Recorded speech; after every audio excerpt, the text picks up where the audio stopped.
Almighty. My name is Rabbi Yisrael David Weiss of the Turei Karta International, Jews United Against Zionism.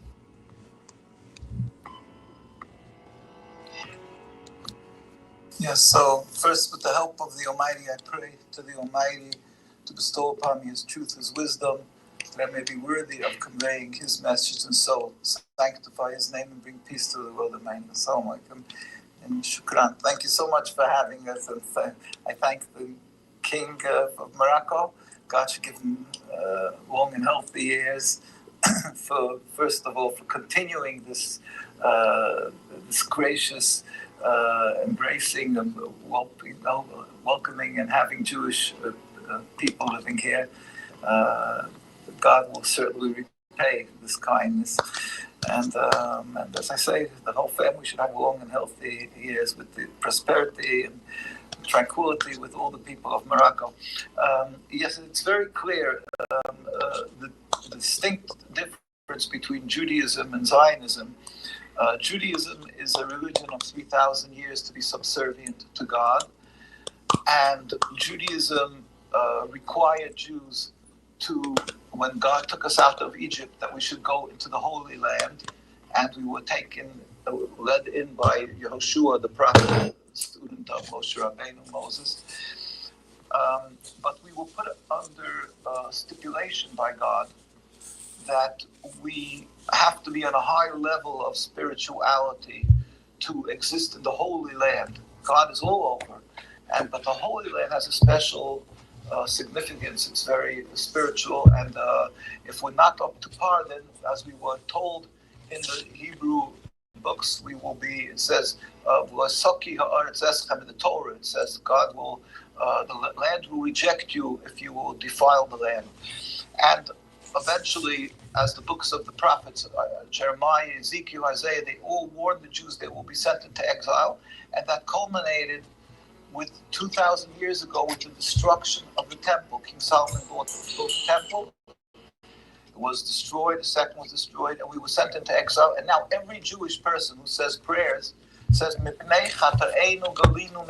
because of our sins, we are in exile. In other words, not because we are lacking physical prowess, strength, guns, or anything.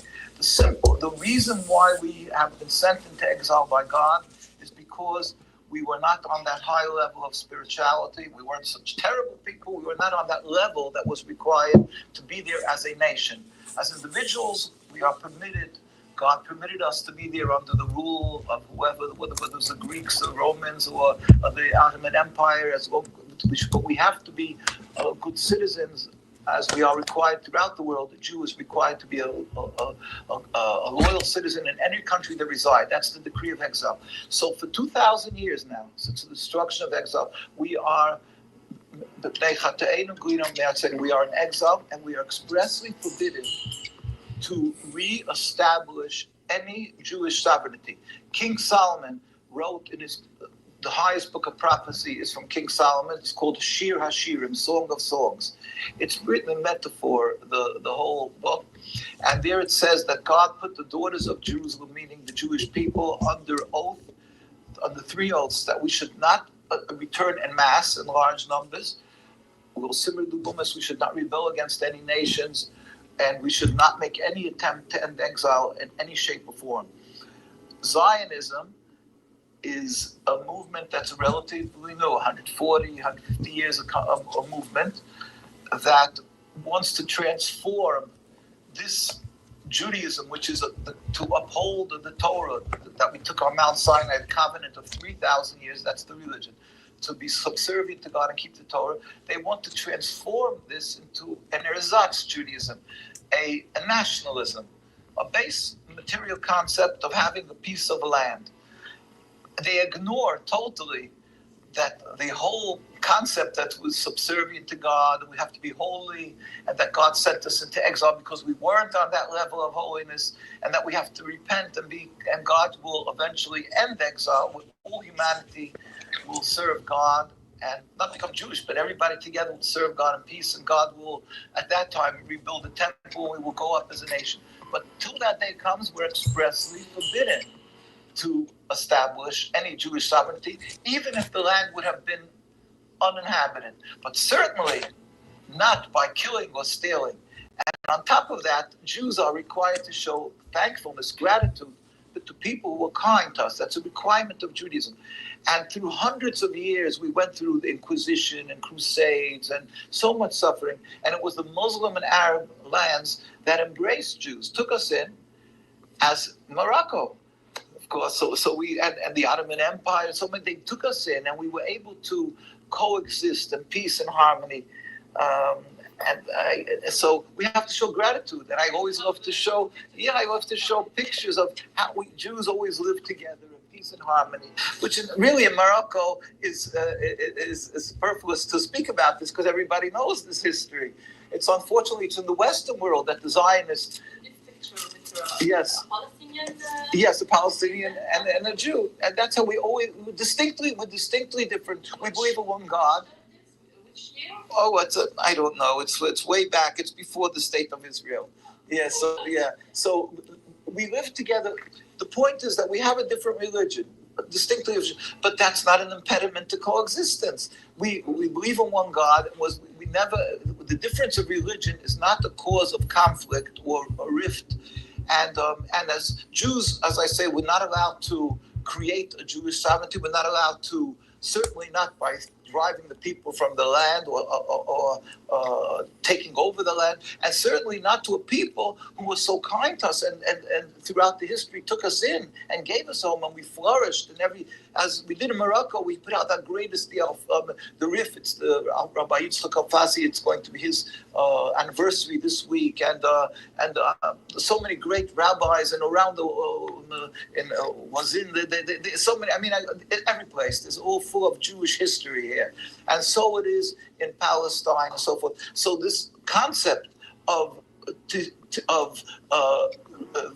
creating a narrative that there's a hate from Muslims to Jews, and therefore they're protecting themselves, the Zionists, against the hate of the Muslim people, that's vile, that's repugnant. And we cannot be silent, and we're not allowed to be silent when it's being done in our name. A rebellion. 100%. And that's why the rabbis... How do you explain that?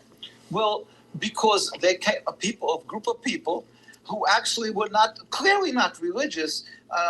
Again, I refer to, I always like to show pictures. You see this picture where David Ben-Gurion, the first prime minister, and you have a picture of Theodore Herzl there, and they're making, this is the historical moment of the Declaration of Independence of Israel, 1948, and independence all in Israel. And you could see they're making supposedly a Jewish state. They have Stars of David. They're creating this so-called Jewish state that should be with the Jewish religion. Yet they don't see them religious. No. A Jew is required to cover his head to show that he fears God. A Jew, they would have, where's a rabbi? If it would be a Muslim state, you would have imams, you would have sheikhs, you would have ayatollahs. And if it would be a Christian state, you would have priests. And here, they're making a Jewish state, the historical moment. They're just plain opposers of their anti-religious, non-religious. Right, nothing. They didn't even put God's name in the declaration. They created Ivrit, that's the Hebrew, it's modern Hebrew, because they don't like the language that the Torah is written in. And therefore, all the... Okay. I didn't sleep that well last night, or eat that well at dinner, or wake up that well. And I don't know the full answer of what I should do or not do. But I'm going to start. And I'm going to start trying to make a disclosure at the beginning of every call, because Jennifer and frankly, I'm trying to remember his name, the other guy, I guess they haven't listened to me throughout, and they need the clarity. So fair enough. This channel is opinion. It's education. The thoughts are my thoughts. And if you're here and you hear investment ideas, they are not investment advice. If you decide to buy or sell based on something that I say or suggest, It is your choice. It's not investment advice. I am not here to promote or to sponsor or to be a consultant of any company. There may, from time to time, be I don't know what to say, contributions maybe made to me so that people, companies, individuals, ideas have access to you as my audience. Should I accept, and I don't always do, by the way, should I accept any kind of help?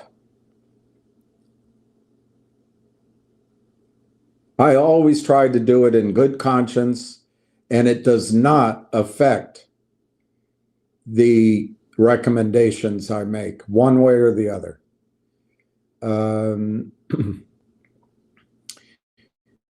This disclosure is not meant to be all-inclusive. I avail myself to the safe harbor of every single disclosure that you've heard or read in every investment situation. Just because I've forgotten or haven't said something I should have said doesn't mean it doesn't apply to me here as I talk to you. And I will try to come up over time with a disclosure statement that I can read every 15 minutes for the children out there that tune in. Now, let me address Jennifer's detective work yesterday. She said, where in the 10K is the consultant compensation? Let me address that. Number one, when you're looking at a 10K, I personally don't think that's the most important thing to look at or to look for.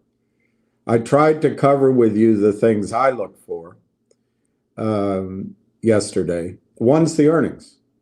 I didn't find the earnings troubling in the instance of 1 year. It didn't trouble me, and I warned you about it, but no one, I don't know what it is. Some people must listen to me, but I warned that I thought the earnings would be negative. I also warned that after the earnings, regardless, the criminals would be selling. I warned you of that too.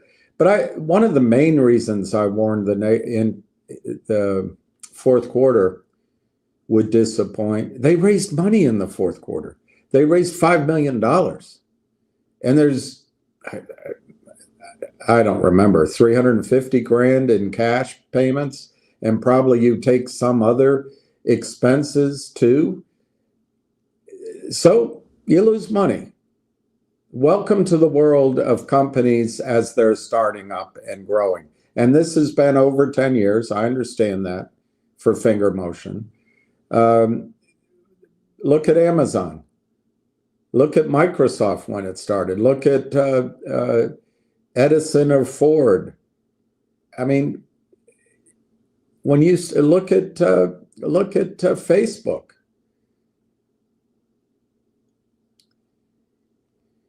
The other thing about earnings, and I admit my inadequacy here. I'm not an accountant. It bores me to tears being an accountant. Trying to get an accountant to laugh is trying to get a German to laugh. No, that's not true. Germans do have a sense of humor. Odd, but they have one. No, I'm kidding. They do have one, but I've never met an accountant that anyway, it might be me. I just might not be all that funny. So I don't trust when I look at companies, I don't trust projections. unless I've talked to management or I know management or I've studied the story. Projections are schmojections, but I don't really trust what they print out for earnings in particular, because I majored in economics, but I took cost accounting and some other bloody accounting thing. I liked cost accounting. I did well in it, but I forget what the other one was. Boring. What's a widget?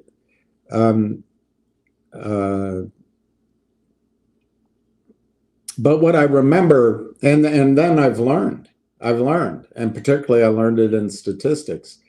You can make numbers say anything you want them to say. So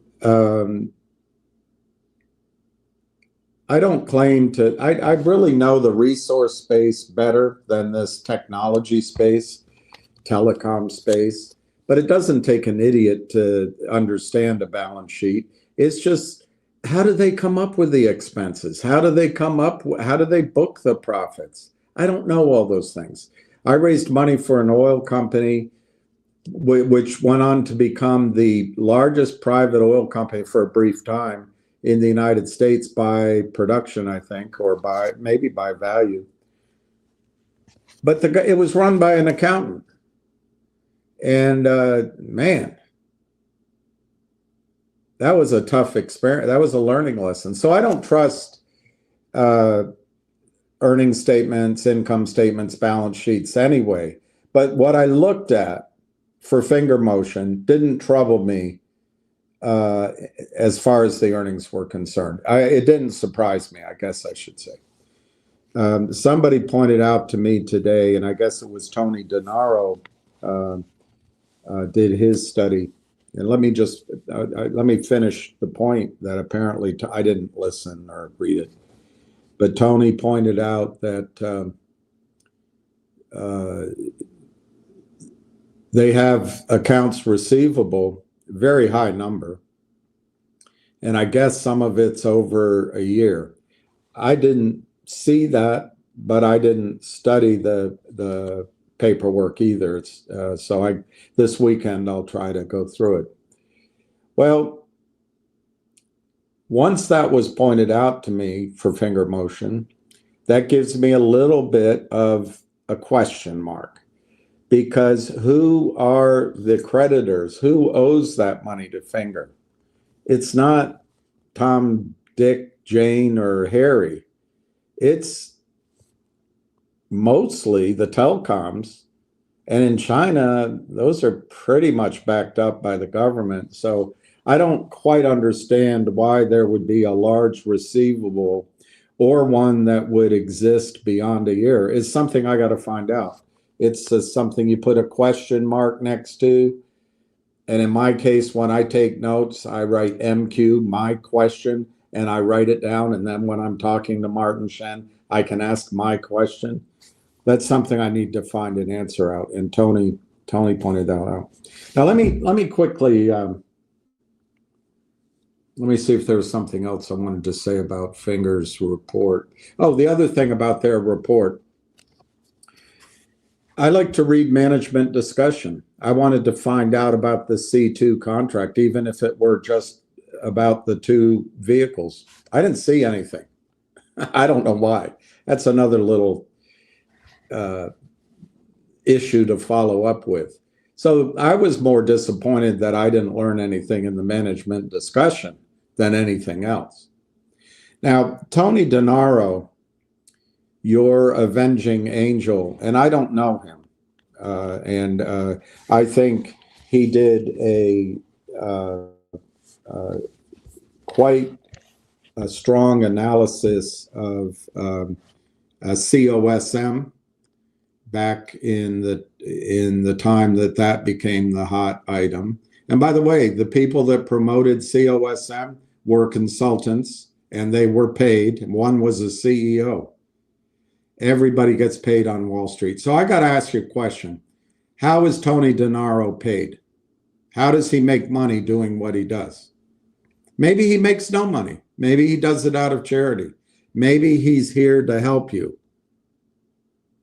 But is it possible that he has other motives? I don't know. I don't know. I don't know. And I'm not trying to disparage him. But everybody on Wall Street has an angle. Everybody. I noticed with Tony, and it may be a misunderstanding on my part, but he needs to come after the audience, and I'll give credit to him for building it. Everybody comes after the audience Ham built. Everybody. They come here in front of you. Why? Because you are a commodity. You are the suckers that listen to the drum major at Genius Brands. You are the suckers that listen to COSM. You are the suckers that listen to the crap on any number of stories. But they come to you, it's the audience Ham built up. And those people that come to you, they're being paid. They're being paid. They are consultants in their contracts. Now, I've enjoyed this community mostly. I overreact sometimes, but I think I am who I am, as Popeye would say. I try, even in my frustration, to listen to the other side. I try to give a second, third, and fourth chance. And I try to continue whatever mission it is that I'm on. I'm not exactly sure. When I first started this, I was new to the short squeeze concept as an event in our markets. I met Ham through a friend of mine who I treasure, a complete gentleman and an investment, I would call him an investment banker by training. I'm not sure what he calls himself, but he introduced me to him. And I put money into Finger Motion. I think I bought 33,000 shares, and I got it up to 50, close to 50, or just over 50. I can't remember. And if you need to see my records, Jennifer, I'll try to recreate them, but I don't know where they are. I suppose I can go online. If that's a necessity, I don't know if you ask Tony De Niro for his records, or if you ask Drew Diligence for his records, or if you ask, I don't know, fill in the blank for their records, the CEO of COSM, the man with 3 first names that runs Genius Brands. Do you ask him for his records? The people that come in here with no name, but they're quick to criticize. Where are the leaders? I see a lot of criticizers. I see a lot of tag-ons that want to add to their own audience. And I'm not going to name names because I don't mind. I'm open. I let people come on, but people come on from Richard Hoffman to Lion of All Trades to others, and I'm not picking on any of them. They come here. There's an audience here. Whose audience is that? That's Ham's audience. That's Ham's audience. Who's trying to make money off that audience? All those people are trying to make money, get eyes, get connections, get contracts off of Ham's audience. Do you ever ask about that? Do you ever ask to see their statements, their contracts? Are you being paid by anyone? Are you working with anyone, Mr. Receiver? Do you ask any of those questions? No, just me. Just me. Well, I'm reacting, probably overreacting. I apologize. So I first started this.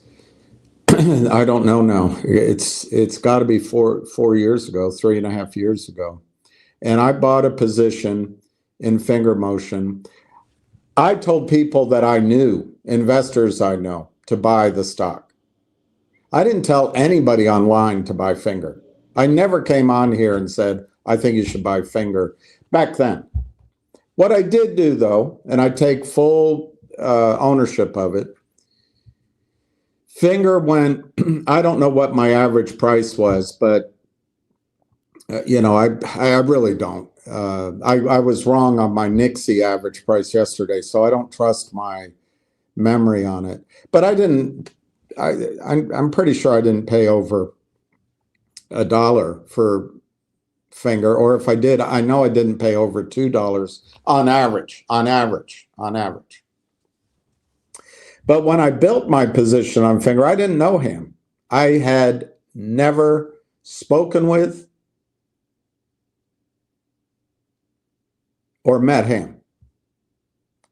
I knew my friend, and I heard the story, and I was following Whalen, and I was following investing in Whalen, Torchlight, and other stocks you haven't heard of.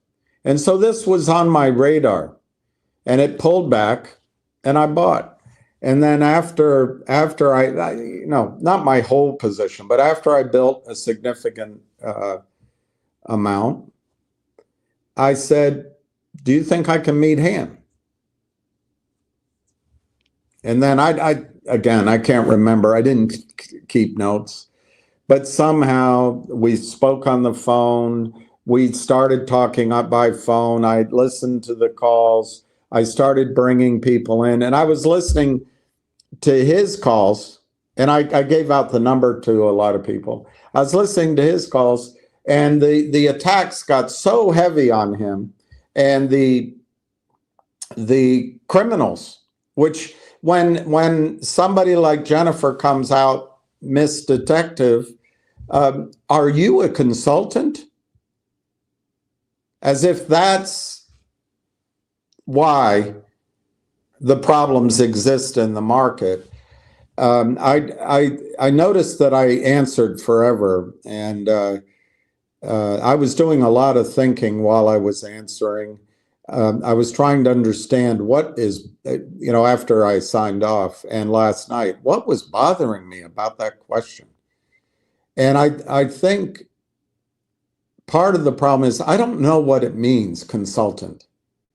And I tried to explain to you that oftentimes when I have a contract, whether I raise money or whether I'm hired to try to raise money, companies will give me a contract and it will say in it as a consultant. So I tried to explain that to you. But what does consultant mean? And maybe we can go, I can look it up.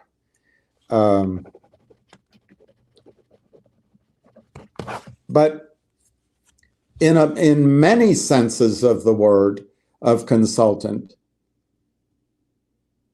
and I'd like to take the angle of friend of the company. I think I have been supportive of Finger Motion. I think I've been a friend of the company. I've tried to be a conduit to you of information and insight, but also I've done those interviews for free. But so did Martin, and I really appreciate that he did it. So I think there's some angles of the definition of consultant that, yeah, I guess I am. I guess I am a consultant. But I don't know what the word means.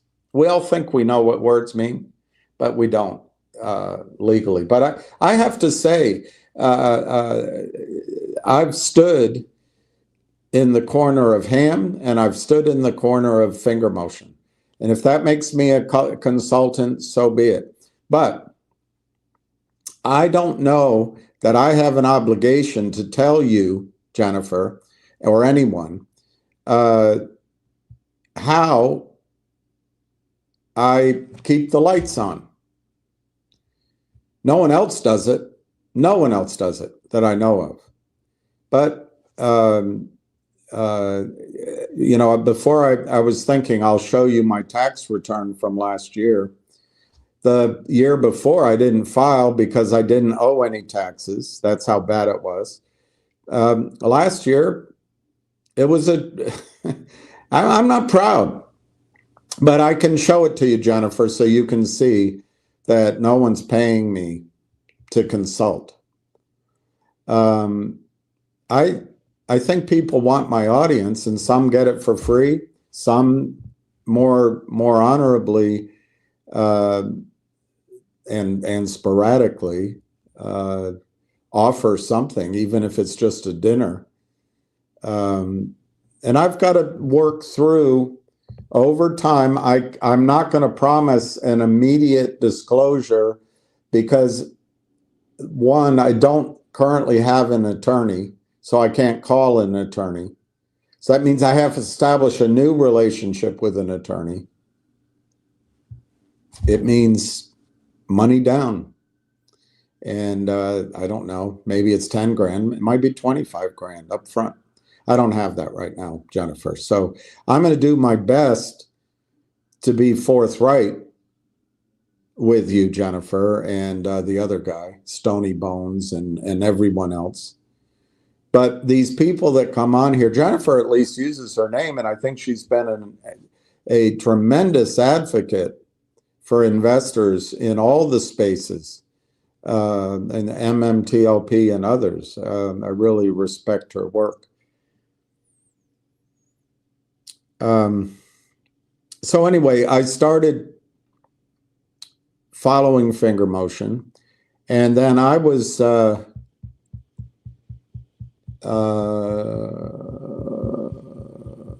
think it was, I received a phone call, or it was on a call. One of those calls, I heard about GTII. So I sold a little bit of my finger, and I bought, I think it was 111,000 shares of GTII. I didn't pay over $1. I talked to friends about it. I said, wow, maybe this is one that's going to work too. Because I was really impressed that finger went from, let's say, $1 to 17. I was like, wow, this shit works. So when GTII came, and I didn't sell, by the way, when I was at 17, 16, I think I sold 1,000 shares. And by the way, I recall Ham on his calls, he never emphasizes it, but you hear him say it, take a little money off the table, take some money off the table. Well, I didn't respond to that. I thought we were in the middle of the big kahuna. So anyway, I heard about, as you all did, I heard about GTII, and I think the position I built was 111,000 shares. And then that ran. That went to 440 or something. And of course, I didn't sell. And it pulled back. I think it pulled back all the way under $1, and then it ran to 220 or 250 or something. I didn't sell.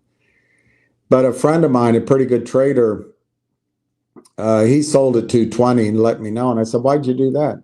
He said, these stocks under $5, I don't need them. And I made a lot of money. I tripled my money, or four times, I think he made 4 times on his money. That's great for me. I'm very happy with that.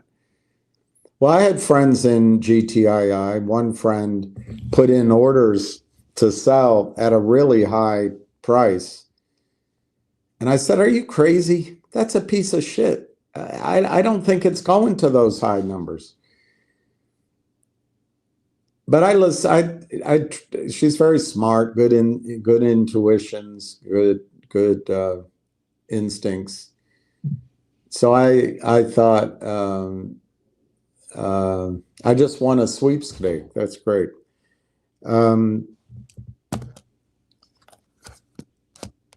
So I started thinking about it, and then I started hearing the size of the short in GTII. I like a lot of Wall Street people. Lots of times I'll hear an idea, particularly if it's the second or third idea from somebody has had a trade go up. Then I learn about it. But as I flew down to Puerto Rico on my own dime, Jennifer. No one paid for it. It cost me, I think all in, it was over $5,000. It might have been $7,000. Why? Short notice, hotel rooms.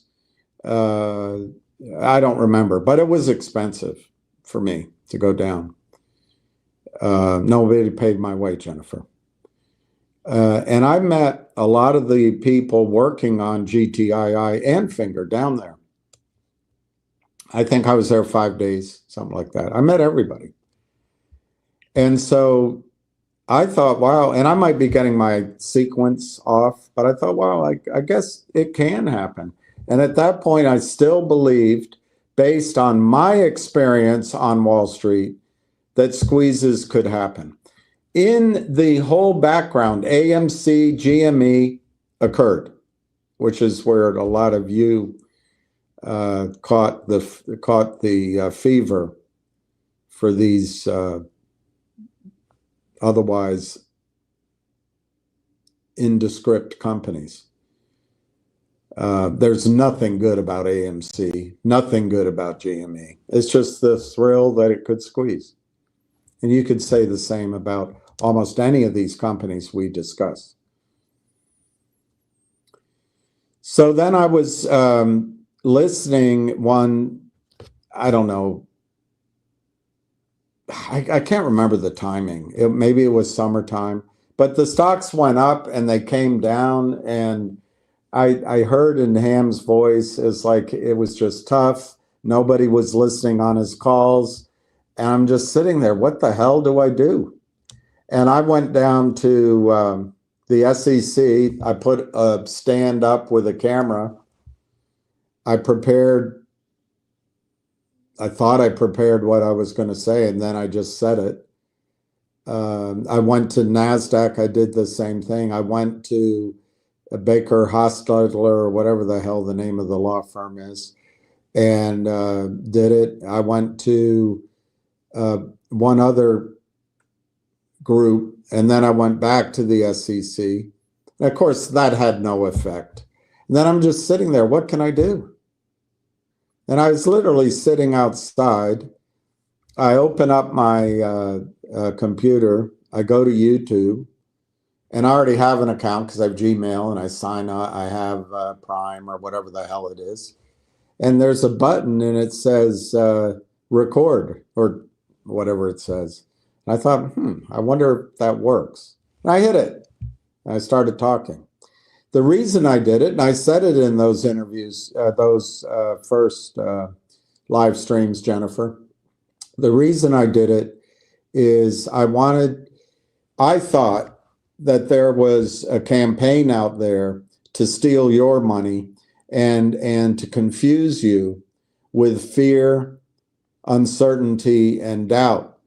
And I thought there were wolves, hyenas, cowards coming in, circling you and picking your bones and skin and babies. And I thought, I should try to do something about that. And at least if people get into stocks, they make their decisions without all of that fear, uncertainty, and doubt.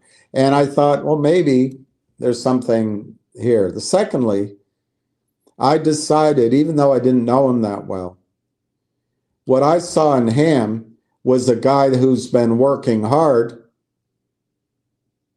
and he's in the arena, as Teddy Roosevelt would say. He's fighting. He's using all the tools he has in his twin mission, and nobody was helping him. There's nothing I admire more than a man or a woman who has the courage to fight while everyone else is milling around, laughing, screwing, playing, going out to the bars, watching the latest soap, and doing nothing. Nothing I admire more than a man or woman who stands alone and fights. And one thing I've done, and I've done it throughout my life, I will go stand with those people. So that was the second reason I started my channels. Jennifer, I've never made any money of significance. I don't even know how to monetize. Now, I reserve the right to learn how to monetize. There's a way after every video, if I go back and I sign in on the website, if I go down, I click on the video and I move over a button and it says monetize. Half the time, if I'm playing music or I've said the wrong thing, I get a notice that your video can't be monetized. And even when I monetize them, Jennifer, I can get 1,000 views, I get $3 or something. It's not why I did it. I wonder if Tony De Niro does it for that. I'm not picking on him, by the way. I'm just wondering, do you ask? Is he trying to get clicks on space? I don't know. Is he building up a subscription model? I don't know. Everybody's trying to do something, Jennifer. I am. I'm trying to do something, but we'll get to that. We'll get to that.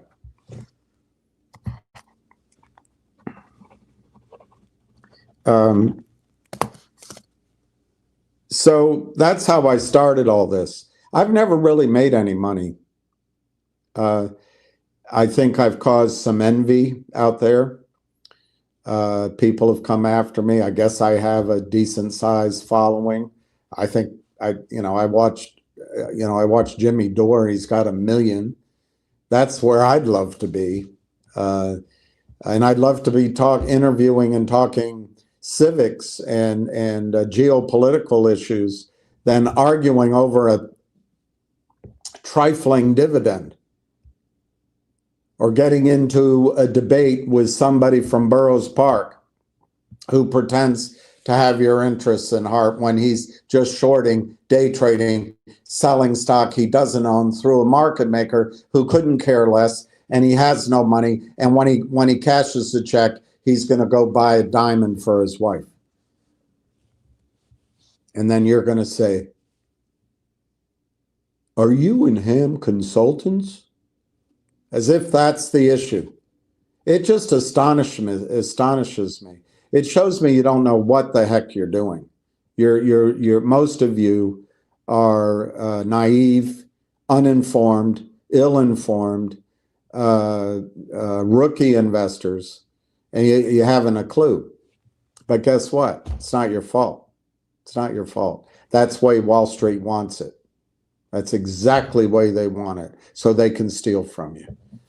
And you're seeking honesty and integrity, and you pick up on these things the shills say.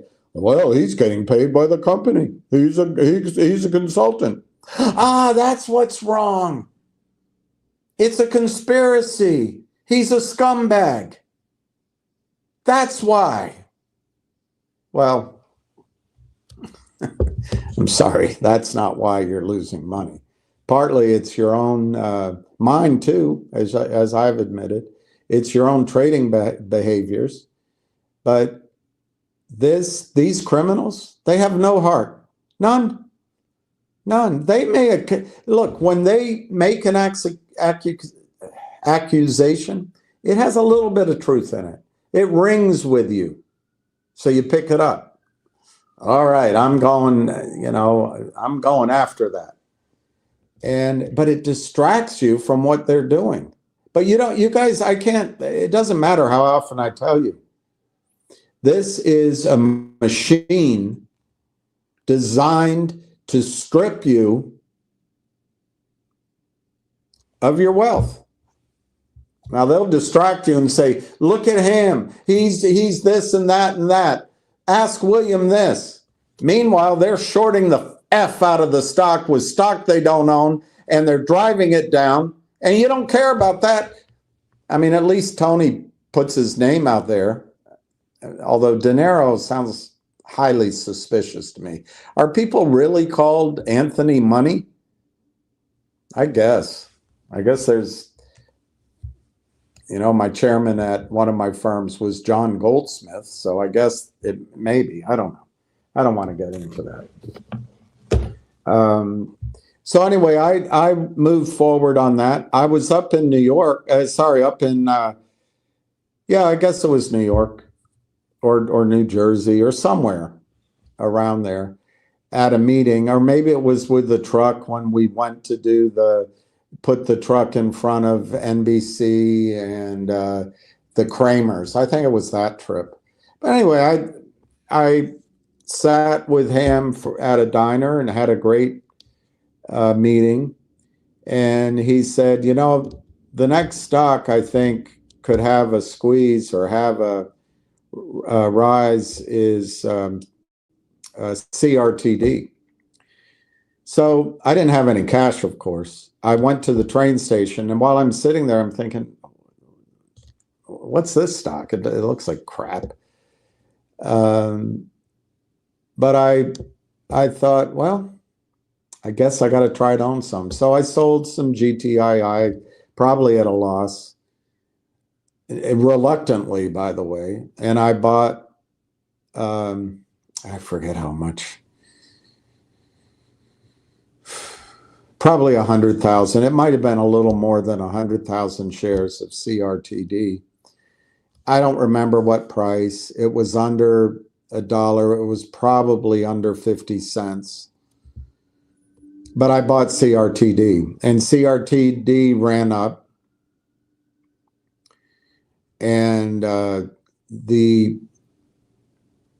MMTLP people came in town. I met Jeremy Frommer.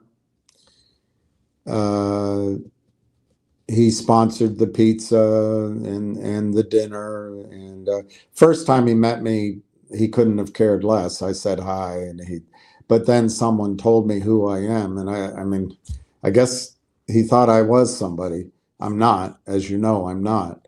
And then he came up and was with his aide, and was quite charming, solicitous, and treated me well. And I thought, this seems like a good guy. He's doing the right thing. He's here. He's in person. He struck me as honest. He graduated SUNY Albany, which was right, I don't know, 2 alleyways behind my grandmother's house where she lived all of her life. The only thing that was ever constant in my life. And when I took one summer break, I went to their library and studied for a few weeks on something, whatever it was I was working on. So I thought, that's pretty good school. He's probably pretty smart. And then he went to London, I think. Anyway, so that stock went up. I forget how high it went, but it went up. And I remember calling someone, I'm not going to say who, on a Friday when the stock was about $1.60. And I said, you know, this deal that GTII is going to be buying CRTD for $3. It's taking too long. If something feels wrong. No. Tommy's doing this, so-and-so's doing this, money's up, Jeremy's in on it, Reichman's in on it, it's all going to happen. So I didn't sell. I did not sell. That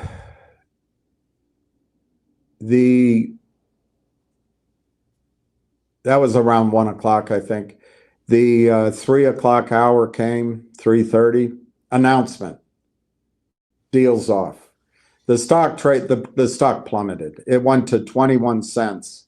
I think it first went to 33-ish cents, and I froze. A friend of mine, he just got out immediately, so he saved a lot of money. And then I think it went to 21 cents, and I didn't sell, but I was just shocked. All right, so let's quickly, what happened with all those positions? I ended up selling CRTD below 6 cents, and I got obliterated by it. I sold Finger at different times, but I didn't really make money on it. When it came back down, I needed to liquidate. But I've told you before, the biggest problem in my Finger position is that I went to do this video for the community, and I got phone call after phone call. Where are you? Where the hell are you? Are you dead? Why aren't you returning calls? Why Jennifer, this other Jennifer, called you? Catherine called.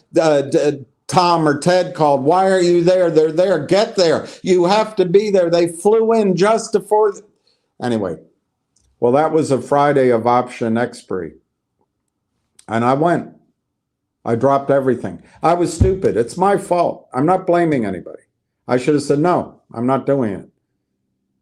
I've got too big of a position here that I've got to watch. But I did look at Finger before I went. All of my call options were in the money. I said, well, worst that can happen, they'll go down, but they're in the money. There's not much I can do. But I'll go do the interview. I'll come home. Well, I went and did the interview, and it took forever. Number one, they weren't there. When I got there, they were not there. So all this urgency, I had time. But once I was there, I went to the coffee shop. I got a table because there were a lot of people around. I saved the seats. I didn't save enough because it was a big crew. When they came, I bought them coffee and bought some shit. They set up. I sat down, and they interviewed me, I think, for almost 2 hours. I've never seen the movie, so I don't know. Probably all on the cutting room floor, probably all worthless. And then they said, let's go over to the SEC in front of the truck. So then we spent probably an hour and a half there and took some more pictures and talked. And it was, I don't know, 2:30. And this is a whole crew, young, mostly young. And I don't know, it's 6 people by memory. And they'd flown in. They didn't seem to, they had a low budget and all that. So I said, have you had lunch? And they hadn't. I said, why don't we go over to the Dubliner? We sat outside. We had a lovely time. I was focused on them as a host should be. And was engaged with them, and I paid for everything, Jennifer. I paid for it. Nobody else. I paid for it. And then I got home, and it was after the market closed. And I thought, oh my gosh, the stock's down 2 points. Well, I've got shares. I've got marginability.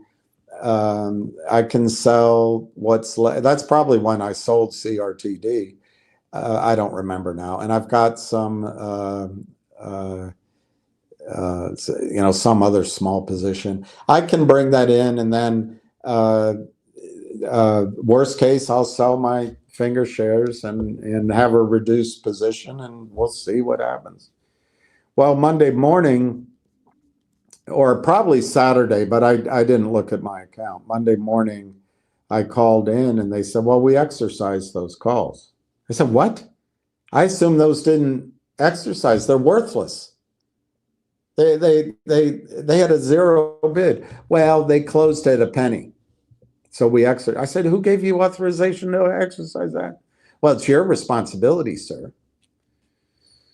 Really? Well, you should have called in and told us do not exercise.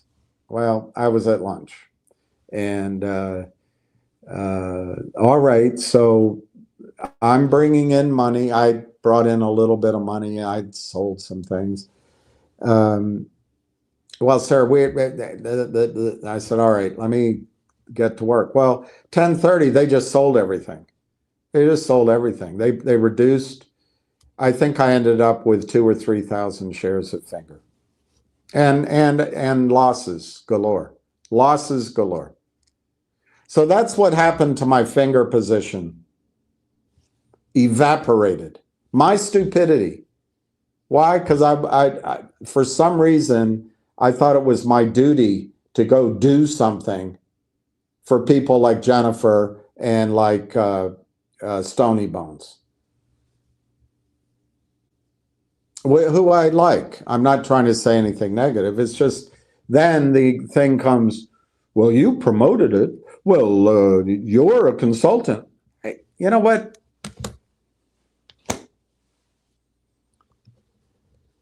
So what happened? I think that's when my final CRTD vocal got sold in that margin call.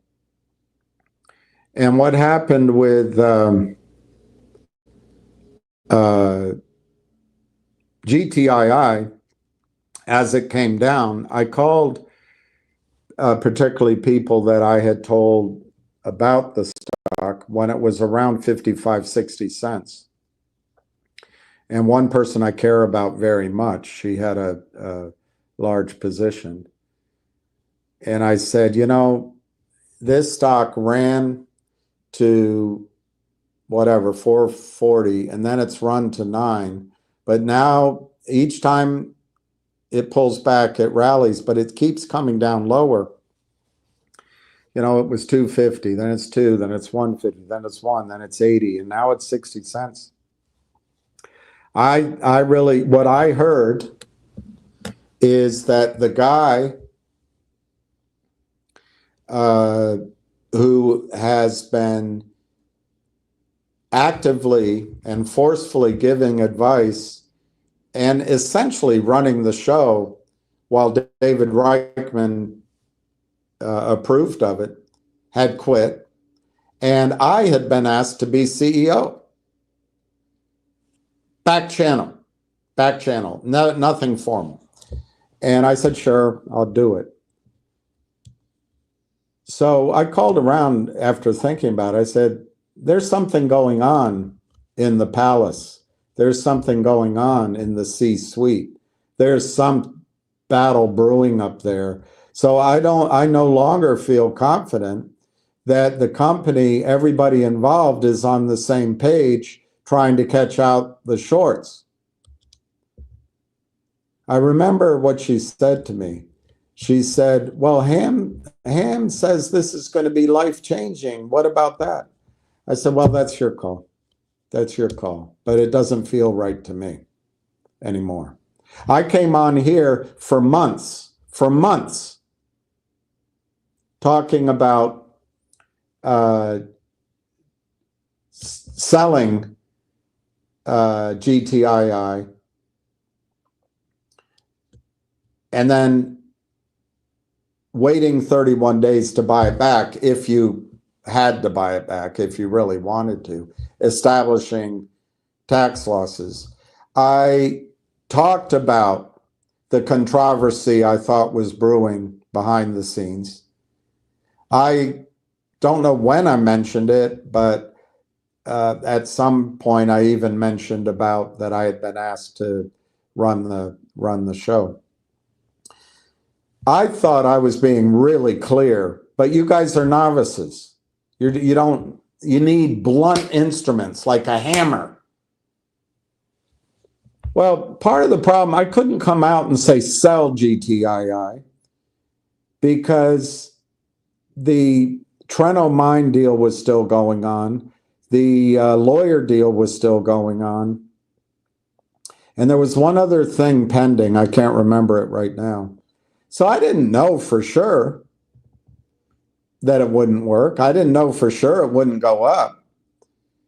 So there's just my experience. As soon as you sell something, it goes up. So that was one reason. The other is I thought you would pick up on what I was saying. Now I'm more blunt because I know you don't pick up. But I frankly, I didn't want to run afoul of everybody involved in the deal. Well, William is saying to sell. So I did the best I could. I thought I was loud and clear. And I did that over a 6, 7, 8 month period. And then finally, GTII went no bid, effectively no bid. And you guys are still playing around with it because you're suckers. You have people coming in front of you because they need you. They need you because you're the suckers that'll go in the pool first. The financing they're going to get, if they get financing, is going to be on your backs. But you want to go dive in and you don't listen to me. But anyway, I sold quite a bit of my GTII at, I think, 28 cents, 22 cents, that range. And I put it in Logic, pre-split with Data Logic, what's now Collective Audience. That was a mistake. It would have been better to take the money out, give it to Brent's son's wife, and tell her to go buy a new car. It was just stupid. But I thought, I talked to the guy from the Amex. He's very strong on it. I met with Brent. I saw the news reports. I just thought, this has a chance. And but then I saw the deal afterward that Aubrey Advisors, and live on TV, I lost my shit. Live on YouTube. And then I started fighting that. And of course, everyone got upset with me, including this guy at the American. Oh, you can't believe him. Blah, blah, blah, blah, blah. Logic's going to do this, and Collective Audience is going to do this, and this is a great deal, and blah, blah, blah, the algorithms, and there's systems in place. Oh, it's going to be $20, $30. Well, I said it's more likely to be $1. But by that time, I was in it, committed, and you can't trade Collective Audience. When it started trading, I didn't get out right away. Some of you guys very wisely did, but that part of my money went to Logic and Collective, so that those positions are worthless. So effectively, I lost all that out of my account, just completely gone. And I have a large position in Logic because I participated in an offering to raise money to pay for their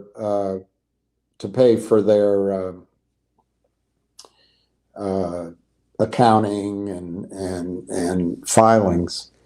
So I lost a shitload of money in Logic, and I can't sell collective audience. I think I've heard that the CEO might have been friends with Aubrey Advisors, but the head of Aubrey Advisors now owns 92% of collective audience. I don't know in what world that's legal. I do not know. That seems like outright theft and self-dealing. But hey, he lives in Switzerland. Great guy. And then Logic, Brent sold to a company, and against what he put out in public releases, a company that was formed at the same time the Aubrey SPAC was formed. So I think it's all gone. Before you get all dire, what I hear is it might go to 20 cents. I don't know. I think it's all gone. So that's what happened to my account there, Jennifer. That left a position.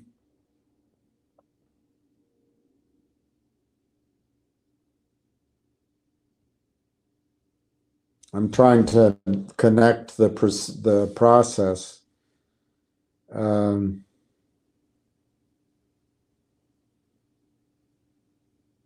Right now, I can't remember what ragtag assortment, 1 or 2, 3, 4 crappy leftovers there were. But somebody brought to my attention Railtown, which we followed live, and then what GoLogic was doing. Now, I had purchased what became Logic years ago, 5 years ago, and so I had received a distribution of a company 1-for-1 called Lovaro. That turned into GoLogic, which I still have, but it's worthless. It's worthless. That's before I ever met any of you that I established that position. GoLogic was going to do something with recruiter.com, and let's just fast forward. That CEO who had destroyed his company, but I guess he did it for free. He didn't get paid. I don't know. He got 250,000 shares of Nixie. So he actually came out smelling like a rose. Brent abandoned, in my judgment, Brent completely abandoned Logic in a completely foolish signature. But I like Brent. He's hardworking. He's honest. He's not greedy. And he puts you and his employees and his investors first. He's a man of high integrity. Brent's son is a man of high integrity. In my judgment. So what happened there is this guy with the shorts and the CEO, I forget his name, Granger Whitlaw or something. They changed the whole deal. They changed the whole deal. So Brent, who introduced Univest to finger motion, by the way, Brent, with that milieu of investment bankers, those investors, some of which are in finger, and a lot of the companies Brent had been working with, the deal flow, all of a sudden, this group decides to use recruiter.com to create Nixie. And it was started, I've got to be careful because I don't know how much is in the public space, but it was essentially started by a pretty well-heeled group, and they acquired a company called Just Got to Have It. And a coterie, a collection of high net worth investors, maybe institutions, all got around this on the long side. Maybe a group of longs can make something happen against a group of criminals, a claque of criminals. I don't know. But all of a sudden, the story's Nixie. There's nothing for logic shareholders. There's nothing for Go Logic shareholders. It just becomes a Nixie story. So these big investors, I think, stand to make a ton of money on Nixie. But unfortunately, our investment, my investment in this constellation of companies all surrounding logic, it has no participation in Nixie. Well, I heard about it. I was skeptical. I said, another story, another logic, another, tell me. But I think I bought some at $4 or $6 or something, and then at $2.98 or something like that.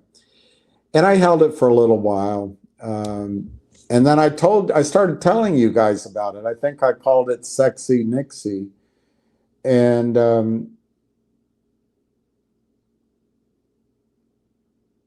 I want to say in October it ran.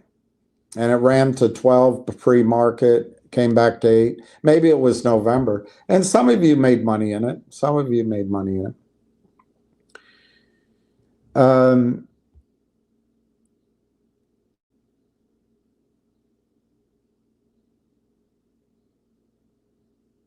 I didn't sell at those levels, but I did sell.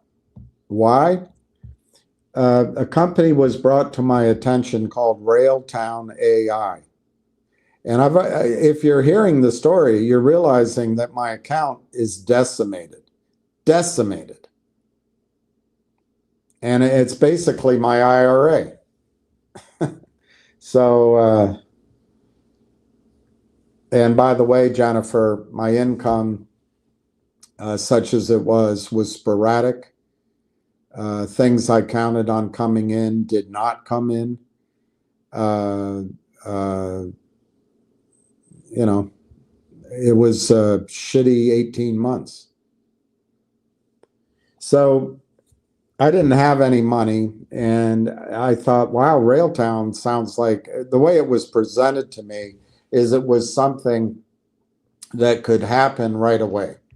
So I went over into Railtown, and as you know, Railtown, I think I paid 38 cents. Railtown actually took a lot longer, and we'll get to Railtown, and I'll talk about Railtown. I'll talk about Nixie from your standpoint, but I want to get through as much of this disclosure for Jennifer and as I can.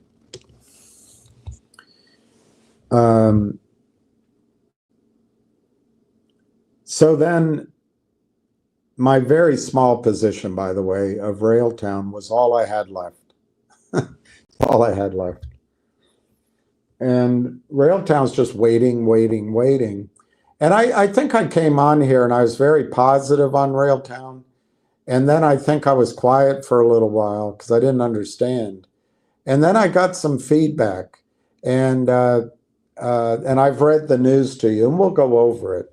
And I started getting really excited about it. But then it went down, as these things do.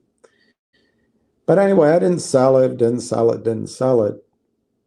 But in the meantime, the Nixie story, the price went down in the stock. And the Nixie story got really compelling.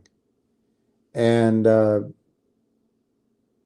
so I sort of rebalanced a little bit. I think I'm going to regret it because, frankly, I think Railtown might start moving next week and Nixie might be 2 weeks. So I might regret it, but who knows? You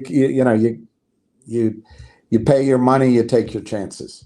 So currently the status of my account, Jennifer, is that I own 2 stocks.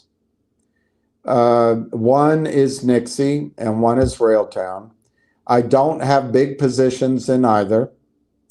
It's my IRA primarily. I have a little stub position just in case. But that's it, Jennifer. That's all I have. So, Jennifer, you in your detective work and your aha moment, and you listen to Tony Denaro or you listen to whoever, well, Williams is suggesting Railtown and Nixie, it's because he owns it. Don't listen to him. Oh, okay, that's one simplistic approach to it. I would argue my own view. I like listening to people who already own a stock. Why? They know the story. A guy like Tony doesn't own Finger. A guy like Tony doesn't own COSM. A guy like Tony doesn't own probably any of the stocks he tells you about. He might even be short them. But he's here to criticize. He's not in the arena like Ham. He's up in the audience booing and hissing. I don't respect booing and hissing. I don't respect the peanut gallery. I respect the people down in the arena, even if they make mistakes. That's who I respect. Those are the leaders.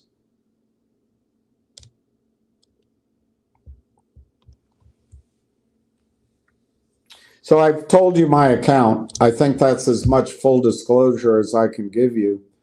I did not pump and dump GTII, Jennifer. I did not pump and dump Finger. If I hadn't been sold out, I'd still own that Finger. But that was Morgan Stanley's decision. I did not pump and dump CRTD. And I clearly didn't pump and dump Logic. It's my single biggest by share position, but it's all dead. There's no bid. Can't do anything. I have collective audience. Can't sell it. Never be worth anything. And I have Go Logic. Never be worth anything. So that's my account, Jennifer. And I think I've gone above and beyond now. I'm a little embarrassed. I've disclosed everything that I own. I haven't given you the exact number of shares, but I've told you it's very small, and it is very small. So I went from having a significant account as I came into this buzzsaw to I have a small account. I left one thing out. I forgot. I bought 4,263 shares of MMTLP in the open market on the Tuesday and or Wednesday prior to the Thursday morning close. I paid $8 a share. I can't sell that either. So now, Jennifer, I think I've disclosed anything. You're not going to find that in a 10K. You're not going to find it in a 10K. Now, I'm going to answer one more thing about Jennifer's question in the 10K. She said, where do you look? How come they don't disclose consultants in the 10K? She was looking for Ham. She was looking for me. I'm not going to get into speaking for Ham one way or the other, but I think you should know that CEOs and corporations and auditors, they have to disclose things. If it's not there, you can think, something nefarious, or maybe. All I can tell you in my case, Jennifer, I have absolutely no contract as a consultant with Finger Motion. I have helped Finger Motion, so that gives me the confusion here. I've done interviews. I believe in Finger Motion as a longer term play. I like the guys, but we'll leave to Bill Clinton the definition of consultant for now. I'm going to find out, and I'm going to improve my disclosure. But Jennifer, that's about as much as I think I have to disclose about me. It's embarrassing, but there it is. I hope you can go back to Tony DeNaro or whoever's tickling your fancy, and if you find something nefarious in that, go after it. But you're not losing money because of that. You know, I guess one final thing I have to say is back 4 years ago, 3.5 years ago, I still thought the squeezes could happen. I still thought they could happen.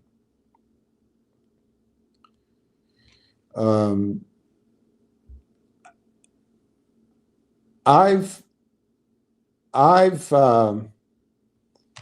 studied it, fought it, walked the halls of Congress. I've been on calls. I've done as much as I can. I've been live, and I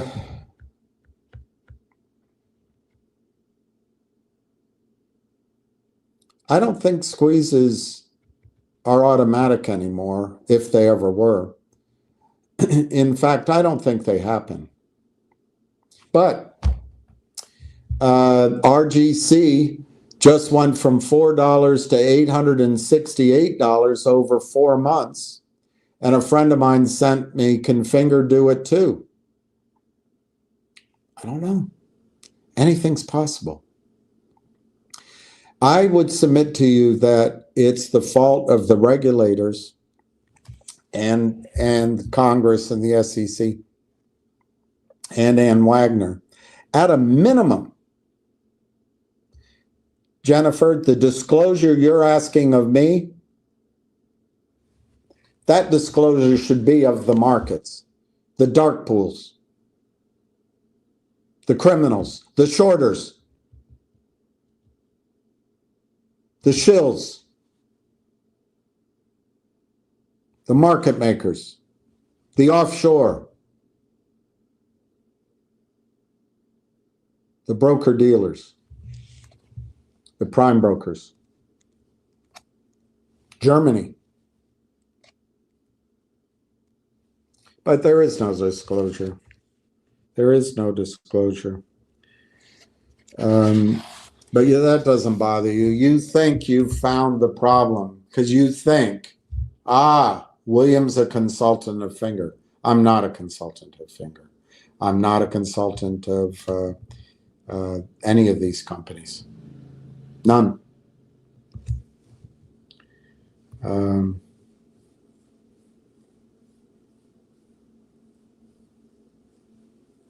I have to put a caveat on that, Jennifer. I'm not an attorney. Everything I'm saying is in my opinion and judgment of the situation. I started doing this and I didn't know where it would lead. As I've just disclosed to you, my accounts are bust. My cash accounts are bust.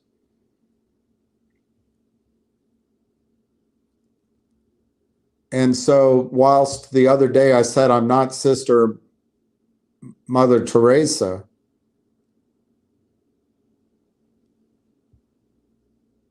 somebody's been looking out for me over the last 3.5 years. And I have accepted various assistances over time from multiple people. And Jennifer, unfortunately, I think it's very difficult of me just to do a confessional of all of that because it involves other people. It's a lot of other people's business. A lot of it's confidential. And if you think you have an aha moment Oh, he's a consultant. It's so back-assward. Every single one of these people trying to go after him and trying to go put those doubts in you, they're being paid. They're getting kickbacks. And they're trying to build their own eyeballs. All right, that's it. I'm done talking about that aspect now. I pointed out to you that you collectively as an audience are very valuable. This is why the drum major came in front of you. This is why the Greek CEO came in front of you. This is why a lot of people come on my calls and they create their own channels, because you are a valuable audience. But you are a commodity collectively. If they can get your emotions running, you can run up a stock, you can destroy a stock sometimes. But they can wheel off of that, and they can get a banking deal done, the so-called banking deal done. It's not real banking. It's not real banking. Okay.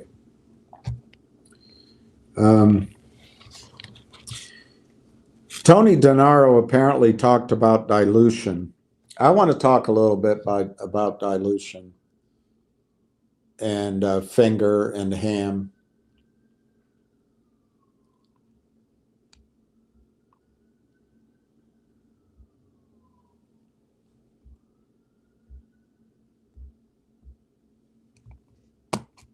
Finger is $3.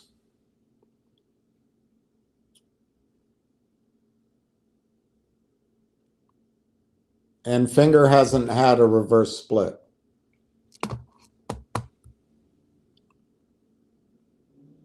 Currently, according to Yahoo, and sources always give you different answers, Finger Motion has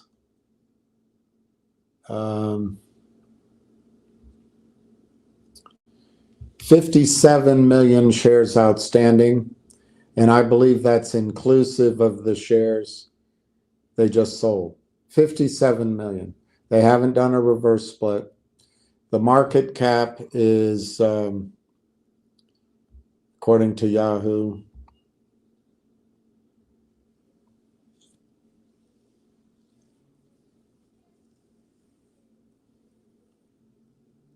I don't see it. Oh, it's 170 million is the market cap for Finger. Okay, let's just pick another stock. CVM. CVM. I don't know what I'm going to find. That's why I picked that name. I have no idea what I'm going to find. This is Cell-Sci Corporation, $2.13. And we'll go to the statistics.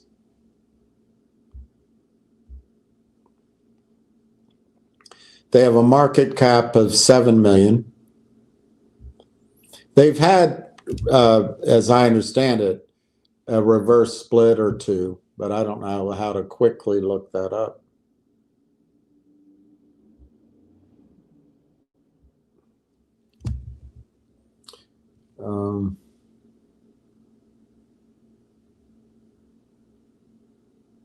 I don't know if this is going to prove my point or prove yours. Yeah, they only have 5 million shares outstanding.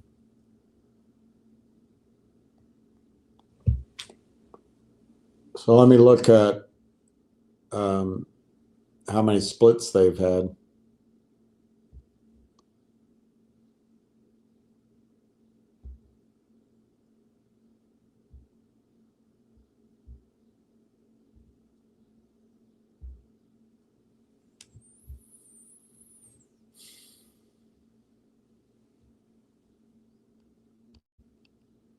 I don't know.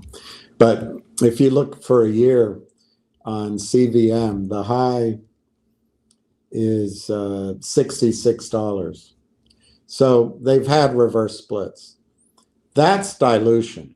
All right, let's look at another one, because that one didn't help me prove my point. Let's use well,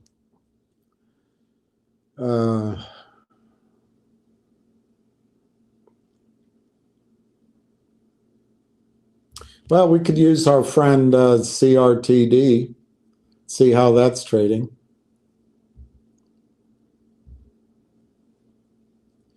37 cents.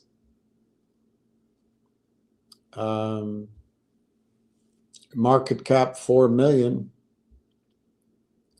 That's actually, that's up. If they didn't do a reverse, we could have made money back in CRTD, but let's see what the statistics say.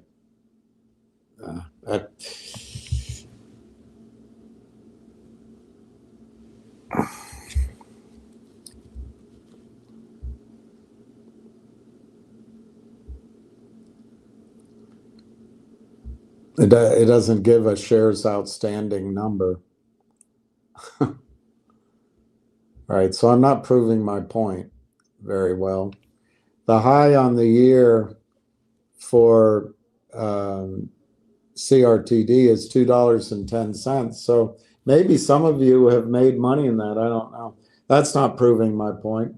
So let's use a different one.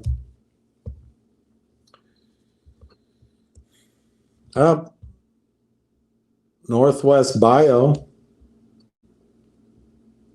I don't think they've done any reverse splits.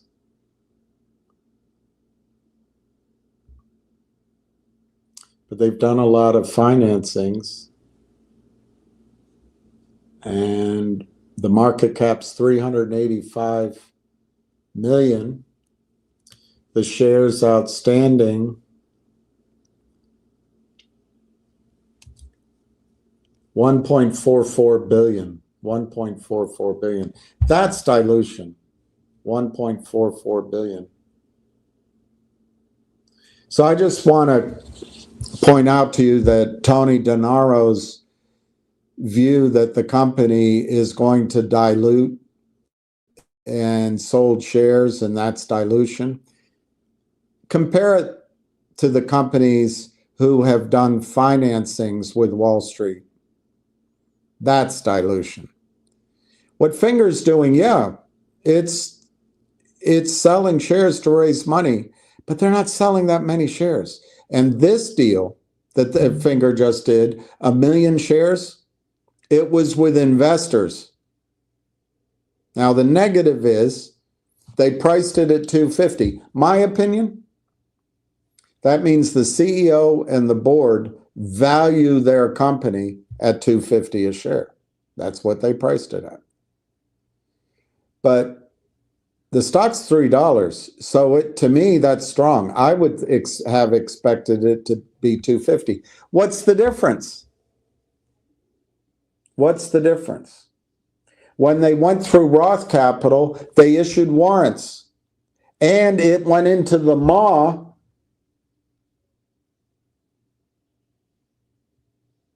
of the toad. Derivatives, trading, shorting, killing. But this time they didn't do that. So I think Tony DeNaro, his implication is off base. Obviously, Finger needed to sell stock, so that is more stock. The key is, what do they do with that money? Now, I unfortunately have a concern, and that might upset Ham or someone, but I have a concern. I wish Finger had raised $30 million, $40 million. Why? What happened here?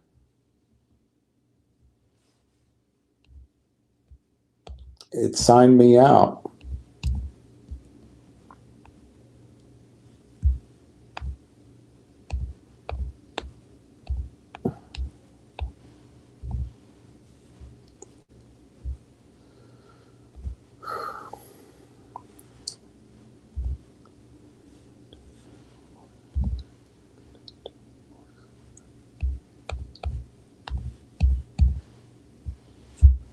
It's not going to do it.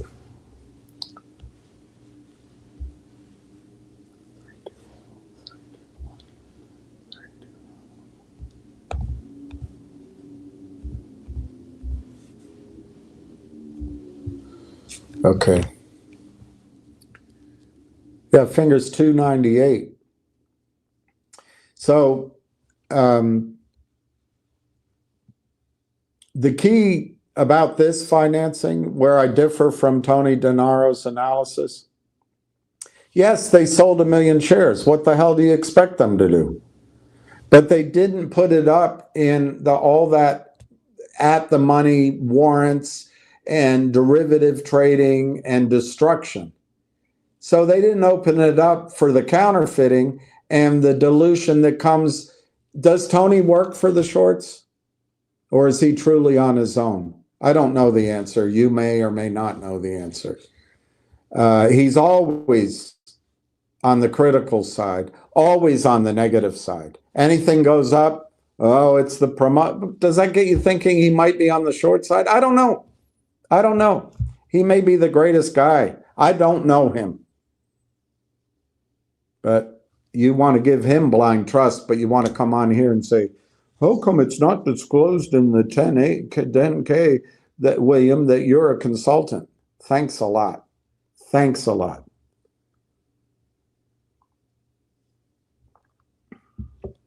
Anyway, I wish Finger had raised, but you've got a bunch of men and women. They're very conservative, as anybody taking control of a company needs to be. But I wish when the stock had been $4 that Finger Motion came out and did a deal with Roth Capital for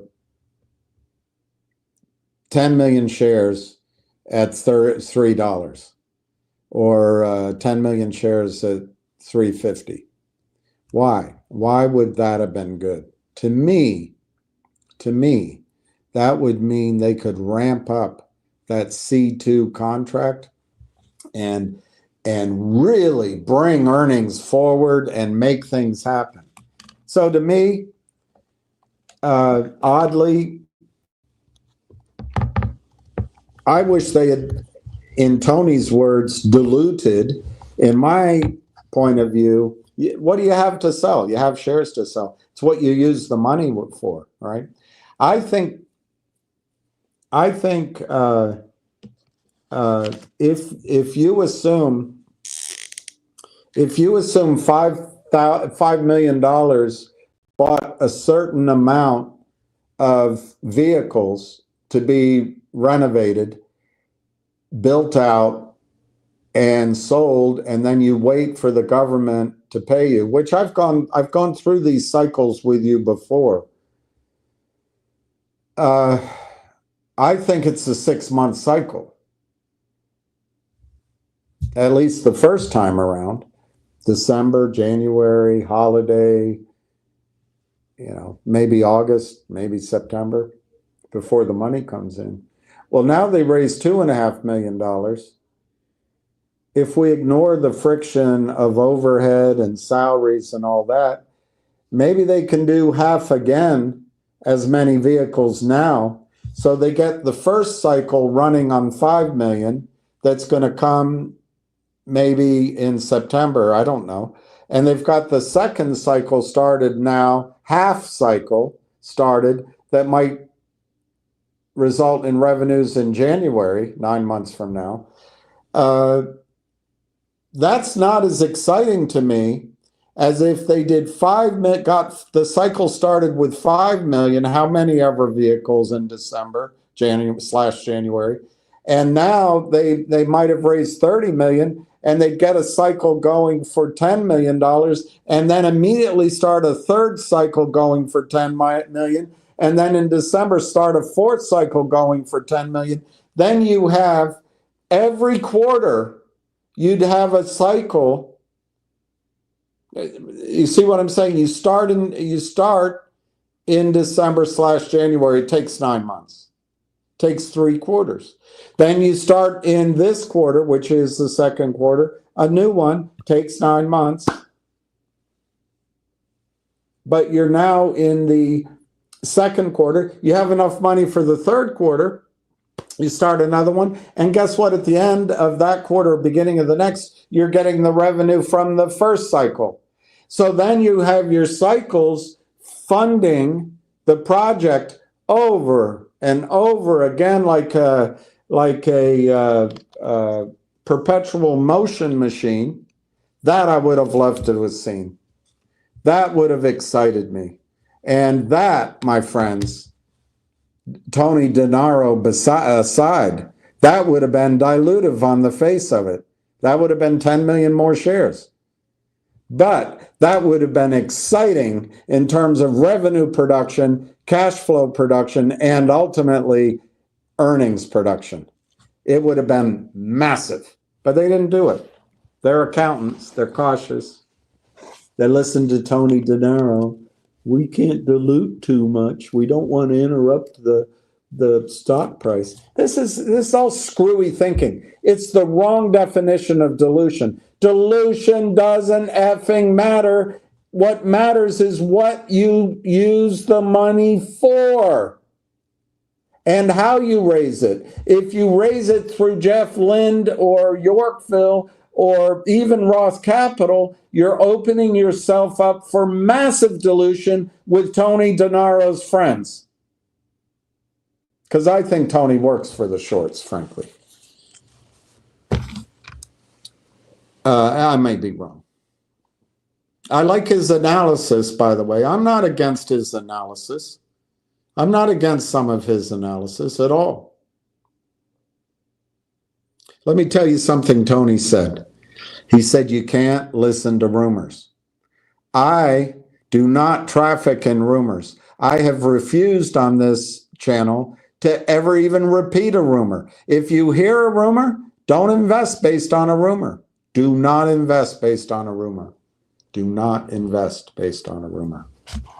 Unless you can afford to hold it long term, do not invest on the basis of a rumor. I agree with Tony on that. Now, let's go back to Ham. Everyone's jumping on Ham. In December, Ham gave you, just to contradict myself, he gave you the name of a stock, G-Bucks. And he said he's hearing a rumor out of Goldman Sachs. It comes from Goldman Sachs. I don't know anything else, but it's supposed to be big. The stock was trading at 70 cents. G-Bucks.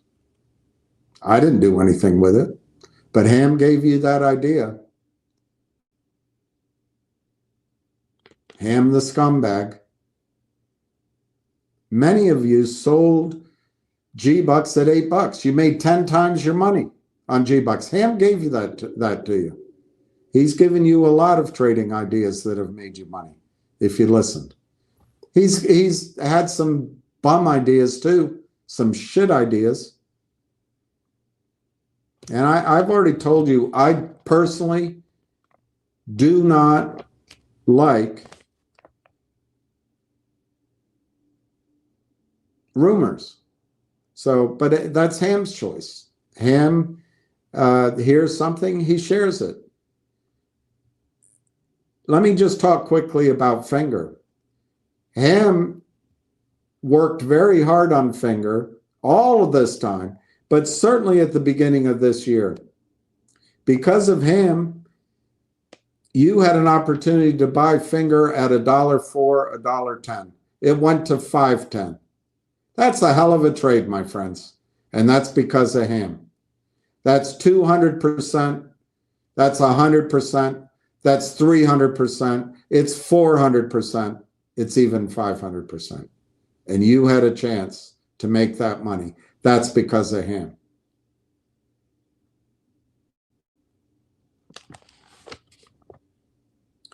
Now,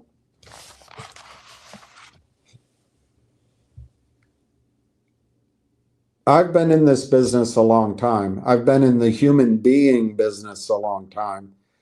I've been in the, unfortunately, for me, a very lucky love business, but also it can be very painful business.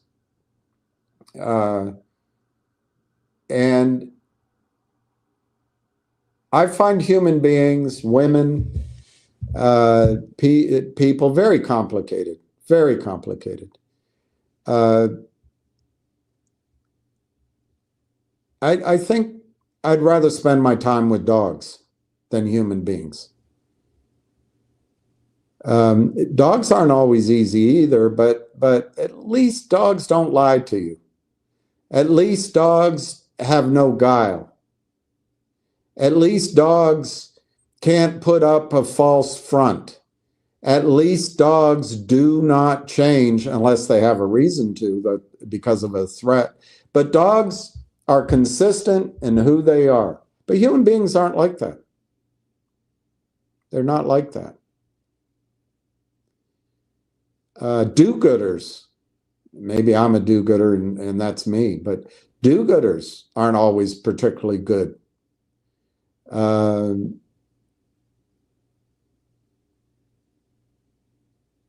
Analysts, just to come to this space, this world we're in, analysts aren't always consistent. Some come out of the blue. Tony De Niro's consistent. He always criticizes. Always criticizes. But I think his analysis, from what I've seen, is reasonably consistent. So when I hear about Tony De Niro, I think about three things. He probably works for the shorts. His negativity is a given. He criticizes. And he's relatively consistent in his message. Dilution, dilution, dilution. Let me just tell you something. In the back of almost every prospectus of these tiny companies, which by definition are abandoned in the U.S. markets, you're going to see a going concern clause. You're going to see that clause, going concern. So for Tony to point that out as if it's unique in Finger situation, as if it's something you should be running away from just because of that, I don't respect his point of view on that issue. I just don't. But he's consistent. He does it every time. So he's consistent. But it's boilerplate. You have to take that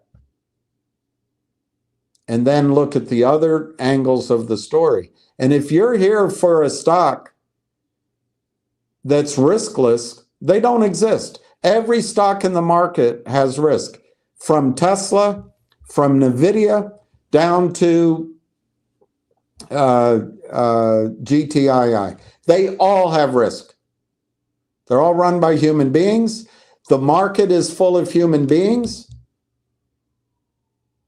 making decisions, and there's nothing scarier than a human being's decision, particularly a woman's, when you're behind her and you're driving and she's driving. There's nothing more frightening than what her next decision's going to be.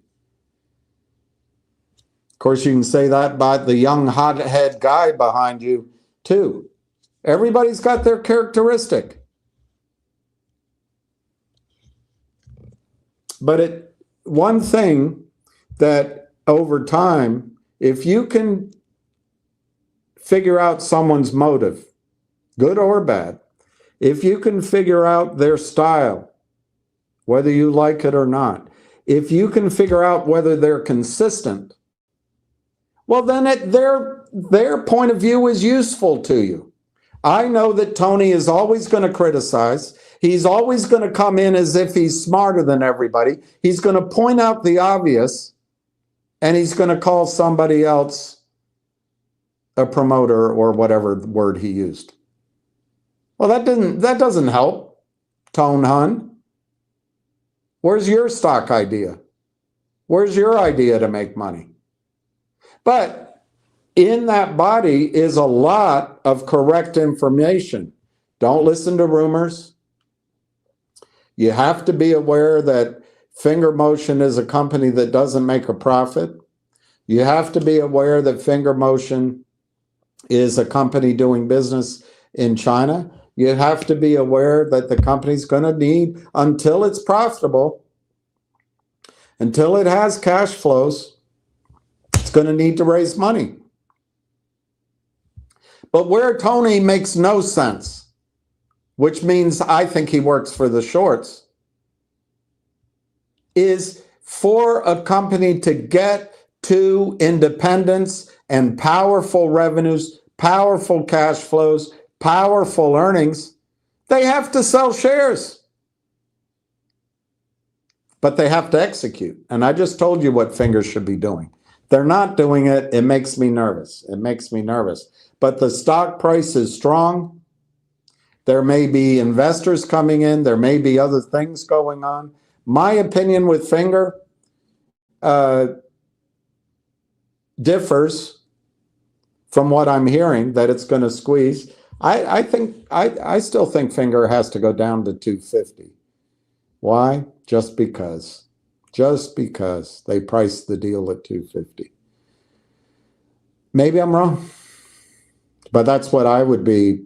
If I were trying to buy Finger, I'd be putting orders in at 251, 255, and just wait. I also don't think Finger is going to go much higher than maybe $4, maybe get a little bit over $4 if it rallies, but it'll pull back. I think it's got to digest this situation for a while. So I think Finger is not necessarily dead money, but it's in an accumulation phase, probably for, I don't know how long, either until a news event, which we can't predict, or a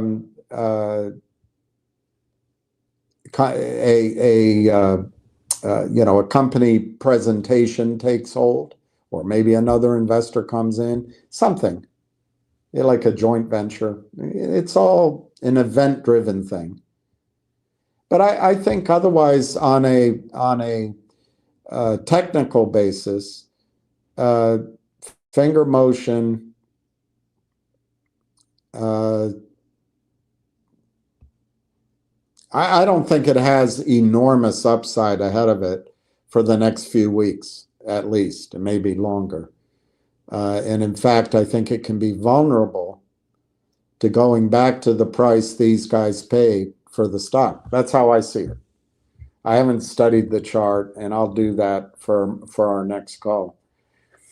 Oddly, I'm going to put a risk out there that's going to piss people off, and Jennifer's going to wonder if I'm really, truly a representative of Finger motion. I think Finger motion made a strategic error in not raising more money at 350. They did it at 250. Maybe that's why they couldn't do it. Maybe they did that deal with some insiders, and when Roth came to them with a deal at 350, they said, wait a minute, we can't do it. Maybe, I don't know. But I think they should have raised a big chunk of money so that they could have funded 4 cycles of the C2 contract. They already did 1 cycle.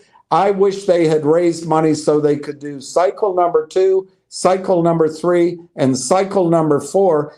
And then as those automobiles and SUVs and drones are delivered for payment, the payments come in cycles. And then they don't have to raise money ever again. And that's where Tony DeNaro is not an analyst. He's not a guy that's run a company. He doesn't know what the hell he's talking about. But then again, Finger board doesn't seem to agree with me either. So maybe I'm the one that doesn't know what the F I'm talking about. But if Finger wants to get independent from the criminals on Wall Street, that's what they should have done. Ironically, they should have diluted. But they didn't. So now where are we? I think it means that C2 contract may not be as big as we think, or they're just so cautious. Just accountants, let's be careful. So what that means is, obviously, they're not going to accelerate the C2 program, that at least based on the information we have, obviously. So that stretch out the cycles. So I don't know. I don't know what a sine wave is, but I think sine waves can be, really vertical, or they can be stretched out, I guess. I don't know. But that's what's happening. You could have had these cycles really intense and really taking off, but now it's all stretched out. So it means, the good news is it means finger motion will survive. And I think this is the price level now. I think the price level, unless there's a background event, I think the price level is now $253. Maybe it can spike down to the low twos. Maybe it can spike up to $4. But I think that they priced their company. It was a decision made by investors, the board, and the CEO of Finger. They priced their company at $250. I think $250 is the price for Finger Motion, give or take, right now. And right now, though, it's at $3. So there might be other news. I just don't know about that news. I don't traffic in rumors. That's how I was trained. So it's nothing personal. It's just how I was trained. And I'll stick with it. I think you cannot base investment decisions on rumors. So where does it leave Finger? I think it leaves them vulnerable to losing the C2 contract because they may or may not have enough money to fulfill the next contract that comes their way. Or like Tony says, now I'm saying some of his analysis is correct. As I heard it, I didn't read it, I didn't listen. It's just the feedback I've gotten.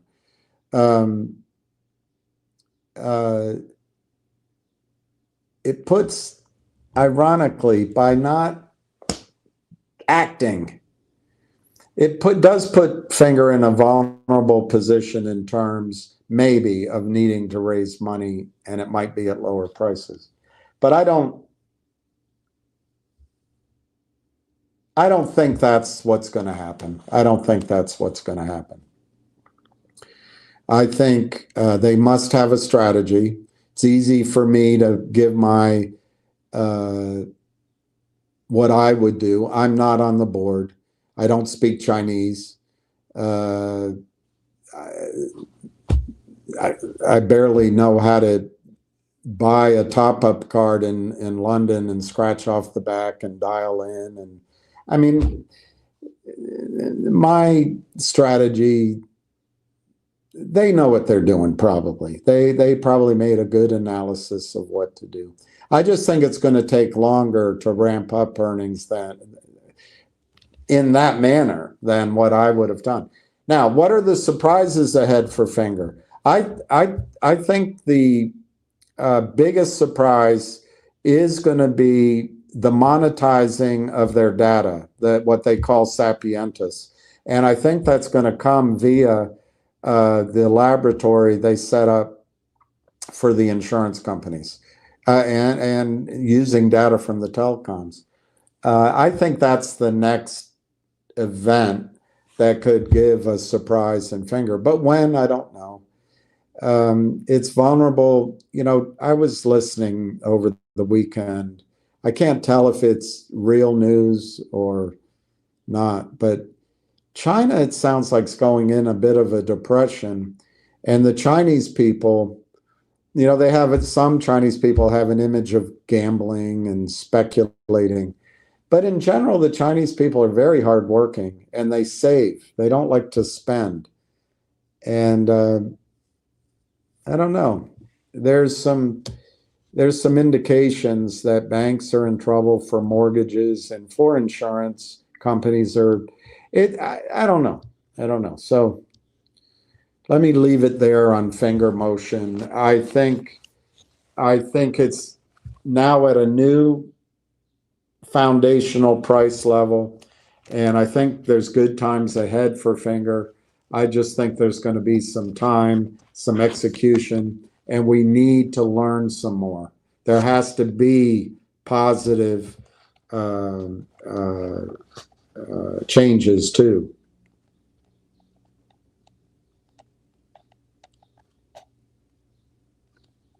Okay, that's what I wanted to talk about this morning. I do want to say, now that it's 1 o'clock, that I want to change the subject.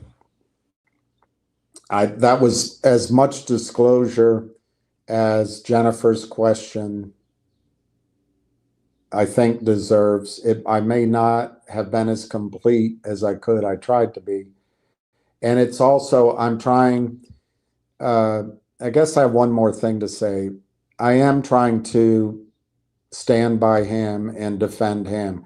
I know people out there are saying he's a scumbag, he lies, all of this.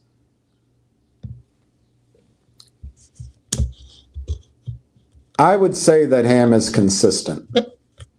He is who he is. There's no guy that works his book, his story harder. The phone calls, the conference calls, the video, the travel. There's nobody that works harder. And he pitches the same story over and over again. And I think he's trying to fight two battles. One is to change the system. One is to make finger motion go. I don't want to comment on some of the things out there because it's not my business. But would it help him if it went up? Probably. It's not going to help me if finger motion goes up. It doesn't help me at all. But I have a chance to buy it maybe in the future, and then it will help me. But does part of his style go too far? Does he become like a fellow member of his New York milieu, Donald Trump? Does he call it a big, beautiful bill when calling it just a budget reconciliation bill would do? Does he call it a big, beautiful ocean when just saying it's the Atlantic Ocean would do? Does he say nobody's ever seen anything like this?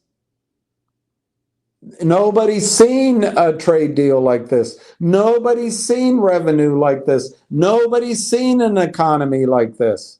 When, in fact, probably they have. I think Ham is a guy that is using his skills from the trading desk, where he worked hard. I don't think it involved, it's not like he's running a portfolio. It's not like he's running spreadsheets and using all sorts of analytical data. But the skills he learned is what he's using. The question is, are they still relevant to short squeezes and to the market? I don't know. Part of me is saying that everything's changed. Everything has changed.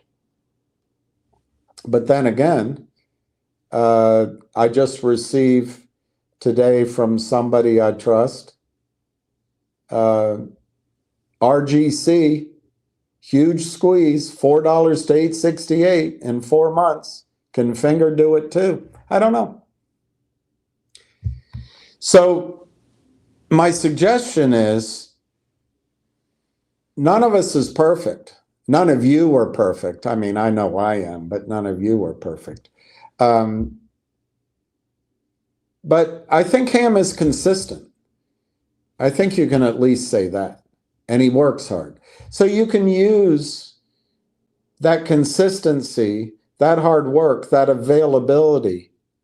You can use it to bounce off of and make money. You could have made money in G-Bucks. I think you could have made money in finger motion if you had separated yourself a little bit from the Donald Trump New York aspect of the pitch. But on the other hand, Donald Trump might pull it off. Canada might become part of the United States. You never know. That's the problem. You never know. There's no certainty in anything. But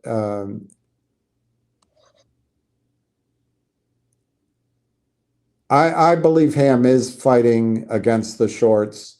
I believe that fight is sincere. Has the world changed since he and I were on Wall Street? Yeah, I think it has. Just like with the American Stock Exchange guy.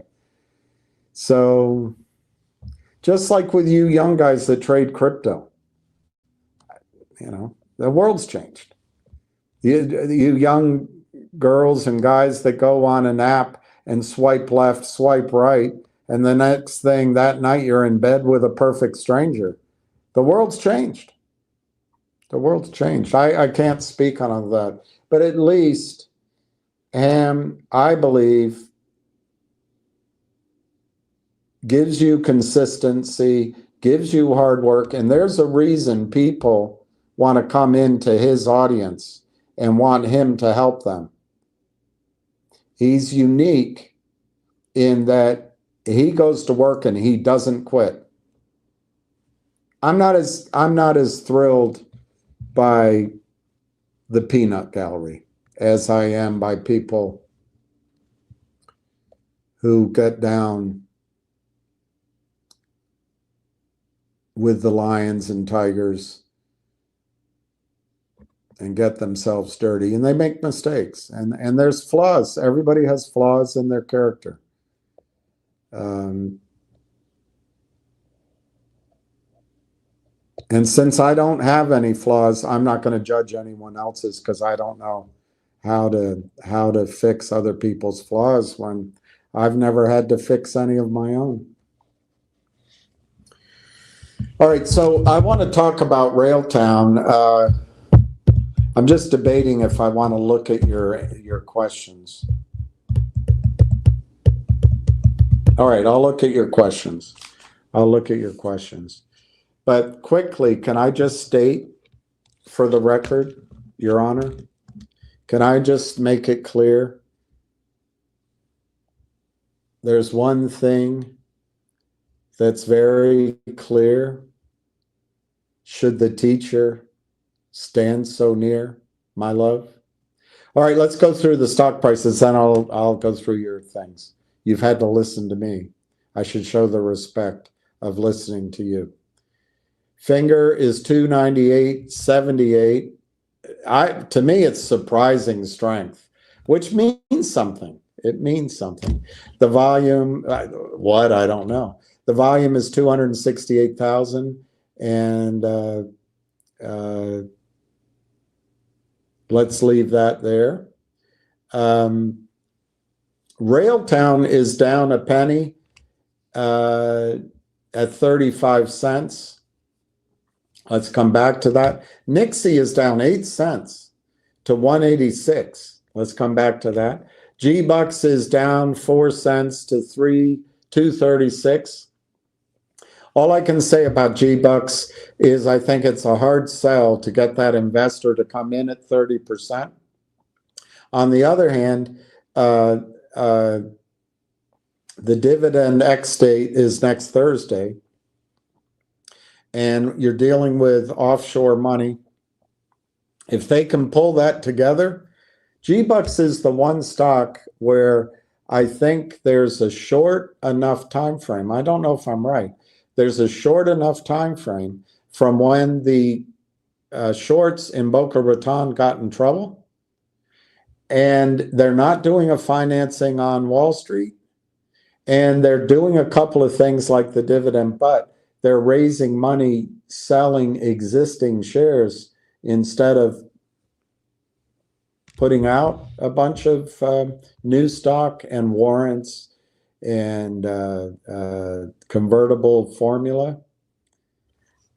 It's a long shot. I think the risk reward in G-Bucks is you could lose $2, but heck, it could be, it could be fun. It's a crapshoot. I think G-Bucks is a crapshoot, but at least you know it's this one sort of 4-day window. You can decide to do some, stay in it, or what. And then I do want to talk about Nixie and Railtown. I'll just make the blanket statement. These are cheap. In the case of Railtown, I think today might be the last day you can buy it this inexpensively. That's a hell of a prediction because it's so specific, so likely I'll be wrong. But that's how I feel about Railtown. If you're thinking about it, I would act this afternoon. Nixie, I think the same thing. But Nixie's weird. It feels like maybe whatever they're trying to do, just like G-Bucks, is taking too long. So maybe it's going to take another week or two. I don't know. But I think June becomes the month. It's the last month of the quarter. It's the last month of the first half of the year. But in both cases, so much time has gone by since they made their announcements. They need to follow up. And I think Nixie, if something went wrong, of course, it would have a sell-off.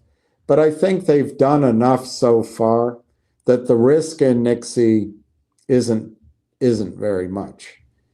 I haven't looked at a chart, so I don't have a number in my head, but I think you're seeing the risk in Nixie. The upside over the next, let's say, 6 weeks, I think Nixie could go plus or minus $2 from 10. If it only goes to 5, 6, when the volume's 50 million, that might be all it does. But I think you can triple or quadruple or more, quintuple your money in Nixie while finger motion is consolidating. Railtown, I think Railtown is, I don't understand AI, but the acquisition of a company that is essentially 160 AI companies. And I remember seeing on Twitter, I don't know where to find it now, that those 160 companies, looking back, already have done, I think, 400 million in revenue.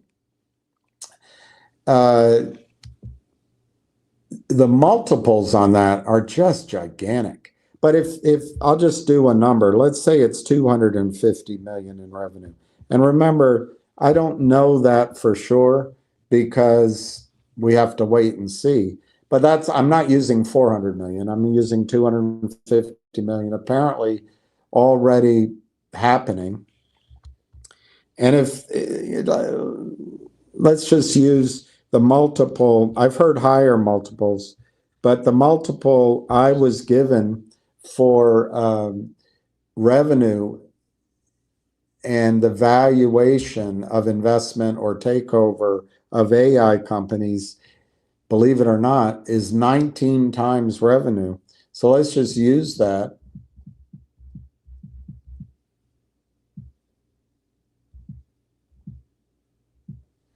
That gives 4.75 billion valuation. And before Tony Denaro says, don't believe people that are giving you wild ass numbers. The number I heard up here, revenue, was 400 million. I'm using 250. I've heard much higher multiples than this, but somebody I trust told me that, so I'm using 19. Could I be wrong and it should be 10? Could I be wrong and it should be 40? I don't know. I'm using 19. So I come up with $4.75 billion in valuation for Railtown at some point. I'm not saying that happens overnight, just at some point. Well, if you divide it by their outstanding shares, which is about 146 million, something like that.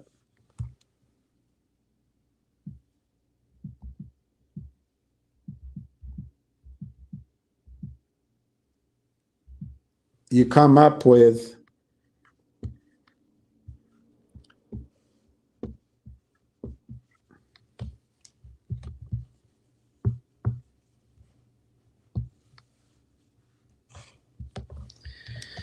$32.50 a share for Railtown.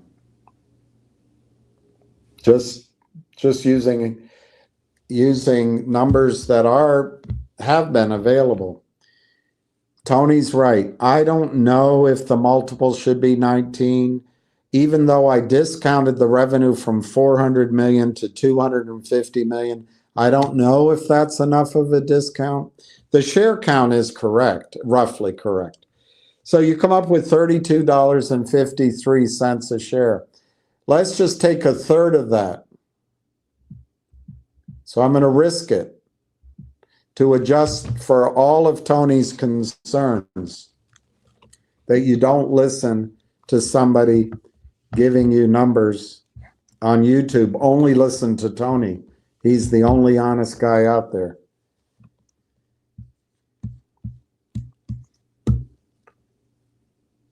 So that comes up. I only took a third of the price. That's $10.83. You know what? Just because I don't want Tony telling you that you can't listen to him, he's just making things up, which frankly it is. It's a back of the envelope calculation, so it is a little bit made up. Let's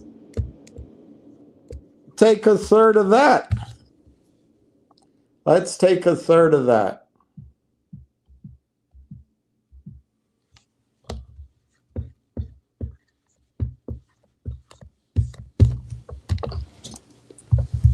That's my target for Railtown. $3.60. I've told you $3.50. That's where I come up with my target. Now it's not going to go straight there.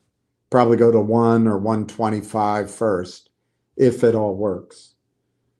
But remember what I did. I took what was on Twitter, 400 million in revenue. I took a picture of it. I'm not going to put it back up because it was taken down. But somebody put it up, that was the revenue of the 160 companies. But I took a portion of that. I took 250 million. And that doesn't include any revenue that Railtown's going to generate or any increase in revenue. I just took 250 million. Am I wrong? Yes, I'm going to be wrong. It's a guess. And then I took the multiple of 19 times that 250, which is the multiple I was given about 9 months ago by a very smart AI investor. Should it be lower? Should it be higher? Because I've heard multiples much higher than 19. I don't know. But since it's the number given to me, it's the one I'm using as a sort of a average, as a metric. So anyway, I multiplied that. I used the existing amount of shares. Should I use more? I don't know. I don't know that yet. But so I just used what I know. And I came out with $35 a share. Well, I chopped that by 2/3 to allow for all those unknowns, to allow for my mistakes, to allow for exaggerations. and I got $10.83 a share. But you know what I did again? I chopped it by 2/3 again. And I came up with $3.60. That's my target for Railtown. And I'm explaining to you why I tell you I think it can go to 350. All right, let's go through questions. I'll go last in, first out until I lose control. Finger should have raised more money. I would bid on state police motorcycle contract. You have to have money to purchase. Yeah. You get paid 3 months later. I don't agree with 3 months. Well, you mean 3 months after delivery, 90 days after delivery, yes. But how long does it take, at least as you're developing your process, from order to delivery? Just to be safe, I'd say that's 6 months. So I think it's 9 months as a from tender to delivery. I think it's 9 months. So I wish they had raised more money, but who knows? I'm not running the company.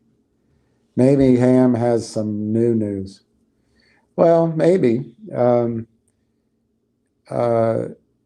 I would say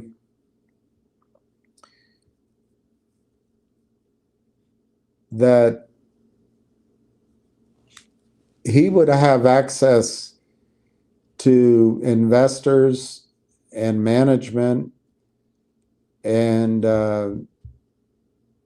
players, I guess, in the finger space, such that you're right. He may know something.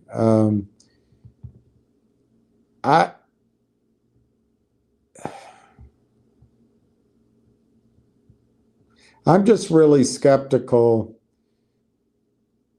If you're looking for a rapid short squeeze, I'm skeptical of that. But I'm also aware that they don't ring a bell on short squeezes. They come out of the blue. And so that's tricky. But my opinion for finger is what I've just described, what they should have done, but should have, would have, could have.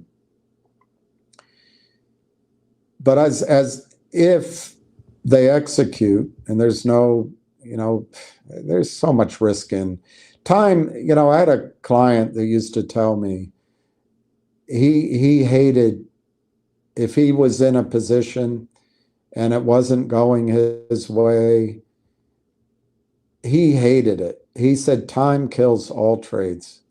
He just thought the more time, the more risk.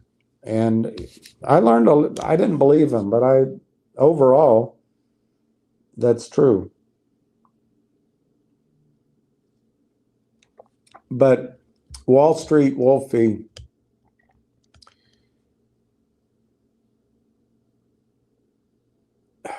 I don't know how to say this. Investing in a stock based on maybe Ham has new news. It's a good reason, I guess, but it's pretty weak as a motivating or a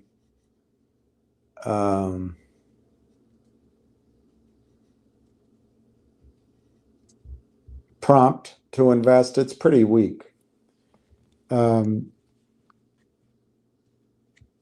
If he does have news, which I think is possible,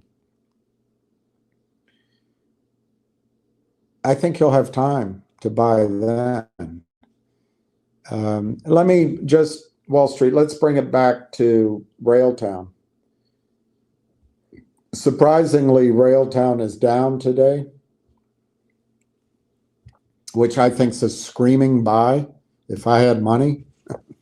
Can somebody lend me $3,700? I want to buy 10,000 Railtown. I'm just joking. That's not a serious thing. But if I had $3,700, I'd go buy 10,000 Railtown. Is that the right amount?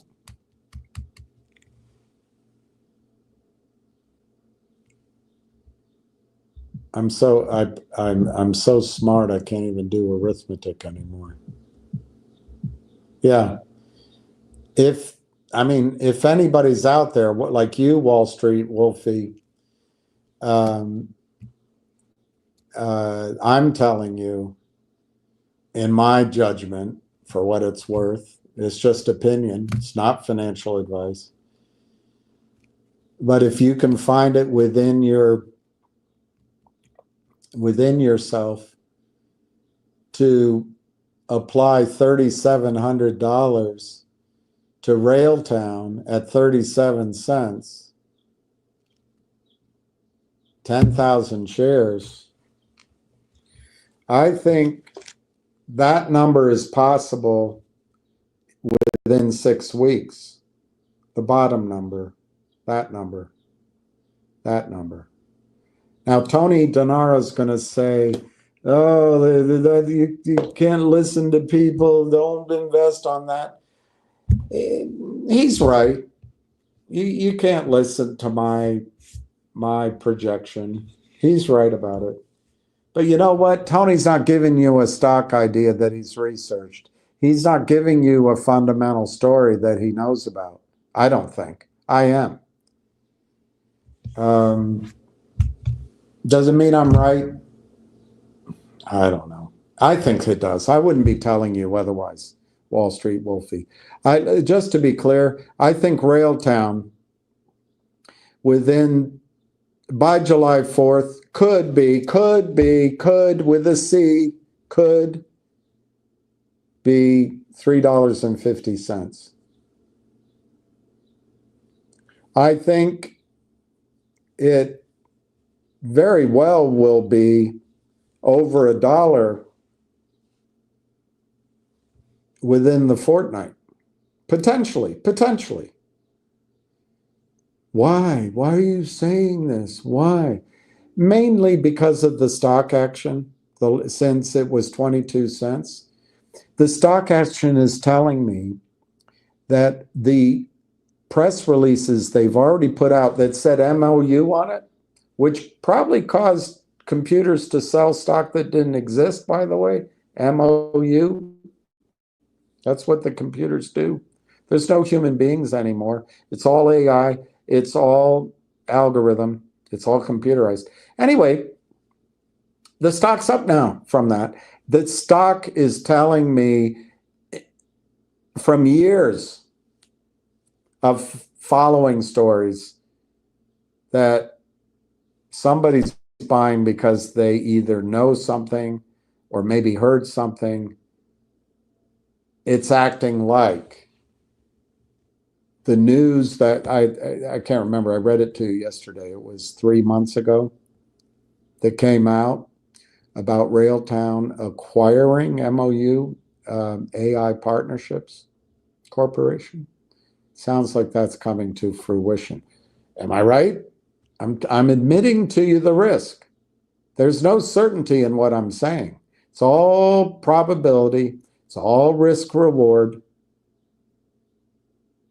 But I think your risk in Railtown, we saw it, I guess. Although I find that hard to believe it'd go there. But I guess your risk is to 22 cents if everything went kablooey, which I don't expect at all. I think Railtown originally, Wall Street, was a story of a software company, using my words, a technology company getting out of the R&D phase, acquiring revenue, but acquiring revenue on a massive scale because that software answered a critical issue, addressed a huge market, and was proprietary and first to market. And it's in the environments of Microsoft, NVIDIA, AMD, and some others. That on itself, I think would make the stock go to $5 when as a takeover, maybe an $8 takeover, maybe a $15 takeover. That's what I first got excited, because I know how it works anyway, it's just, that's what happens. Takeovers are done up the S curve. But in the meantime, Railtown just ran into this acquisition. And I know there's a lot of negativity. Martin Armstrong talks about a bubble in AI. I'm somewhat skeptical about crypto, but I'm also positive on it, so I'm kind of on the fence. So there are skeptics, but is AI going to go to zero?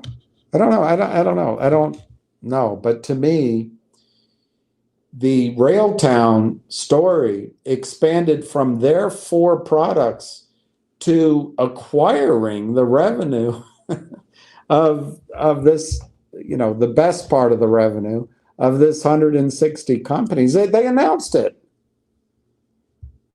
and it's coming. So June is Monday, by the way, and that's as good a time frame as any for me. But will it be Monday? Probably not. Will it be Wednesday? Probably not. Will it be within the next 2 weeks? I think almost certainly you're going to see follow-on results from this acquisition announced. And I don't think you're going to see 37 cents again in your lifetime in this stock. I think the high on the year is 62 cents. That's where it'll go first. It'll go to 62 cents. And then when it breaks out of 62, where does it go? I would pick a double. $1.20, $1.25. But I don't think it'll stop there, as I've already said. So I don't know. If you have 3,700 or you have to sell something, it's not advice because I don't know your situation. But 10,000 shares of Railtown, 3,700 could become 12 grand pretty quickly. But if I'm right, it could become $3,500, $3,700, $35,000, $37,000. And then while Finger is doing its consolidation, you can come back and add to your position of Finger and settle in. And maybe I can teach you how to sell calls against Finger as the premiums are available. No one really listened to me last week, but that was available. And Tony Donaro doesn't talk about that, I don't think. It's easy to criticize.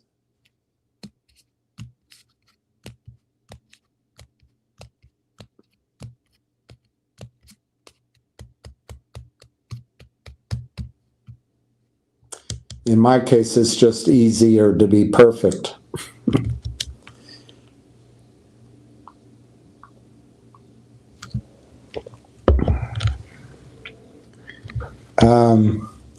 Ham is pushing call options on the Finger. Why doesn't the guy trapped buy 10,000 options and then cumber? It would wash. Well, I've got a couple answers for that. One, he doesn't have the money. He's got a margin call if he's trapped. Two, he doesn't want to make his problem worse. If somebody bought 10,000 options, call options, they're going to increase the premium on those calls. And ceteris paribus, that's going to bring in buying in the stock. So it makes the stock price go up. It ends up making his situation, the trap person situation worse. That's why they don't do it. What Ham is trying to call to your attention, and he's been doing it for quite a while, is that these shorts and the system, there's a cost to carrying these illegal positions, that they're trapped. So there's a side of finger that's a fundamental story, but there's a side of finger that's a short squeeze story. And they perhaps move together. GTII didn't have any fundamental story. It was just a short squeeze story. I would argue that AMC had a pretty crappy fundamental story, and I think GME is a complete shit show fundamentally. But everyone loves it because it's a short squeeze story. So that's all Ham's trying to point out. Ham believes the best short squeeze out there is finger motion. Ham has followed it. He's a little bit like the black cab driver in London. You can get into his cab and say, I'd like to go to Marlborough Court. Well, so there isn't a Marlborough Court. There's a Marlborough Way, and there's a Marlborough Gate. Ah, you're right, Marlborough Gate. Click, close the door. Right, sir, we're off. They know every single street in London. Their brain is bigger. I think he knows the data behind finger motion. Is he right?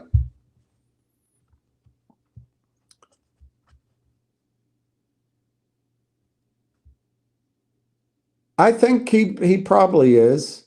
Where I have a concern, just with AMC and GME, and ultimately you saw it in GTII, you're seeing it in MMTLP. I think the criminals have all sorts of methodologies with which to move shares from one place to another, move money out, create shares out of Germany, sales, that then there's no record of. They've purchased Ann Wagner. Ann Wagner's against any audited trail. They've purchased Gary Gensler. He's against anything in the over-the-counter market.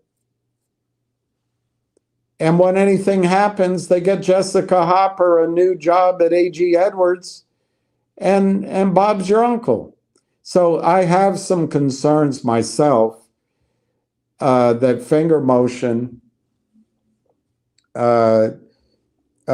short position is under control. But you know what? Ham has been doing this a long time. I don't think Ham's called out a short squeeze like a GME, since he called out GME before, but that doesn't mean he won't. And all short squeezes happen in about a few weeks. And the setup takes years. It's like the caldera underneath Naples, El Signore.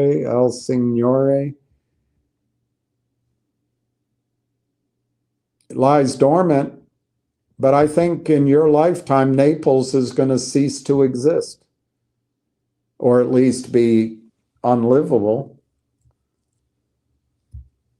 But people still build houses on top of it, because as human beings, we take short-term experiences and we extrapolate it in the future.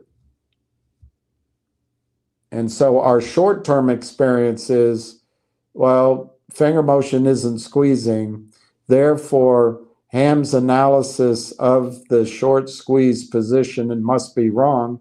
Therefore, it's not going to squeeze. Well, it's just like the people living on top of Il Signore. Let me find the name of the damn thing.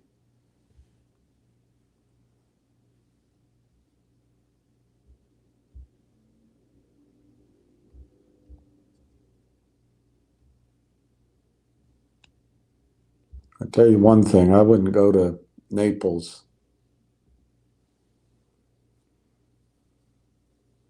Campi Flegrei, the Campi Flegrei supervolcano. The Campi Flegrei supervolcano. Of course, we have one in Yellowstone.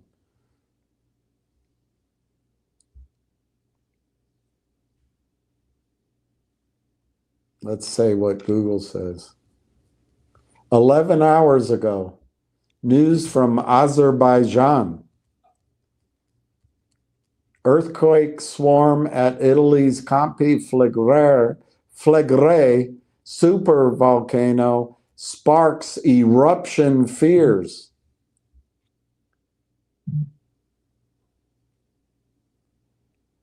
A powerful wave, this is 11 hours ago, a powerful wave of seismic activity at Campi Flegrei, a massive supervolcano near Naples, Italy, is fueling renewed concerns among scientists about the potential for a major eruption. In May, the Phlegreian fields near Naples was shaken, but not stirred, by a magnitude 4.4 earthquake, the strongest in 40 years. Over the past 6 months, scientists have recorded more than 3,000 smaller quakes, known as tremors, for a figure far above normal. Experts say eruptions are usually preceded with the increase in earthquake activity as underground pressure builds up. These small quakes can weaken the rock above the volcano's magma chamber. That's what I heard. The capstone is broken, making it easier for magma to push through. Think it like steam building in a pressure cooker. If the lid gets too weak, it could blow. Geologists have observed a sharp rise in gases being released from the volcano, another warning sign.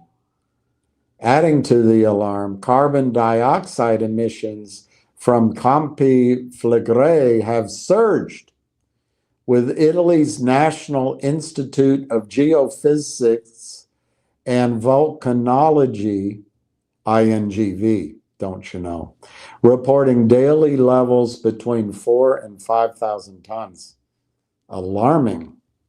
I don't know what the metric means. Experts say increased gas emissions often mean magma is moving closer to the surface, putting more pressure on the volcano.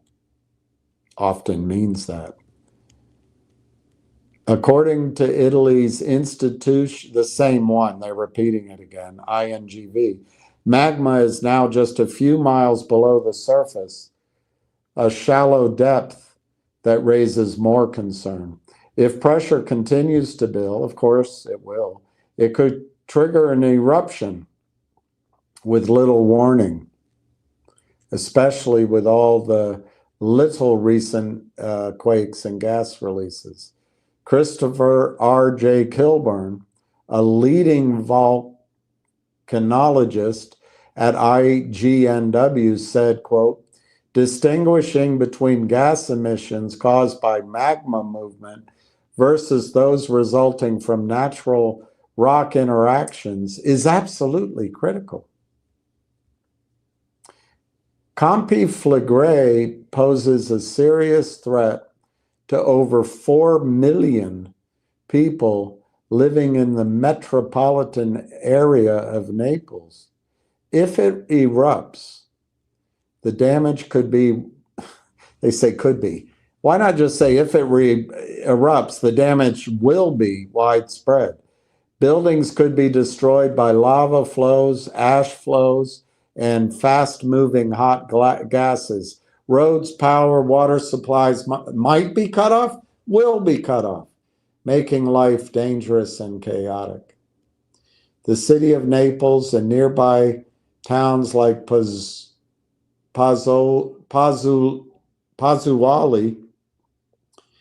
sit close to Campi Flegrei, putting many lives and homes in the danger zone.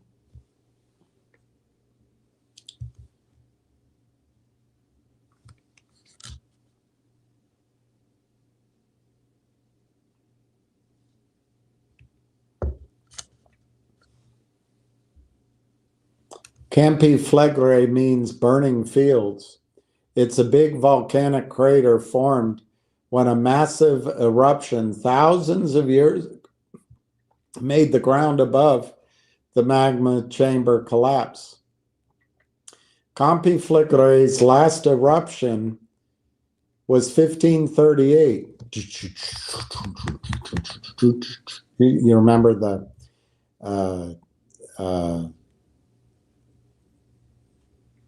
I'm trying to remember the guy, he just died. The song Eruption. While it doesn't erupt often, major eruptions happen every few thousand years. Anyway, it's very frightening. There's houses right there. About 40,000 years ago, Campi Flegrei erupted with such force that it caused one of the worst volcanic disasters in Earth's history, triggering major changes in the global climate. If such an eruption happened today, the impact would reach far beyond Italy, you know, Rome, Italy. Ash clouds could blanket much of Europe, grounding flights, damaging crops, cutting power. Gases could block sunlight, causing years of cooler temperatures, affecting food supplies. Anyway, that's what waiting for a short squeeze is like. The houses that have been built right up to this caldera, Daily Mail, the Daily Mail, science. You got to follow the science. Scientists warn, this is just yesterday, by the way, just yesterday morning. Scientists warn one of the world's supervolcanoes is awakening. It will plunge the planet into chaos. A powerful series of earthquakes at Campi Flegrei, a massive supervolcano in Italy, has raised fresh concerns among scientists about the risk of a major eruption.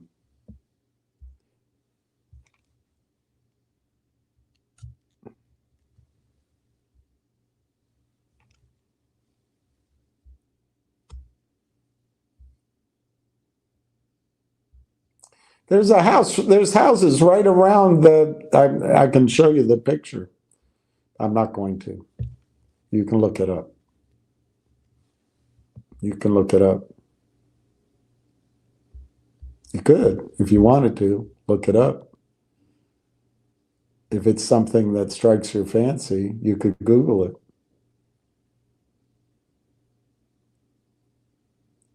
Is a supervolcano awakening in Italy? A global threat is looming around Naples. And you look at the caldera, I mean, guys, this is what human beings do. This is what human beings do. Do you see that? Do you see all those homes? We make our decisions based on our most recent experience. We don't take into account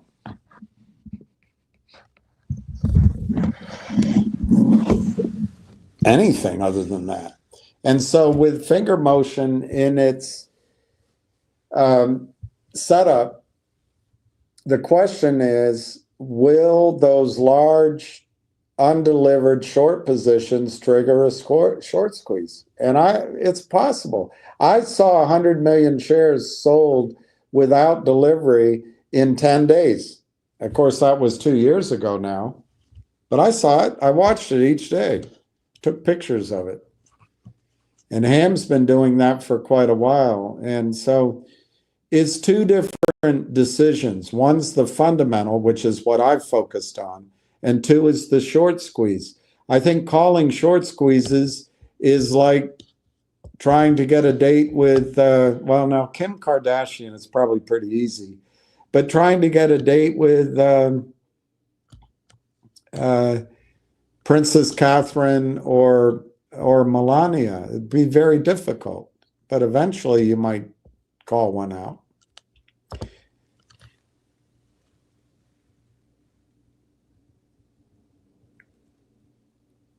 Investors that bought at 250 yesterday are from China.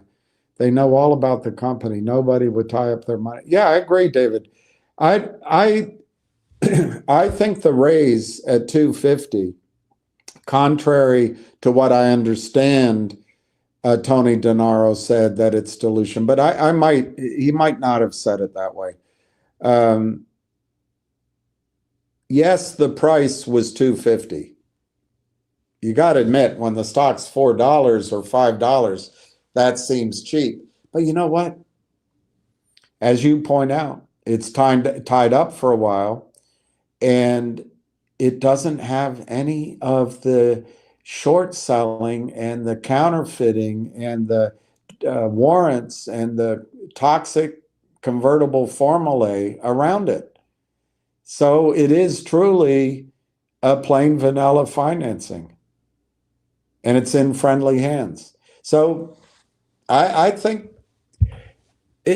I don't have any problem with it. I just wish it had been bigger, frankly. That's all.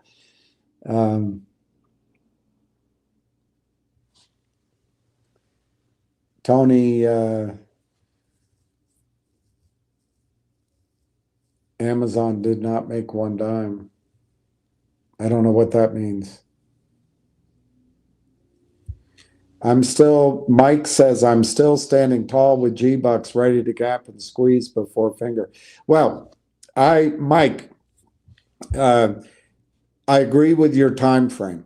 I think G-Bucks, if it's going to happen, it'll be next week. Could be Monday. In fact, let's talk about G-Bucks in the sense that everything goes well. If everything goes perfectly, they'll conclude that transaction and announce it either Sunday night or Monday morning. And then you've got 3 days of excitement before the dividend. That really could happen with G-Bucks. The only caution I have, Mike, is, well, which I've said before, is the proposed offering or the proposed financing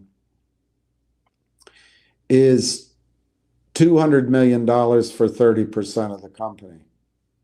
The stock is trading. $200 million could buy the whole company. So they've got a bit of salesmanship and a bit of, what is it, hog tying? That's not hog tying. Anyway, they got to do some negotiating. Hog talk? There's some word for it. But it could get done, Mike, and I agree with you 100%. G-Bucks, if something happens, will happen much sooner than finger.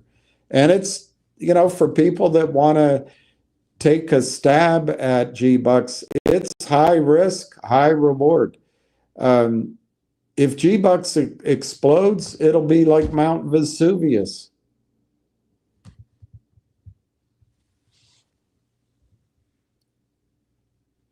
Ham just posted he's expecting G-Bucks to move next week. News coming. I know you don't like rumors, though. Well, that's not a rumor, David. That's Ham saying news coming next week. And Ham's the guy that brought you the idea. And Ham presumably has news flow. I wouldn't count that as a rumor. You got to be cautious on it. But I think that's actionable, but it's high risk. Okay, it's high risk. I do think the risk in G-Bucks, if they don't get the deal done, is that the stock goes to, the stock could go to, I don't know. I don't know what to tell you. It could go to 60 cents. But if they get the deal done, it could go to $60. It's that kind of stock. And I would listen to him on that. If Ham said there's news, that would be something I would listen to. I don't think that's a rumor. But obviously, he's predicting something that he doesn't know for sure.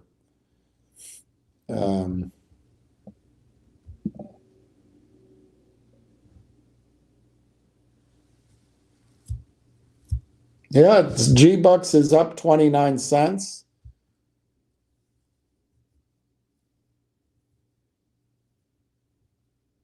I kind of wish it's hard to borrow. I kind of wish I owned some.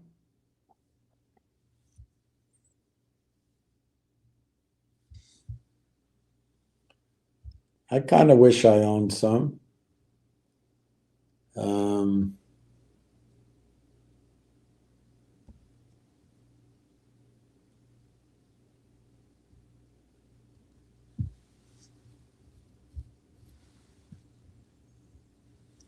It's yesterday morning.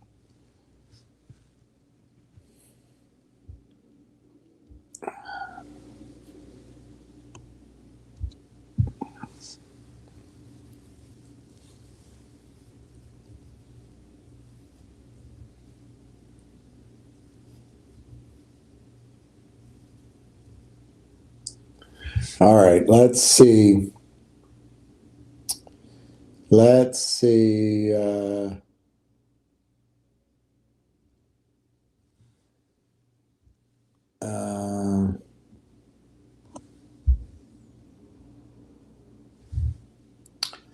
I'm going to show David. This is bad. This is not good. This is stupid.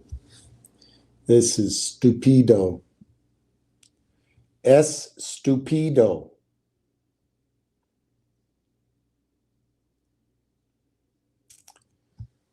Uh,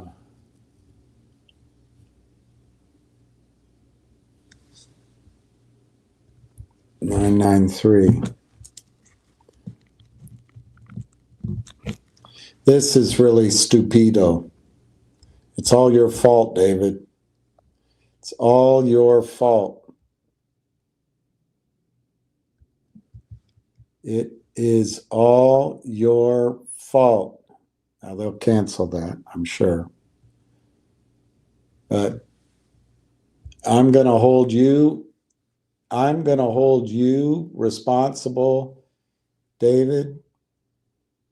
And I'm never going to forgive you on this.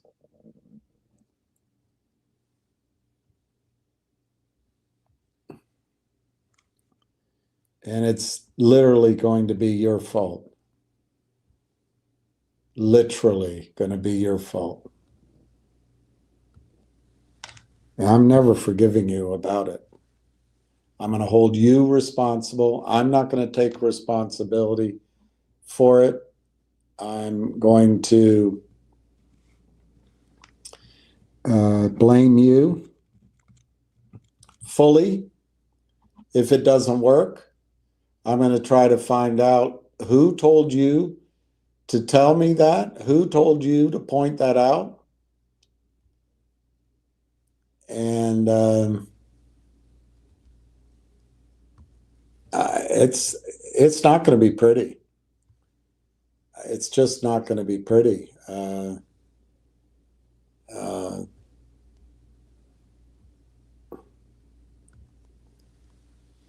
It is just not going to be pretty.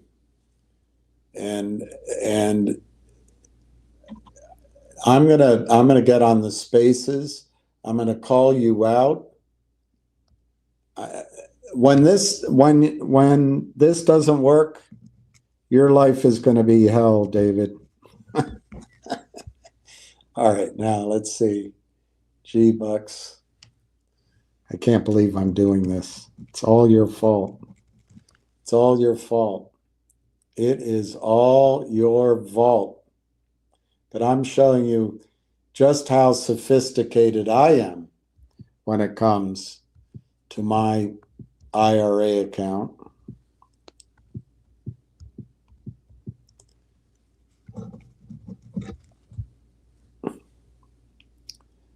It's just Saturday morning.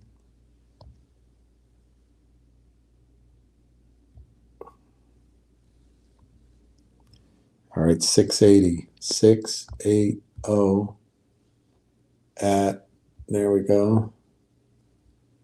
Smash preview. Okay, that doesn't work.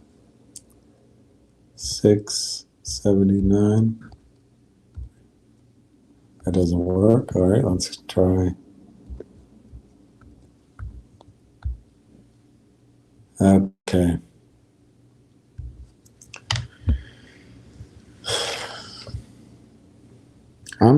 David, and Mike, the two of you, I'm gonna be so mad at you. I'm not gonna take any responsibility myself. It's totally on you. It's your fault. It is going to be your fault.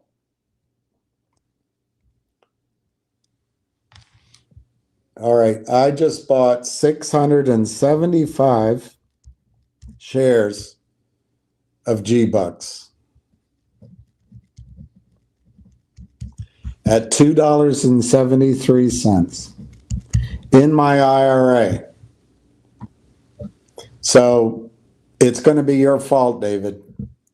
I'm never going to speak to you again if it doesn't work. And that's just how it is. 273, 22.67 divided by 273. All right, I'm going to try to buy 8 more shares because they filled it below the ask.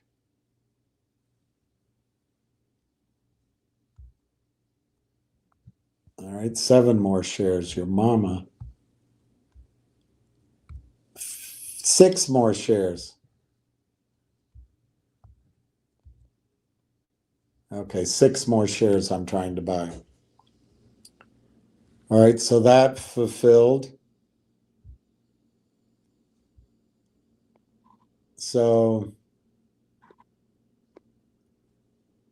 David, I just bought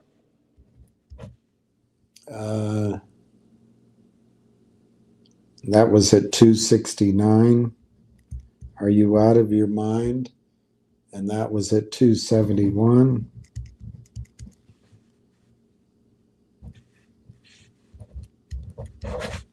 I'm holding you accountable. I just bought 681 shares of G-Bucks, and I had to sell a good chunk of my Nixie because I have a small account to do it. I'm going to hold you responsible.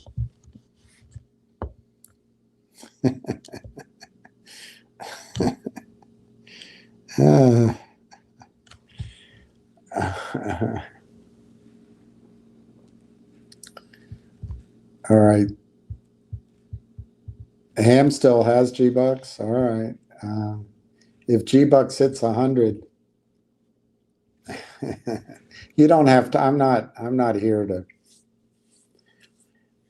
Yeah, I wanted to talk about what my goals are with what I'm doing, but I'll do that after I want to go through your questions because I want to make money with my own audience or Ham's audience. But I want you to make money. So, David, you're on the hook now. You have now given me a recommendation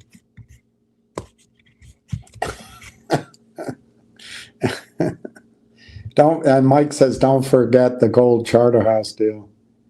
By the way, I think G-Bucks will continue to run after the pay date.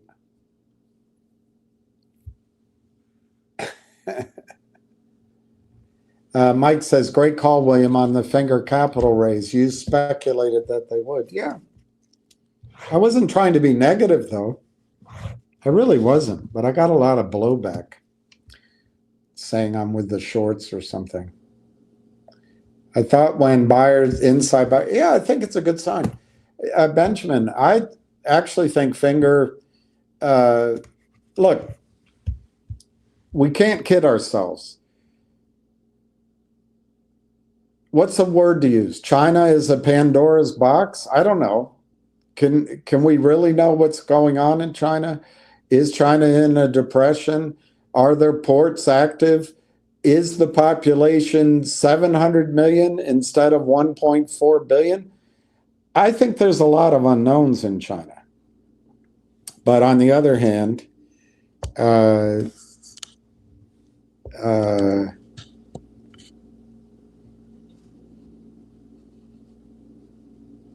agree with you 100%.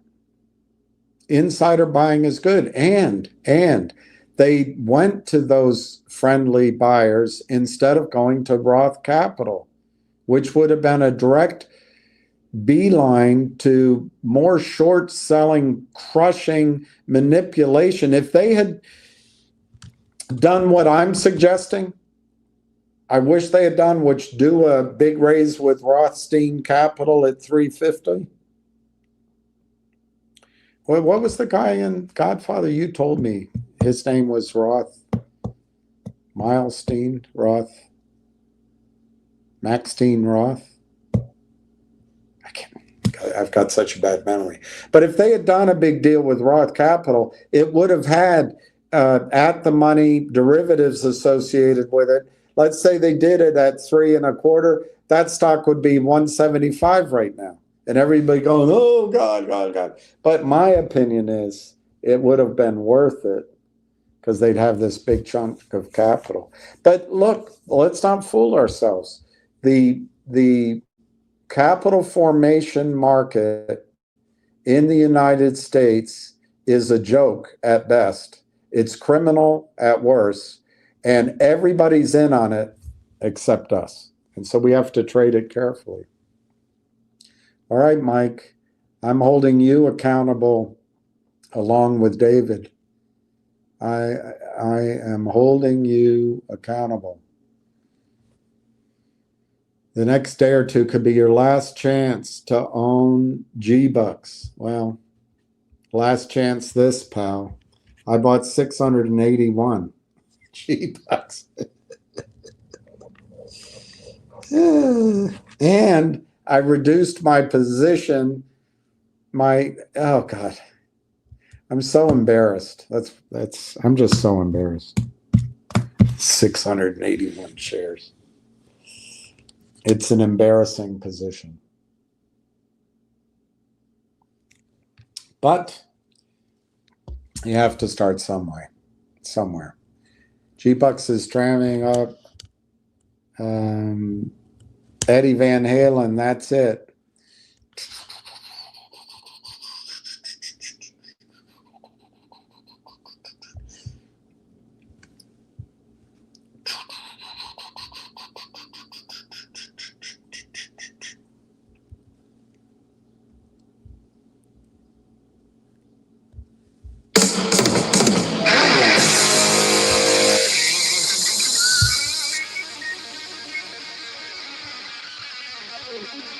That gets rid of all tension.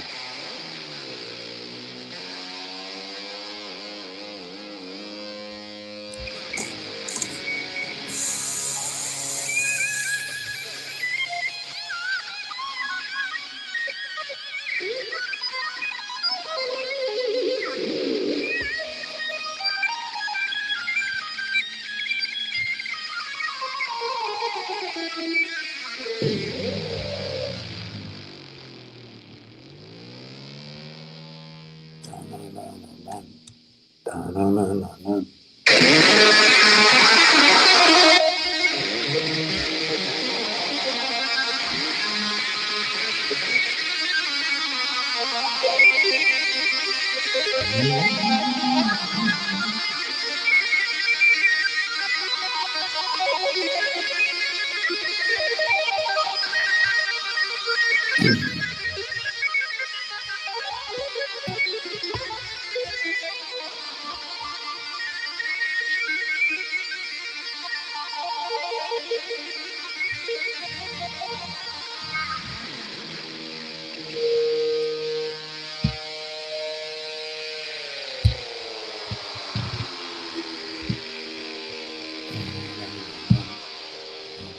not going to do that.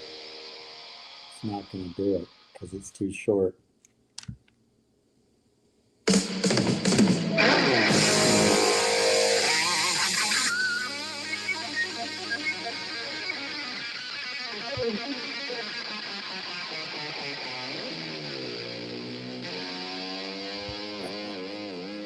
Edward Van Halen.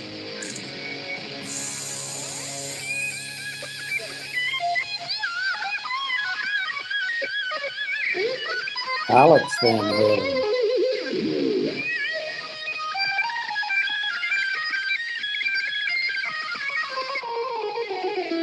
Michael Anthony.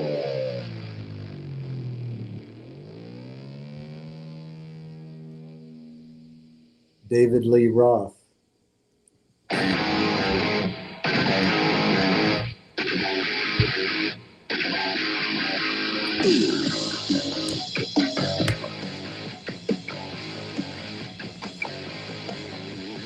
Girl, you really got me now. You got me so I don't know what I'm doing. Girl, you really got me now. You got me so I get some bad night. Girl, you really got me now. You got me so I don't know where I'm going. That's not their best song. Their best song is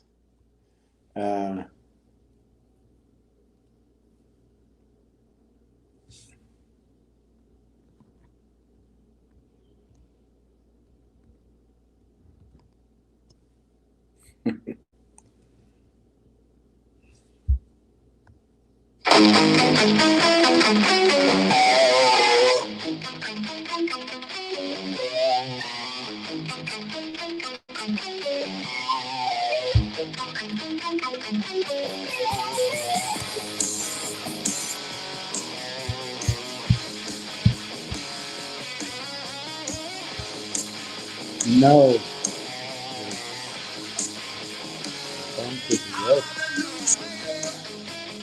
All about your business.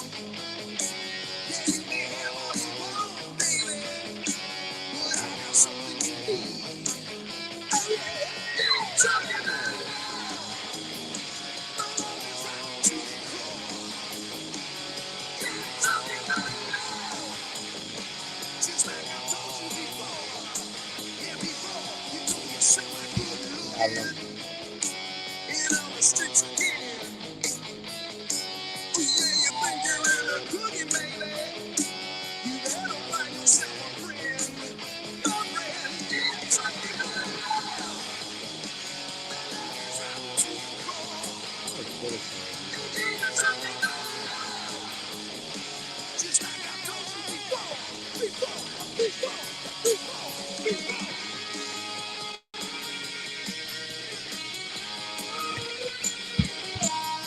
Well, I've been to the edge, so there I stayed and looked down.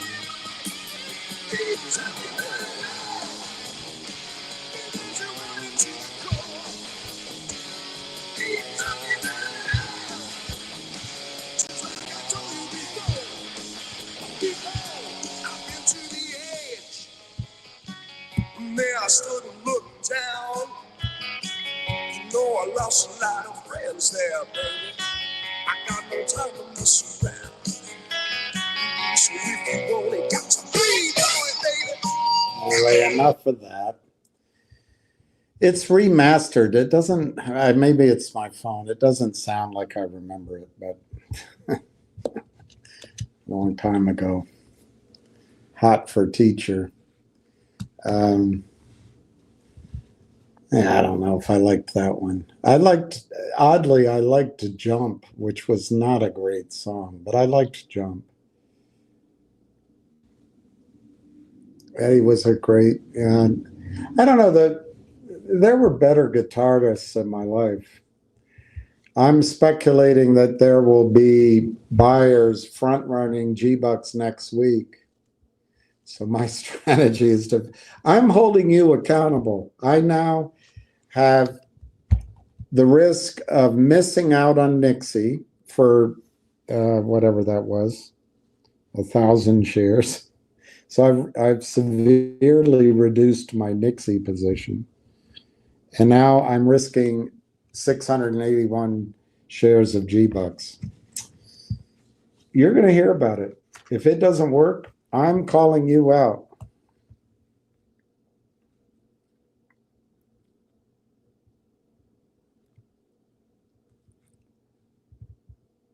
I've been to the edge bay, and there I stood and looked down.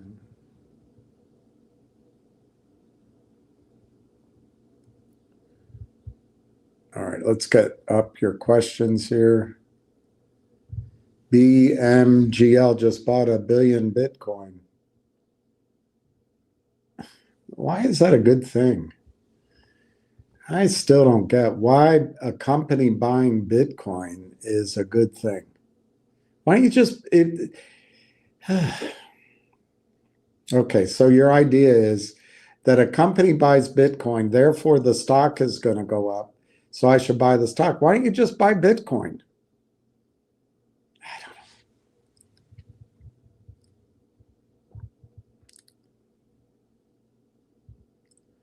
Finger, great strength since the crash yesterday. Oh yeah, let's look.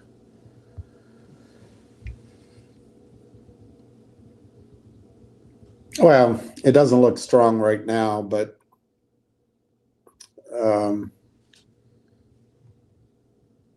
it doesn't look weak either. It's down just slightly, but yeah, I really would have thought, Drew, that it would be 250. But remember, that's the difference between doing a Roth deal and doing a deal with investors. That's the difference. A Roth deal, this stock, maybe they would have done it at 250. This stock could be 175. So you got to give credit. You got to give credit. You do have to give credit. I just really wish they'd raised more money. But maybe there's something we don't know about, and they didn't need to raise more money. It's easy to be a critic, as I just suggested before. I agree with you on that. On the C2 project, size depends on Finger buying vehicles. No, exactly. And that's why I wish anyway, we went through that. Maybe Finger has all the money they need. You may have, I may have what you want, babe. How does it go? You may have what I want, babe, but I've got something you need. 1 p.m. conference call. Well, I hope you listened to it. I'm sorry I didn't see your message. I could have put it on. I didn't see your message. You said Finger should have raised more money. Yeah, I don't know. Look, it's easy for me to give you what it should have been. It's an art, not a science. There's no right answer. And we'll see. I mean, they're the guys and girls. I think the biggest motivator at Finger is a woman, Lily, I think. They're the ones driving the ship. So let's see what they got in mind. I personally think the stock market, I agree with whoever said it, Drew, I guess. I think the market's reacting very well, considering. So we'll see. I think you should distance yourself from Ham. He's a blowhard. Finger most likely won't squeeze. It's a long-term investment.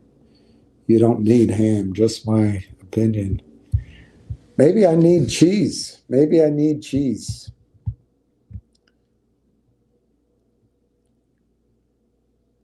Don't let the bastards grind you down. Idiots. Idiots. It's for you. There's Gronk. There's Gronk. You know, that's got to be the best boy, especially when he's sleepy, so he doesn't mind if you give him a hug. But he has to be really sleepy. Otherwise, he'll pop up with his head, hit you in your nose, and you'll go, why'd you do that? What a good boy. I didn't mention that I own MMTP. Yeah, I know. I do own NextBridge. I've got the shares in the other room. Yeah, I forgot to say that, Dinkin. I forgot to say that. That's a real winner. It's a real winner. People like you and I get pooped on every day because we're nice. Pooped on. Sorry, pooped on. But I won't let that change me. It's not worth it. I know in God it is. Yeah, it's interesting. It's interesting. You know, women don't like good guys and nice guys, and good guys finish last and all that. But I don't know. How do you learn to be an asshole? I can be an asshole. You've seen it sometimes. But it's just an act. It's just an act.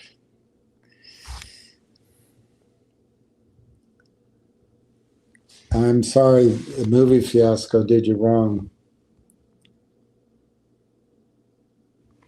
Yeah. Candy, I'm just like when I tell the story about Lou and that other guy and Frank, it's not that I'm blaming. It's just I'm calling what happened out. That's what happened to me, but I'm not blaming anybody. I should have said, no, I can't go. That's what I should have said. Or I should have said, I'll meet you at 2 rather than at 10 a.m. You know, it's on me. It's ultimately on me. But that's what happened. That's all I'm saying. That is what happened.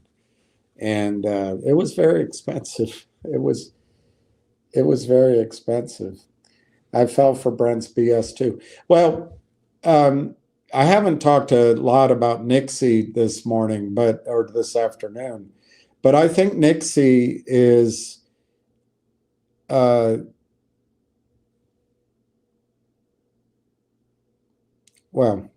I think both Nixie and Railtown could have movement even before G-Bucks. I don't know, or G-Bucks might not. Look, the only thing that's intriguing me about G-Bucks is that short window. A short window is like having a small,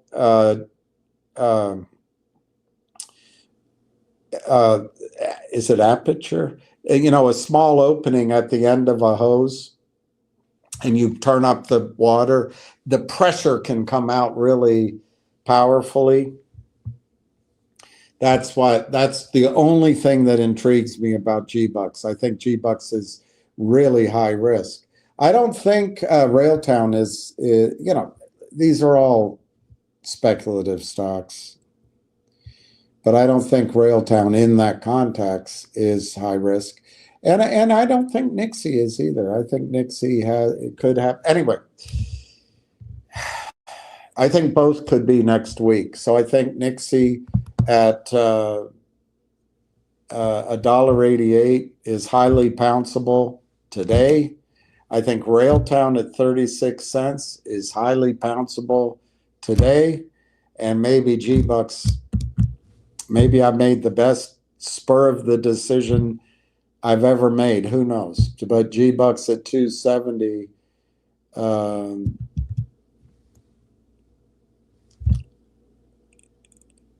all right, let me put it in risk terms. I think G-Bucks could go to 2.7. You could lose $2 on G-Bucks. That's a huge risk.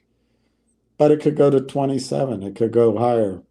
Nixie at 188, I think, in a spike, you might lose, if you sold in a spike, you might lose 30 cents. But if you didn't sell, I don't think you'll lose anything in Nixie. And of course, do I have to keep saying that? This is all blabbering. It doesn't mean there isn't risk.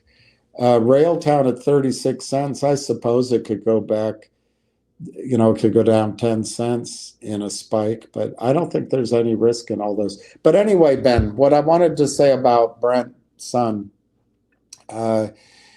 if Nixie works, that's all Brent. Well, it's other people too.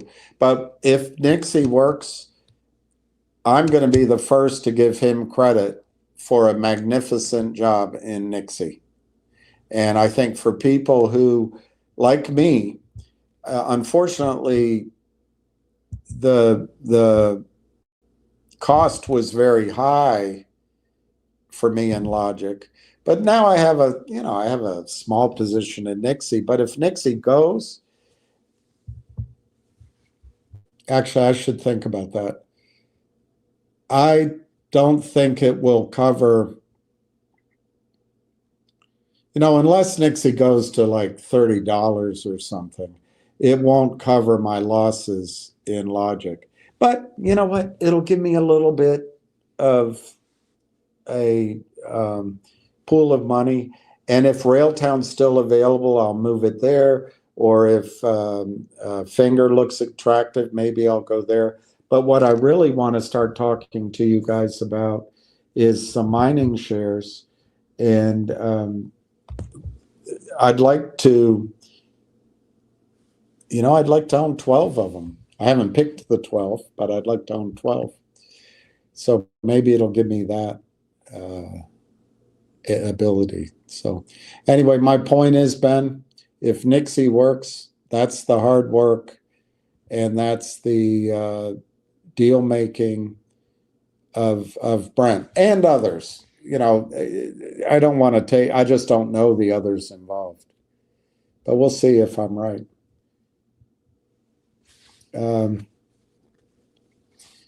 My grandmother used to say, how did she say it? Oh gosh, how did she say it?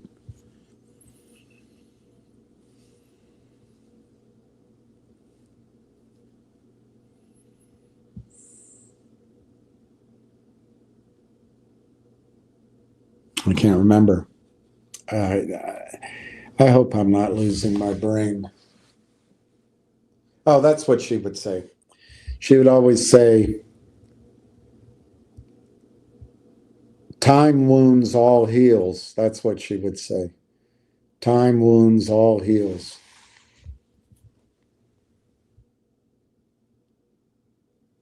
This is what the crooks wanted, and tear us apart. Yeah. You don't have to feel badly for me. My long disquisition this morning is because I think Jennifer knew what she was doing yesterday. It got me thinking, and I feel risk, I have to admit. On the other hand, David, I think I've been clear from the jump that everything I say is in my own opinion. It's not financial advice, and et cetera, et cetera. Even when I was showing the potential of huge moves in the stock price, I said, if it squeezes, and I gave it low odds. I think,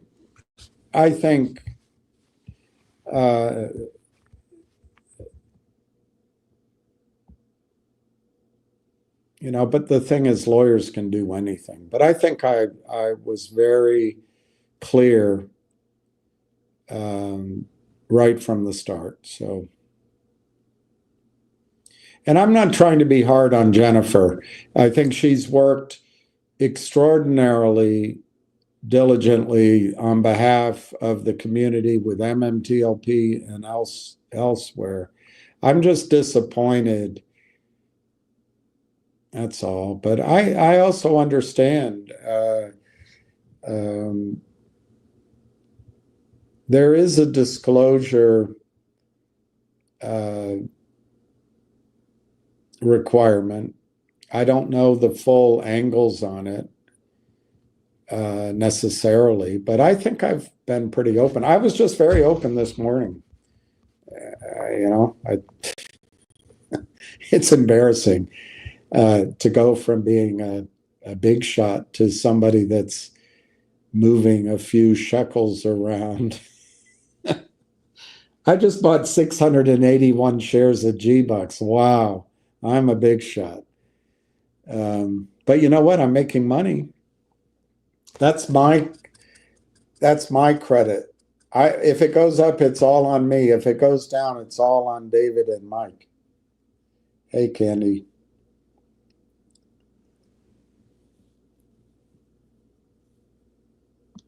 Tony DeNaro has interesting thoughts on Finger, and I believe he was talking about people we listen to. Yeah, I think I didn't listen to him, but it was relayed to me. I think a lot of what Tony said not only was interesting, I think it's spot on. It's accurate. But look, I admire people that sit and analyze after the fact and seem very reasonable. I've dealt with those kind of people all my life. It's thrilling. I just really am always impressed with people that get out there. A friend of mine, for example, years ago, he was always hardworking all of his life. He got a scholarship at a brilliant school and then went back to work at a bank or a savings. I think it was a bank. But he had his first kid and he was just starting out. He had a small house. And I guess he realized he wasn't going to get where he wanted to go, at that job. So he went out and started his own oil and gas company. And he went to a wealthy guy, I'm not going to use the name, and he borrowed the money to drill, I think, 3 wells. And it might have been one at a time, but I think it was 3. And each of them were dry. It didn't work. So he went back to the guy, and this is where it might have been one at a time. And the 4th well didn't work. The 5th well didn't work. And it was just stressful as hell. And, a guy like Tony would be sitting there going, well, I told you, you shouldn't have left the job. Anyone could tell you that going out and drilling exploratory wells is risky. And I told you, somebody told you there was oil there, and natural gas, but I knew. I mean, look, after the fact, it sounds brilliant. But you know what? The 6th well, he was almost going to give up, and the guy said, I'll give you the money for the 6th well. 6th well worked, and he started an oil and gas company. He's still in the business today, and his word is good. His work ethic is still the same, and he built a good life for himself, his friends, his family, and a good business. And that's what I admire, rather than the guy sitting there saying, hey, I told you that drilling a well is risky. You're not going to make money. Yeah, it's interesting, and it's correct. But I like the doers in life. I like the creators and the builders and the makers.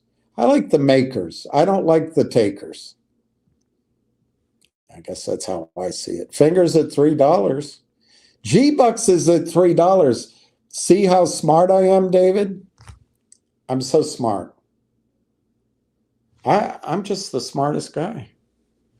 G-Bucks is $3. I'm not giving you credit.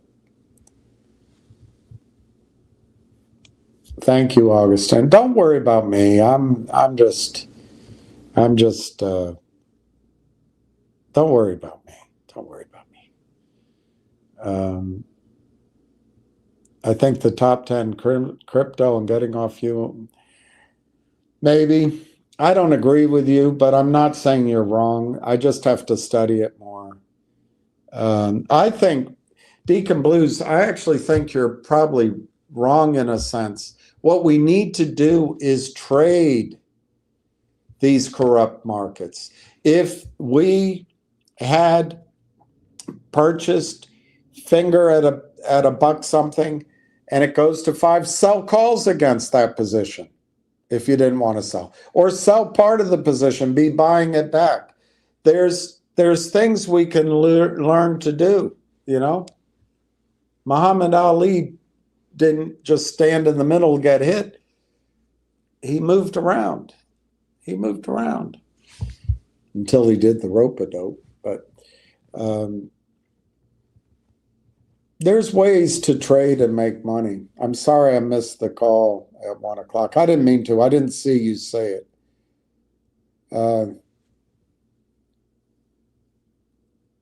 If you want monitors for your video, then do this.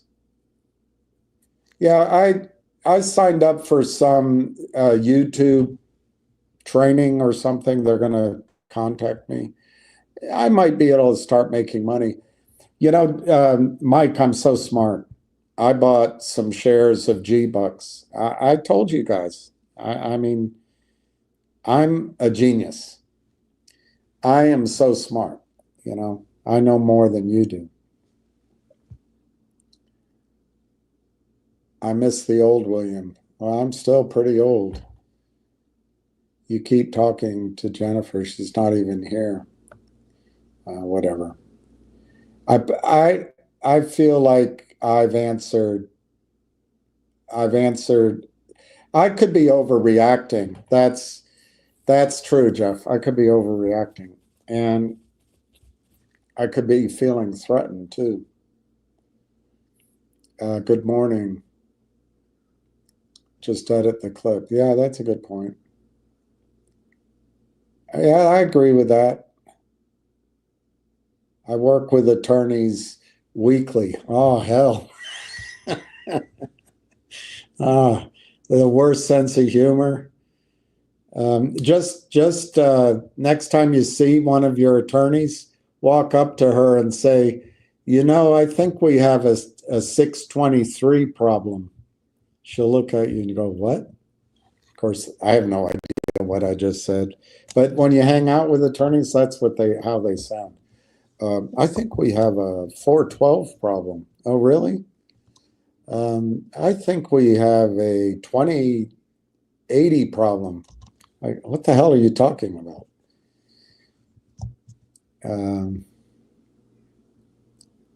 All right, let me listen to this. Hey, Bill, I have a forensic business. Mentioned your issue. Thank you very much, Bill. You would be difficult to sue, and just put a disclaimer on your site. Thank you very much, Bill. I'm gonna come up. Another friend of mine said he'd send me, you know, a cut and paste disclaimer. I'm gonna do that, and I'm gonna get better. I'm gonna move toward having a more perfect disclaimer. But I appreciate that you asked and that you tell me that it'd be very difficult.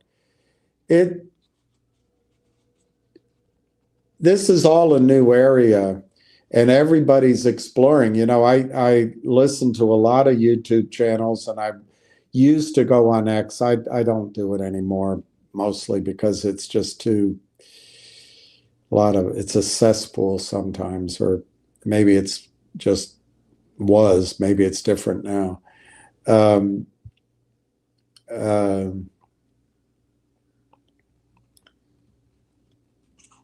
people used to have to call a broker or, read a newspaper to get financial information. Now, this new medium of YouTube and other things, it's changing. And I think it's maybe for the best, but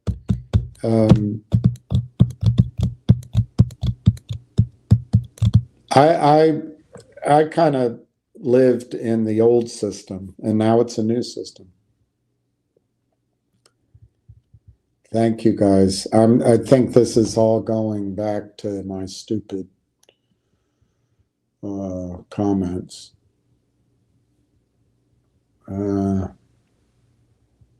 Thank you, guys. Thank you, guys. I'm going to go back to the bottom because this is all about me. Even though my whole thing is about this morning, all I did is talk about me. I don't really enjoy that. All right, 320. We're up 80 cents because of my brilliance. It's not him. It's not Mike. It's not David. It's me. I just bought 681 shares of G-Bucks at $2.69. Well, that was 6 of the shares.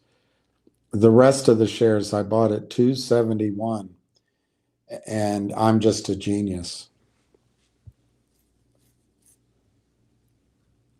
Wow, you've got 3.4 thousand shares. I hope it works. I hope it works.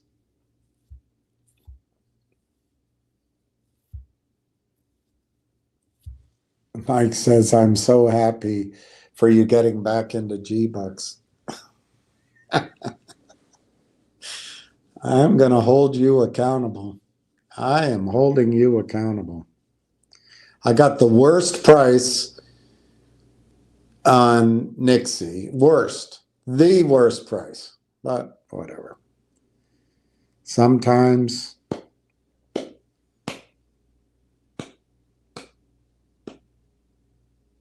now G-Bucks is down to $3. Now I'm mad at you. Sell G-Bucks now. Don't let it turn into that's very funny. That's good advice, but that's the problem. When do you sell? That's the problem. All right, Steve. You're now on your way to being a financially independent guy. But my opinion, don't open it. Don't tell too many people you have it. I don't even think you have to open the brown box it comes in, but whatever. If you need to look at coins, buy some more and look at those. But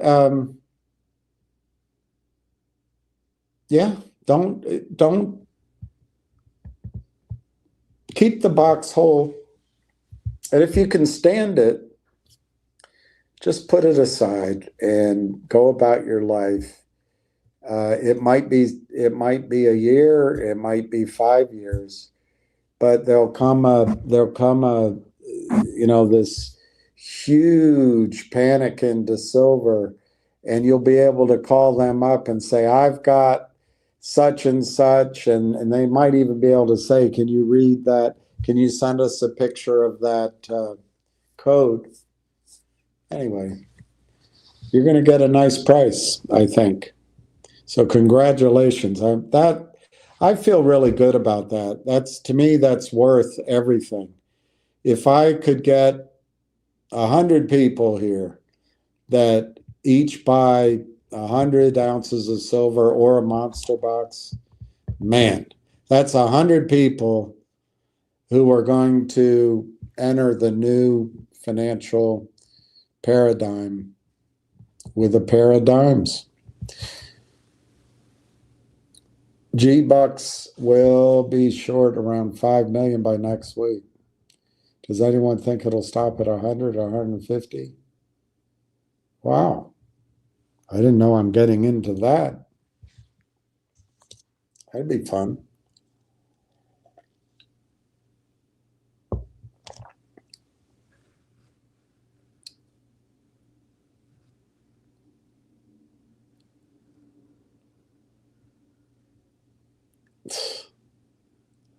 All right, let's see what Sparky says. All right, Sparky, I'm going to write you down, and I'm going to start keeping a note.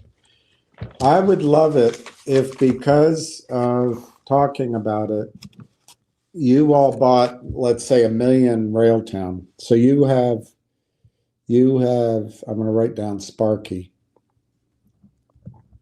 Sparky 73, 60,000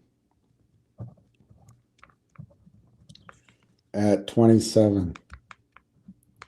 I would love it if there's a group of people here who purchased, let's say collectively, 1 million shares of Railtown. And if I'm right, it goes to 3.5 million, but it could be better than that. And that would make me feel good about making a difference. And then that's, I don't know where this is all going to end up. I wouldn't mind either starting a company or, creating something more productive than getting into spats with shills on bloody YouTube. Sparky, that's fantastic. That's fantastic. Buy all the Railtown I want.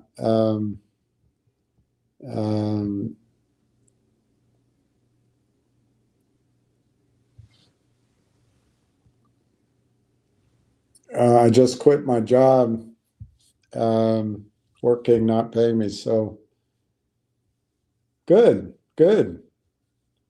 You have a new position and a new, that's good.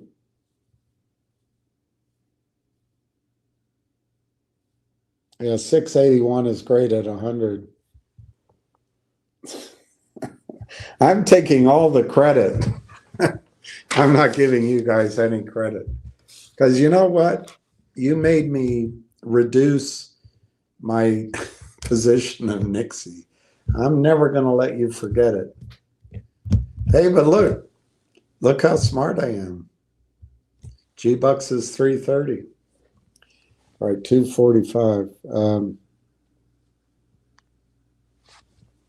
Good for you, $1,000 of PSLV. That's great. That's great.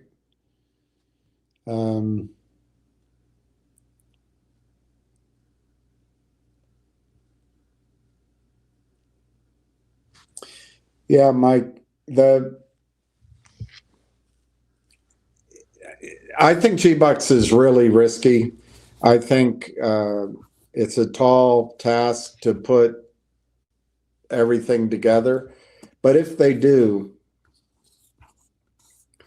we'll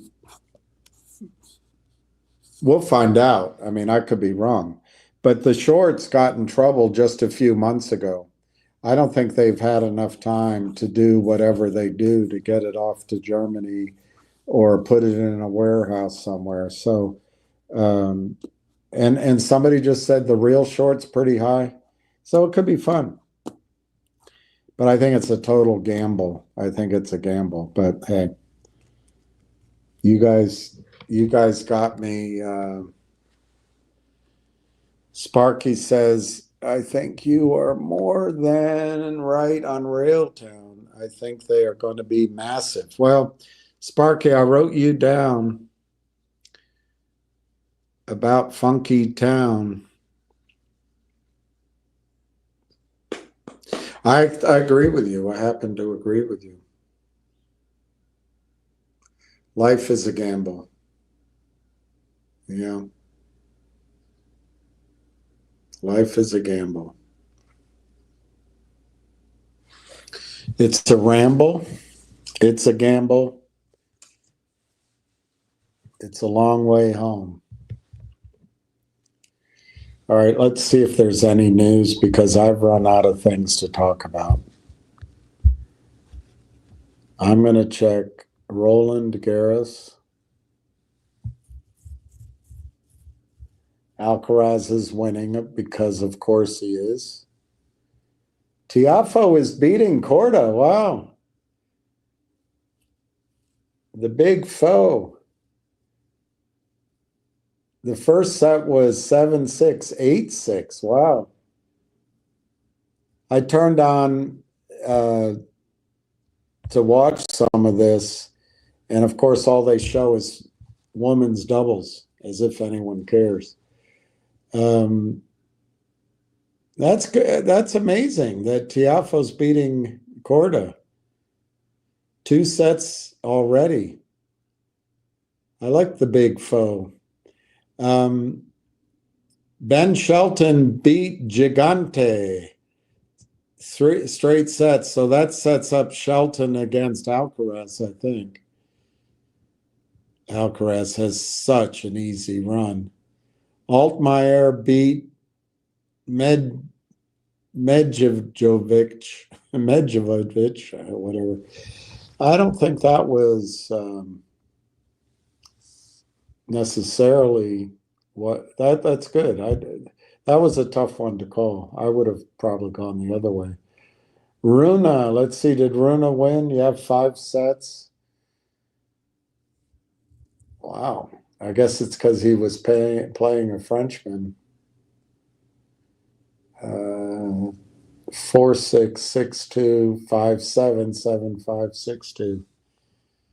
Yeah, Runa's good. Poprin, I would think, would win. Yep, he won, but it was close. 6-4, 7-6, 13-11, and then 7-6, 7-5. Wow, that was really close, but Poprin is very good. And then T-Paul beat Kachanov, which I think Kachanov could have beaten him. He's so powerful. 6-3, 3-6, 7-6, 9-7, 3-6, 6-3. That's pretty good. And I'm sure Musetti won. Yep. Musetti won 4 sets, though. It's pretty good. So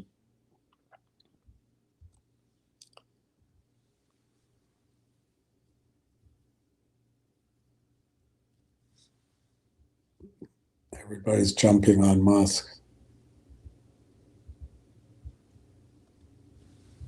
These students graduating Harvard,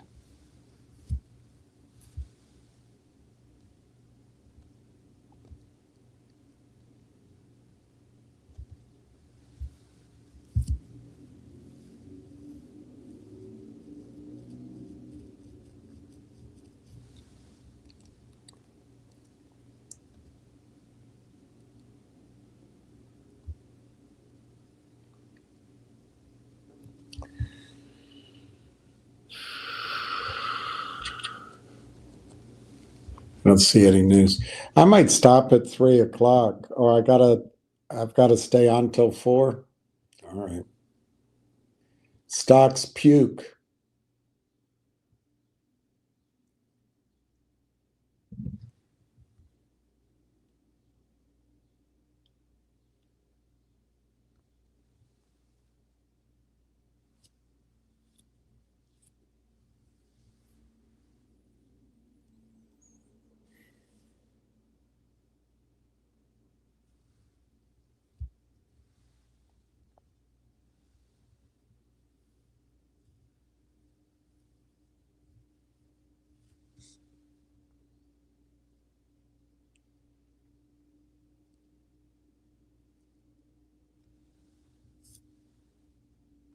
Oh, this isn't good.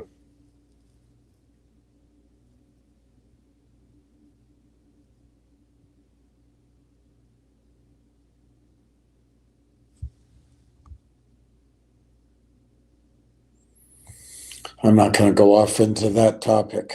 It's just terrible.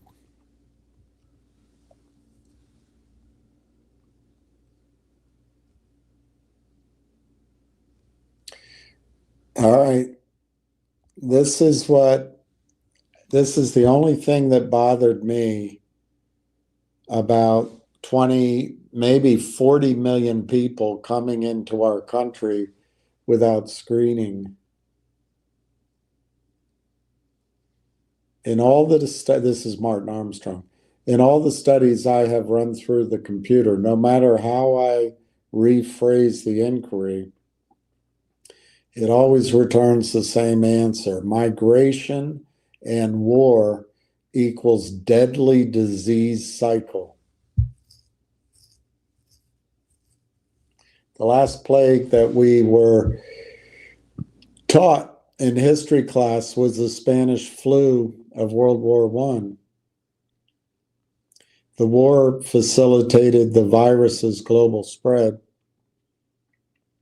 its intensity, and its lethality.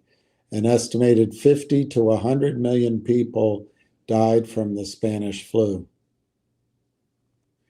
Far more than the roughly 20 million military and civilian deaths from World War I. A simple correlation of wars and migrations to disease demonstrates beyond opinion that these events have always been a major killer in wars. More soldiers died from disease than battle in the 20th century. The recent conflicts, Syrian, Yemeni, have seen a collapse of healthcare systems and the resurgence of cholera, polio, and measles. War is a powerful engine for disease spread. World War I provided the specific conditions: massive global troop movements, unprecedented crowding, malnutrition, shattered healthcare, and censorship that turned the 1918 influenza virus into the deadliest pandemic in modern history. The connection between war and infectious disease is undeniable and devastating.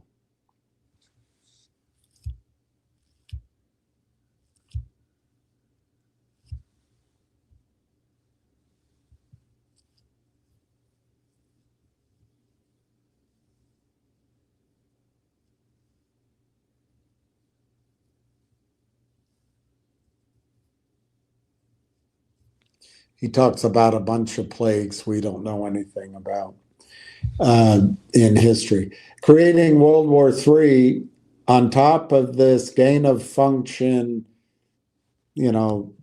something or other disease, will be the devastating impact that our computer is projecting heading into 2029. So we have to go up in the hills where it's cool or into island. We got to make our money and get somewhere by 2029, which will probably be phase one, with phase two heading into 2032. But the final phase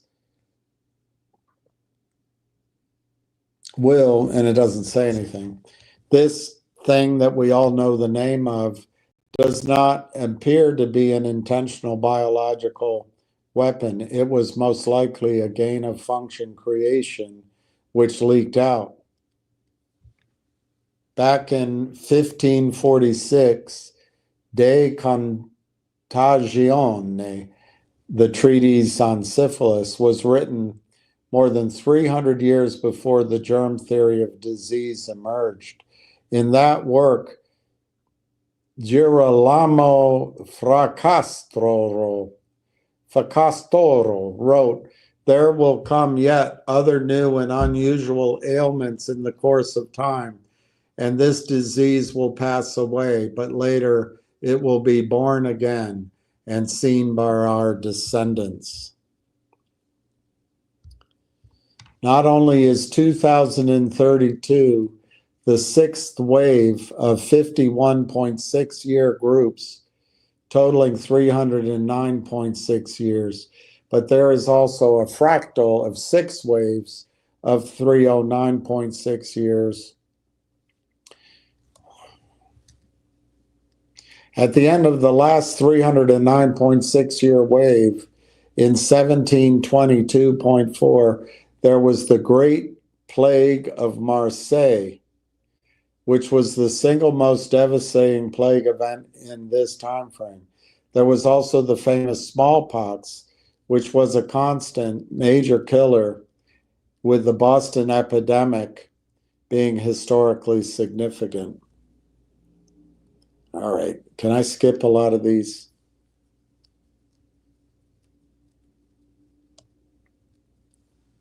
He goes through so many of them.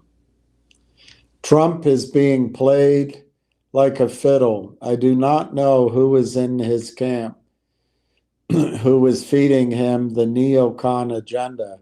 I am screaming as loud as I can for the United States to stay the hell out and let Europe exterminate itself and the EU. Europe will not win, and we just have to stand back and let it happen. If we do not, China and Russia will join forces because they know this is not a war with Ukraine.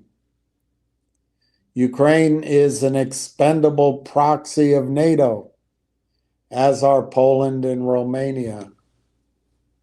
This war will exacerbate the disease cycle, as it has always done through history. This gain of function disease, you know the name, may be the new Black Plague. I believe that those who will be the most vulnerable will be those who have been, you know what happened to most people. That's just my opinion. That's not. Oh, sorry. He says that's just my opinion, not the computer.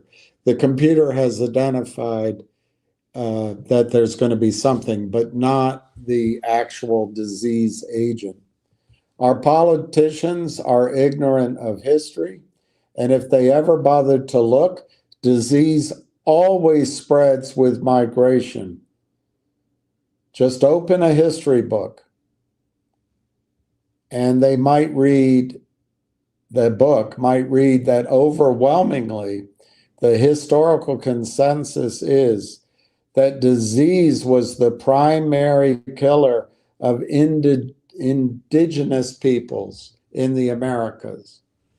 I read that book, Guns, Germs, and Steel. Americas following European contact.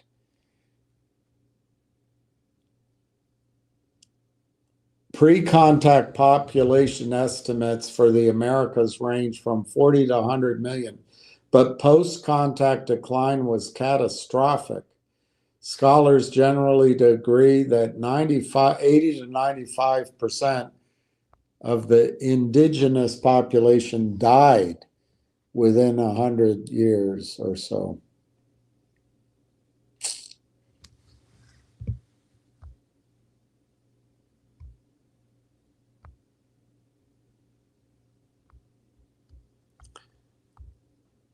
I'm sure that at least some of you are aware that, you know, the thing, outbreaks in several Asian countries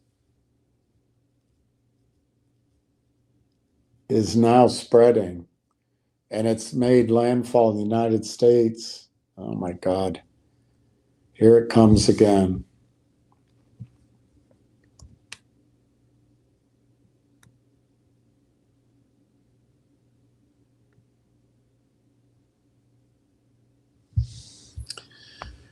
I can't read. It's too dangerous to read more of that out loud. Gold and silver are now legal tender in Florida. Here's one. Here's one to read. 80% of French women want the military to protect them from migrants. Women across Build Back Better nations with open border policies are on high alert. The majority of migrants are single men who come from cultures vastly different from the West, with a particular disparity in how men view the opposite sex. Crime has been multiplying across these nations as unvetted unknowns fail to adjust to their new settings. In France, 80% of women would like the military to protect them from migrant criminals. In 2021, over a third of migrants acquired French citizenship, the highest on record, and now foreigners account for 10% of the entire population. Women are justly afraid of these newcomers. In Paris, 75% of all rapes last year were committed by foreign nationals. During the first half of 22, 48% of all arrests in Paris were foreign nationals. Macron acknowledged, if we look at a crime in Paris today, we cannot fail to see that at least half the crime comes from people who are foreigners, either illegal or waiting for a residence permit. There's also been an uptick in drug trafficking because of unvetted foreigners. 76% of French citizens would like the army to begin battling drug trafficking in disadvantaged neighborhoods. Why not just don't let them in? When you import the third world, you become the third world. France has moved to a point system for residency whereby points are awarded for French language proficiency. What happened? What's wrong with him? He spoke French. Migrants are now required to take a test to demonstrate knowledge of French culture, laws, and traditions. Citizenship is no longer a guarantee. Street rapes are a minority. Nationally, most sexual violence is by French national, has been the common claim by globalists on the left who are attempting to dismiss the horrific crimes against women perpetrated by migrants. Women across Europe are afraid to walk in their own neighborhoods. The government's attempt to curb migration is far too little too late. 10% of France's population, and therefore culture and traditions, have been replaced by foreigners who were encouraged to invade. Coming to a country near you. Coming to a country near you.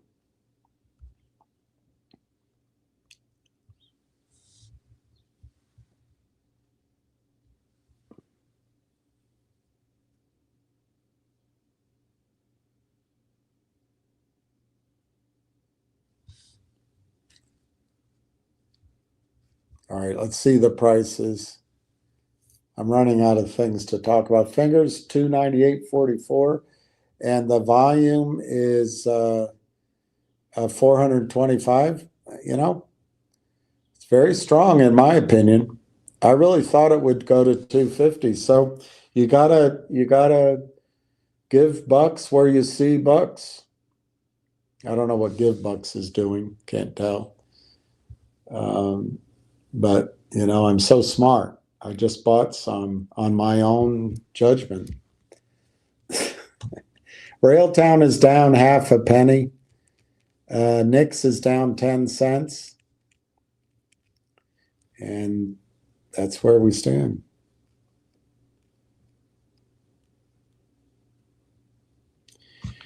So, William, how does it feel to be on your own?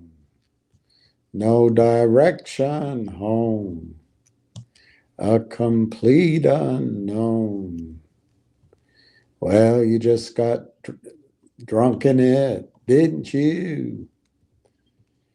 How does it feel to trade on emotion? Exactly. I just traded on emotion, proving that I'm just as human as the rest. I'm just as human as the rest.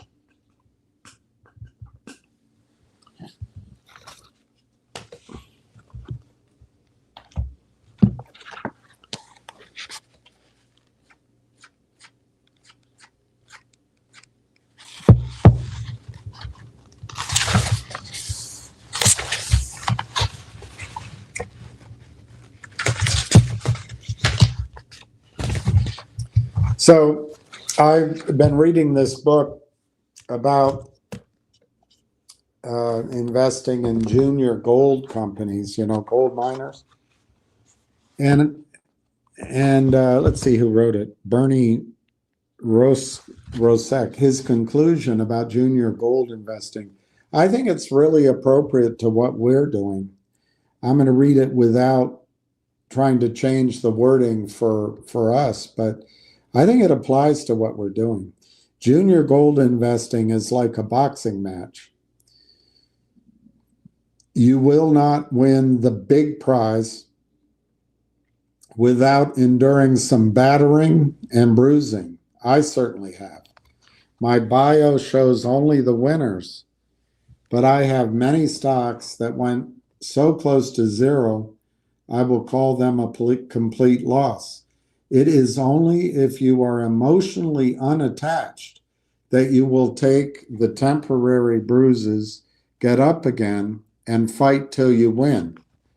Although there is much money to be made, I stress that you must not put money you cannot lose into junior gold.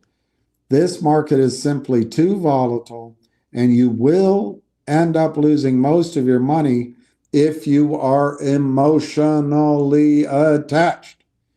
Greed and fear are your biggest enemies, and they will strike at the most inopportune times. Greed will make you buy high, and fear will make you sell low. When they go high, you go low. If you keep a junior gold portfolio, I wish you the best, and I hope you'll be able to laugh at the S&P 500 and the masses who are asses, who desperately crave an extra percentage point or two per year. If your goal is to enhance your existing portfolio with some junior stocks, I hope you gained a little wisdom. That was it.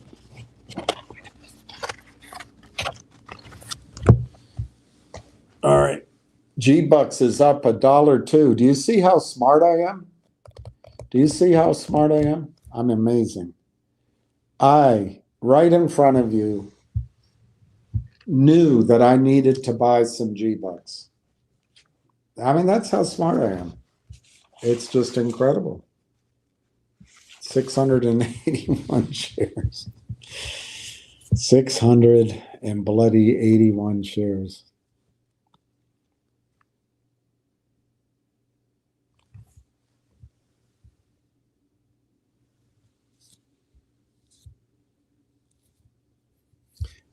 Commercial driving license.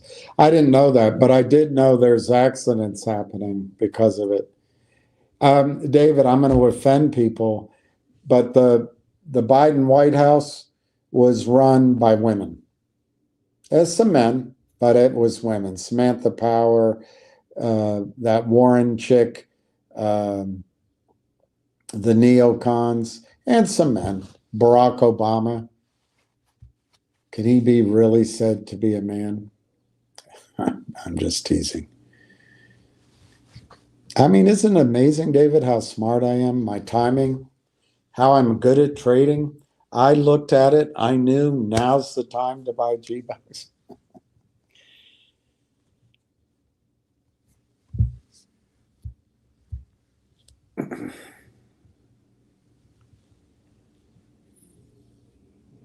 All right, I'm going to take a break to go use the loo because I got to pee. I'll be right back.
By the way, I don't know if I said it. I meant to say it.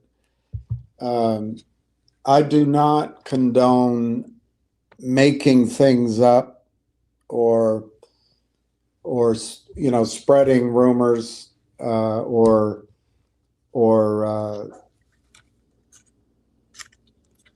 when you're talking about companies just creating information out of thin air. I don't condone that, and I want to make that clear. I might have said it already. I can't remember.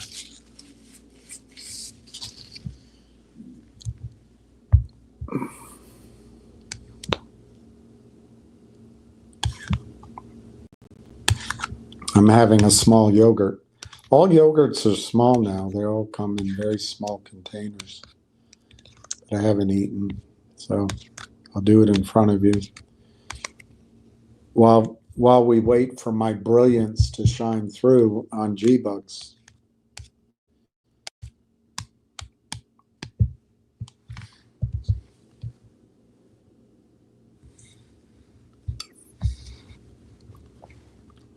Sheer brilliance on my part.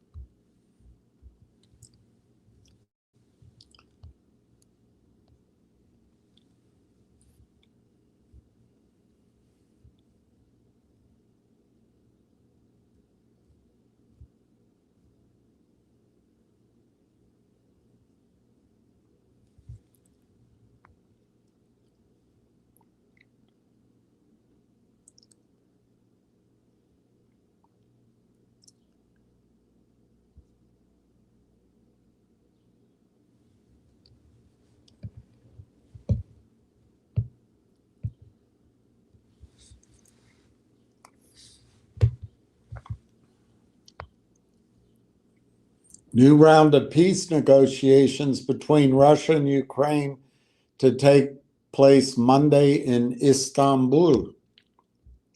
Wow, she's kind of cute. Stephen Miller turns the tables on CNN reporter when she tries to embarrass him. Problem. Beauty is a trap.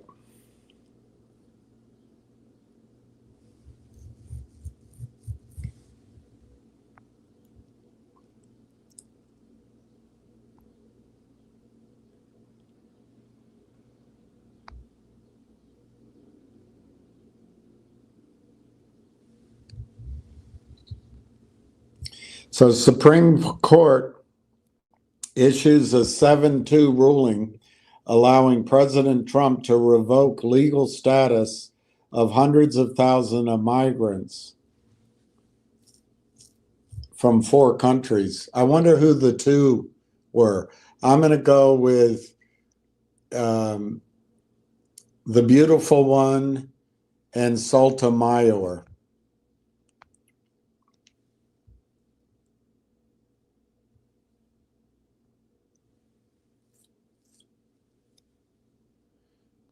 Sonia Sotomayor and Ketanji Brown Jackson.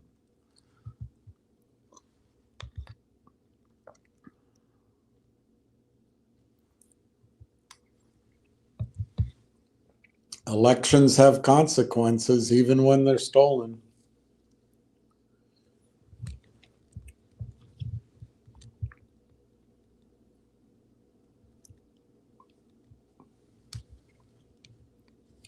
G-Bucks 349. I mean, you guys should have bought some. I mean, I told you.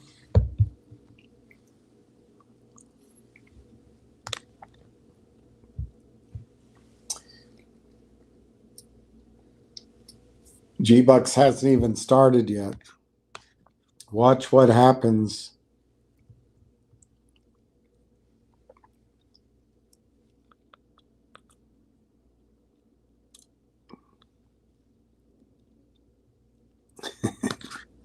I was telling you that, Mike. I was telling you had to buy G-Bucks.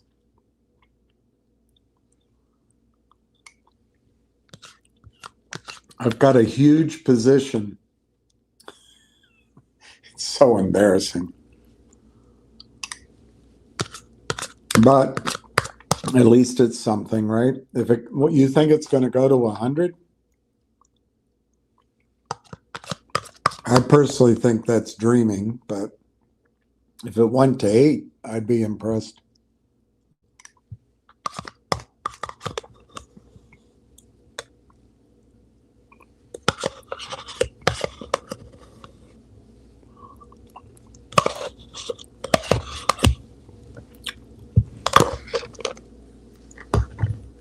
If it went to 8, I'd be impressed. It's maple bleeding flavor.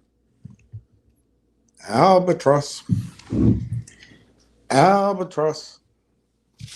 What flavor is it? It's, how should I know, mate? It's bleeding albatross flavor. Albatross.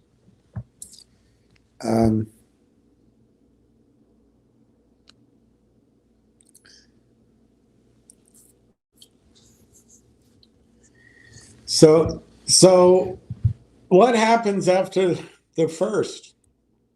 How high does G-Bucks go?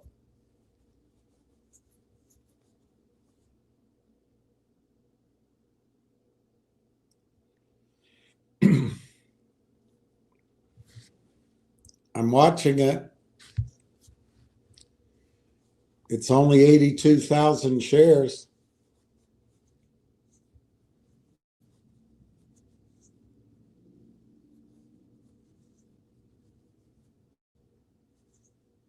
All right, I'm going to sell. I'm bored. No, I'm not. I'm not going to. I'm not going to.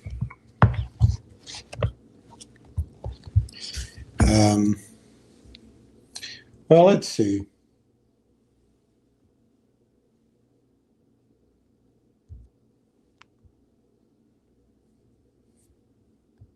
I'll read this since we're waiting for the close.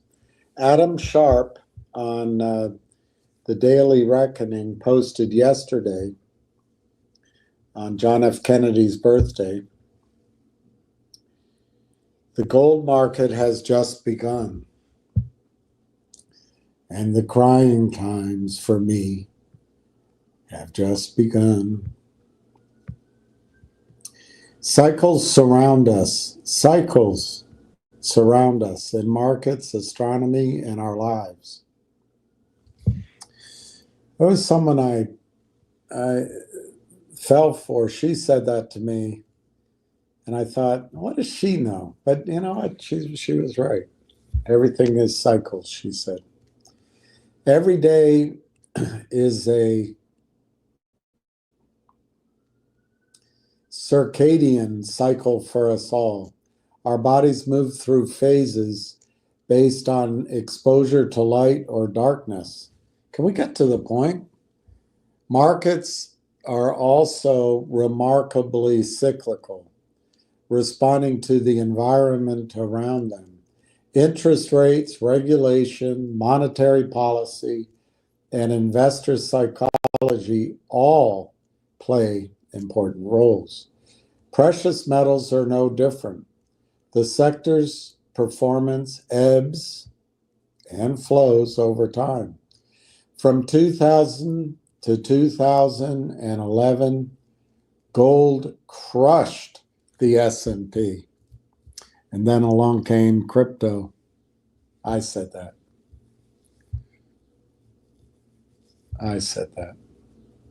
They do show an interesting chart. When you measure it, I guess they're doing total return. The S&P was essentially flat for 11 years. Oh, no, sorry. That's my eyesight. 6.8%. 6.8%. Gold, 443% during that decade.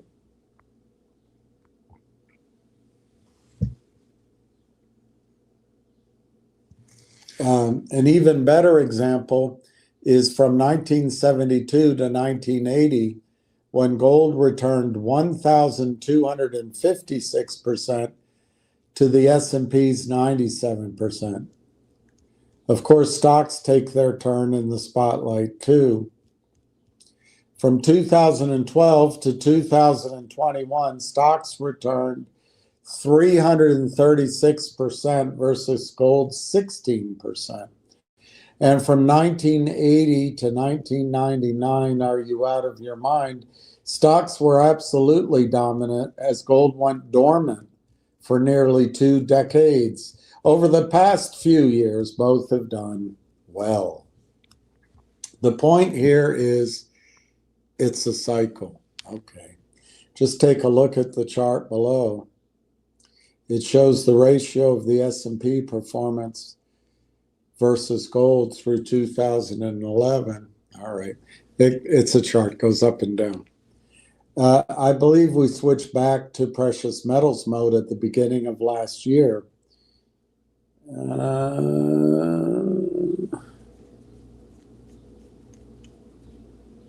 You can't tell that from the chart.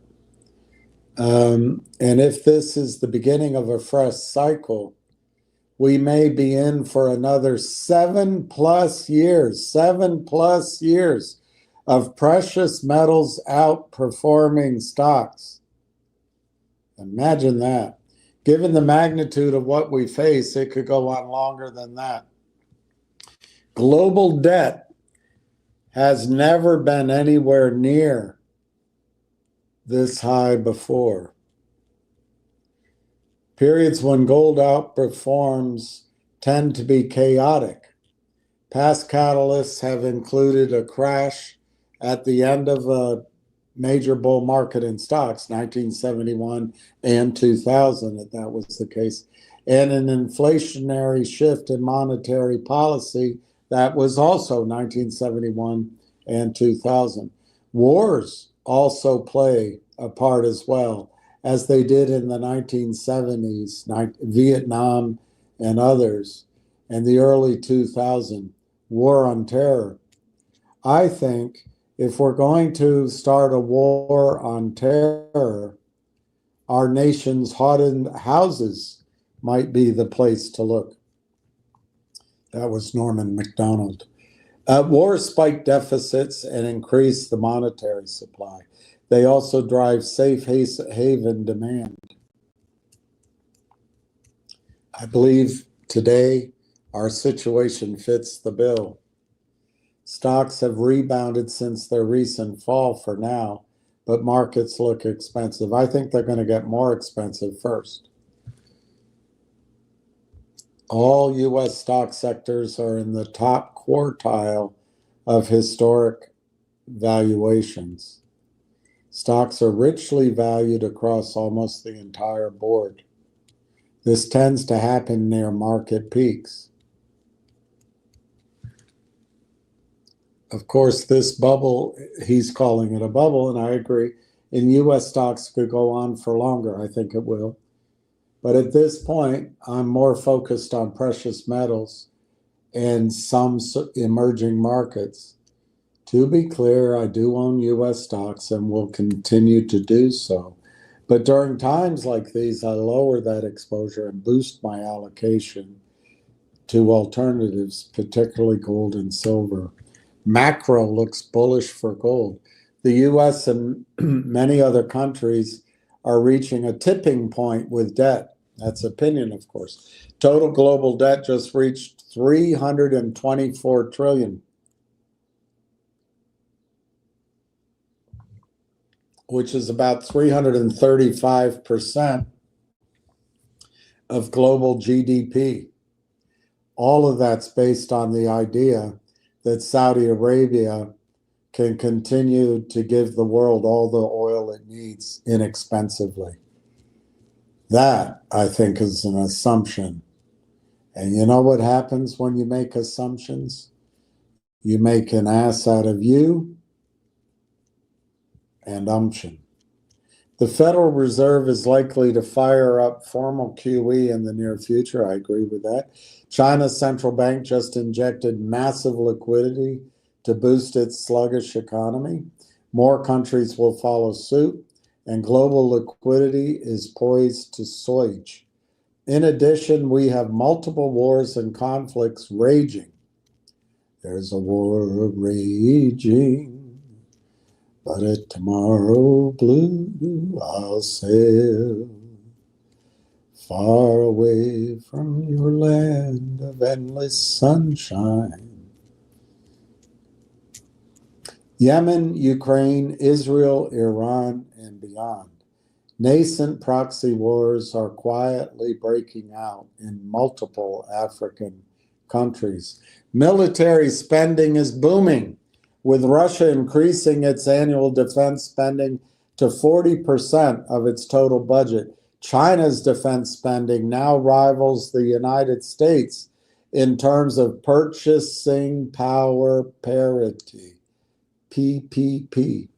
Naturally, the United States is no slouch in this area and is also ramping up spending and production.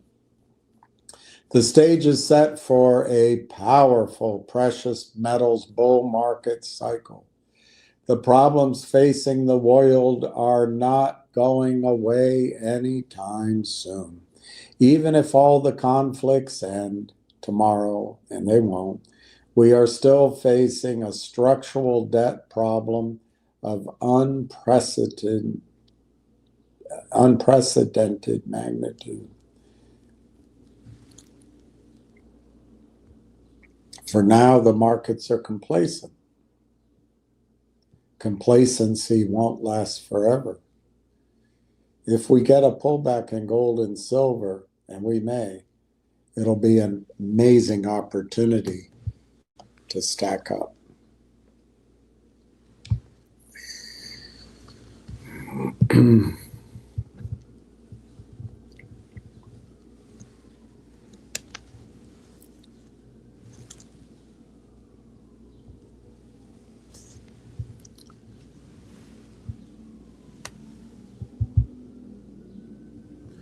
I appreciate your skepticism makes you more confident. Hey, I forget how much I owned before.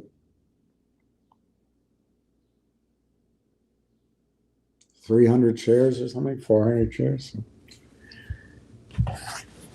Did I own more than that? Something like that. So I went back in. Maybe I had 800 shares, so I don't have quite the same. Anyway.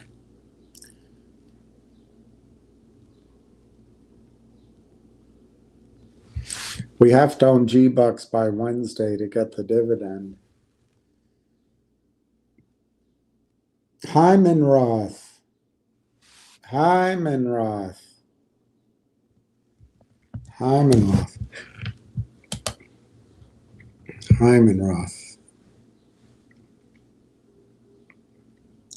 Just use Gronk and ask if a short is responsible for a dividend game set match. I don't know how to use a dog to find out that kind of answer. G-Bucks up 90 cents, 330. Finger up 5 cents at 301. Nixie down 5 cents, 188.96. Railtown down a penny almost, 36.06. Guys, I don't think you're going to see 36 on Railtown for much longer. 36 cents on Railtown. So I'm starting a list of who owns Railtown. And right now, our group owns 60,000 Railtown. Doesn't sound very impressive. G-Bucks is 85.9 up.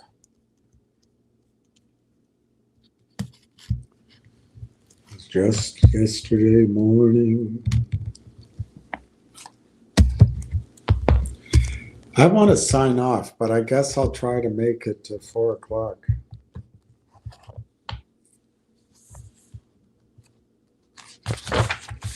But I do want to sign off. I'm tired. I'm worn out.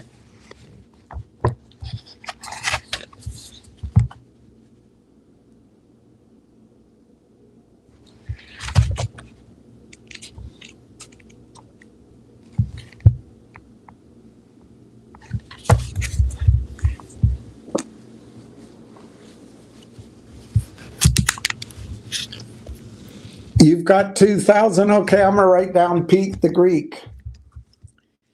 Pete the Greek.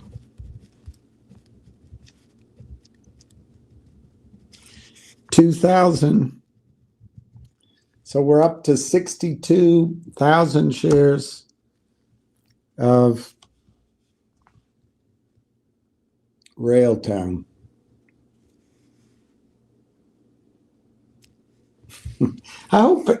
I hope my efforts on Railtown have led to at least 1 million shares out there. If profits are created, that's the best way to get back at this system. Finger is up to 302, up 6 cents.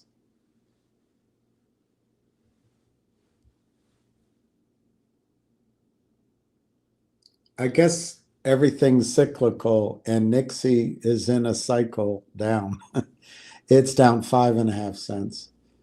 Railtown is down 3/4 of a penny. I think the buying time has come. All right, account settings. Account settings has 17,838 rail.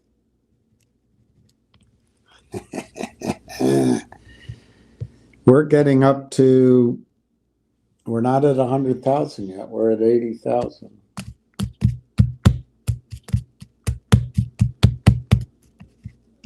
And three participants. Almost as important. How many people are participating in Railtown? G-Bucks, I'm not taking away from any of these others, or Finger. But I know we have thousands of people in Finger. Finger is 301.88, G-Bucks 321.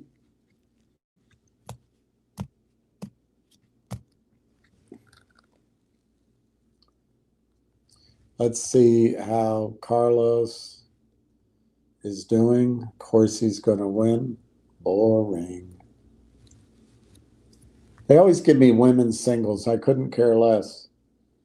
Yeah, 6-1, Alcaraz. Yeah, he's going to win.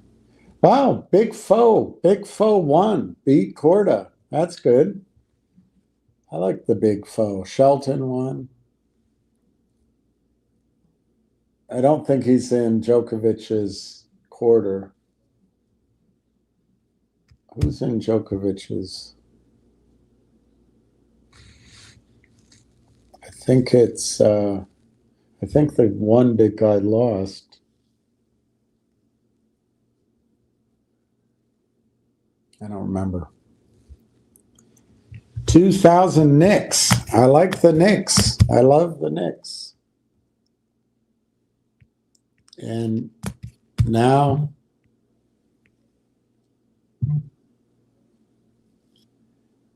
it's just yesterday morning.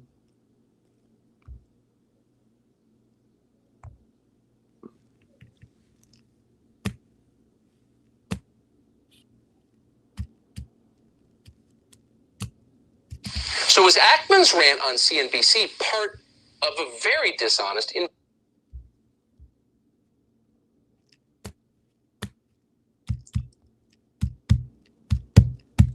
It's just yesterday morning.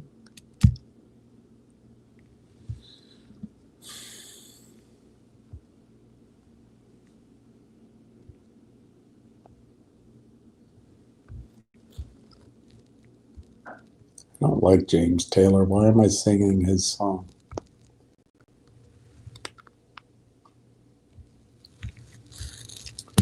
Just yesterday morning, they let me know you were gone. Suzanne, the plans they made put an end to you. Ugh, hate that song, actually. Suzanne takes me down to the river.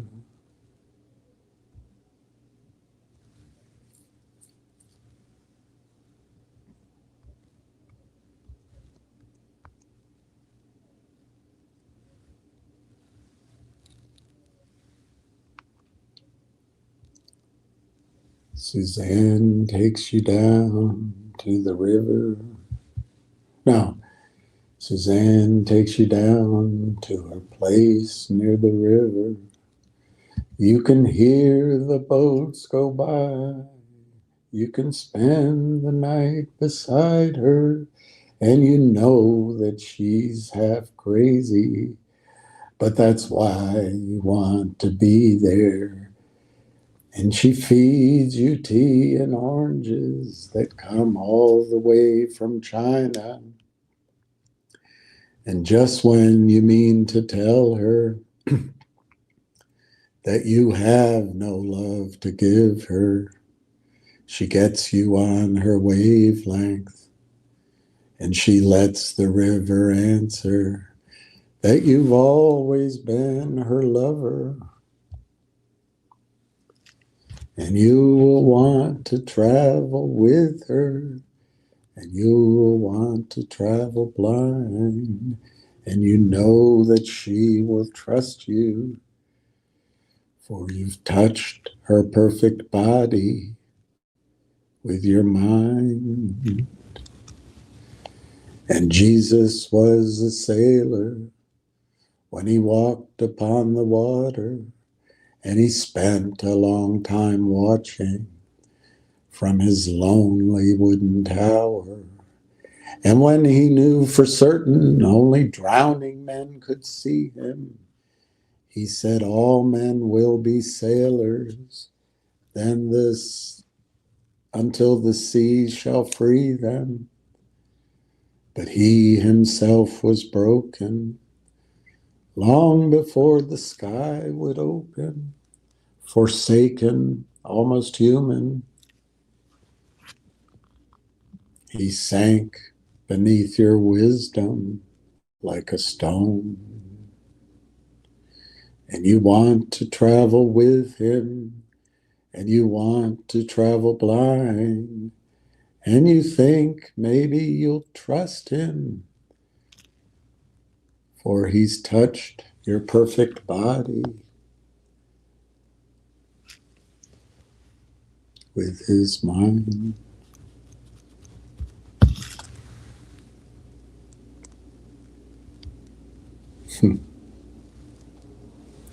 Good songwriter.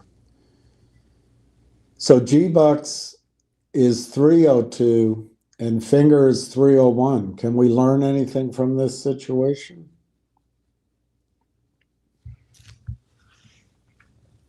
Is G-Bucks a better investment than Finger because it's a penny more expensive?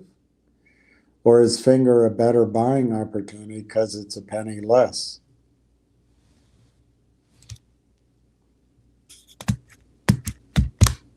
Oh, here we go.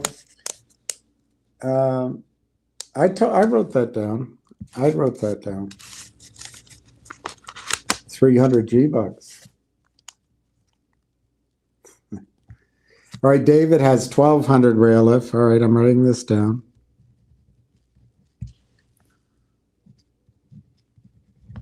This is exciting. So far, I know I have 4 people in Railtown. No wonder people want to come on my channel. I'm so effective. 2,150 G-Bucks. That's pretty amazing.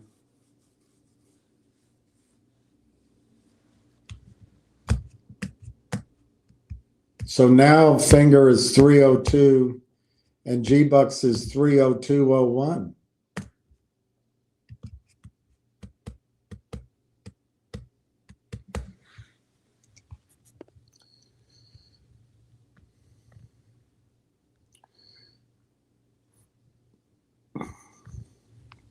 I just want to sign off and get something to eat.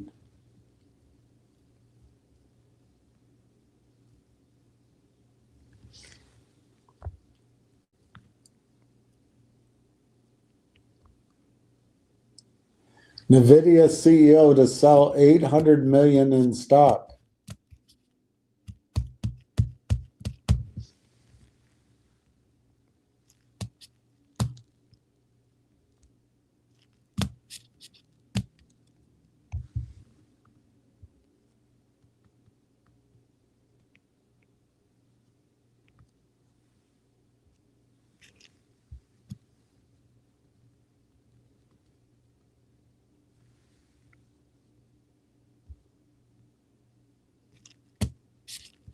Trump, Israel, Hamas, very close to Gaza deal. We'll know today or tomorrow.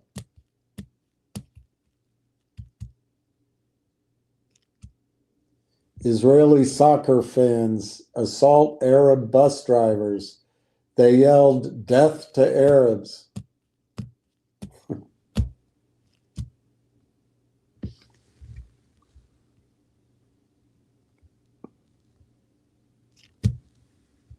Enough is enough. Israel is committing war crimes.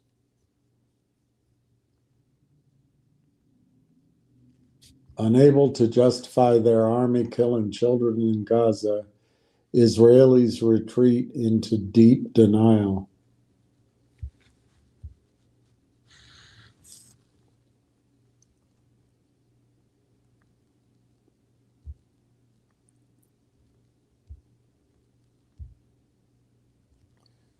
%82 of Jewish Israelis back is expelling Gazans.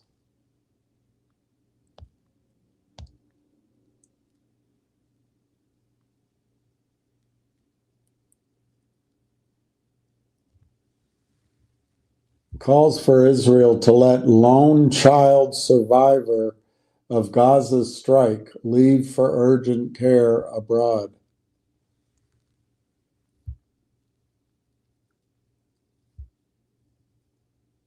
IDF, 760 aid trucks entered Gaza, 238 reached civilians. UN, hungriest place on earth.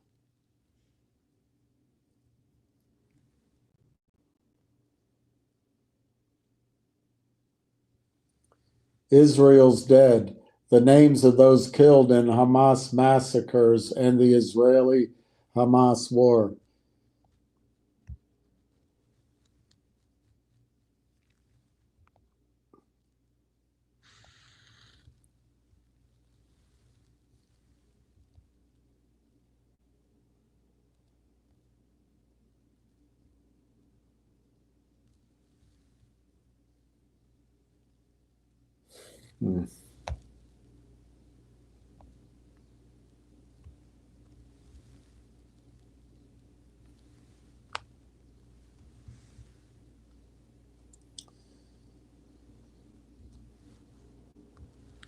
All right, only 11 more minutes of this to go.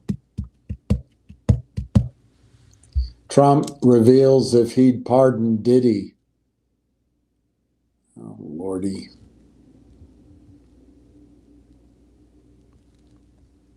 Catherine Austin Fitts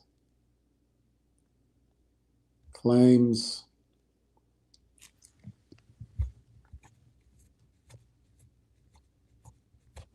oh my Lord. Oh my Lord. She claims that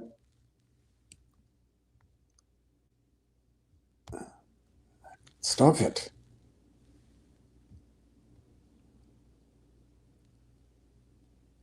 Well, anyway, I'm not going to read it.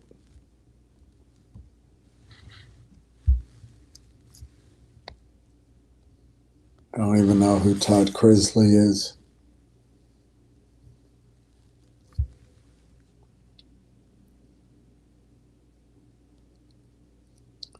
Weed increases risk of major health issue.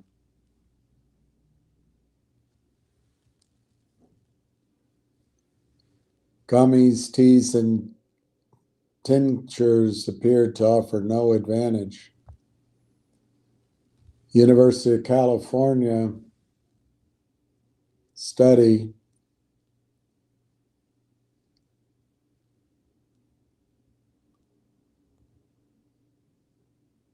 researchers found blood vessel function in regular cannabis users was about half that of non-users, and then an advertisement comes.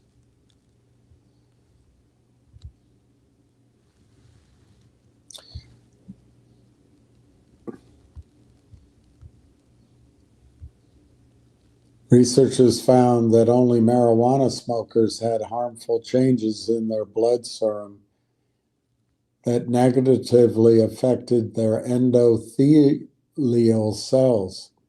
That's tough. I've always been focused on my endothelial cells.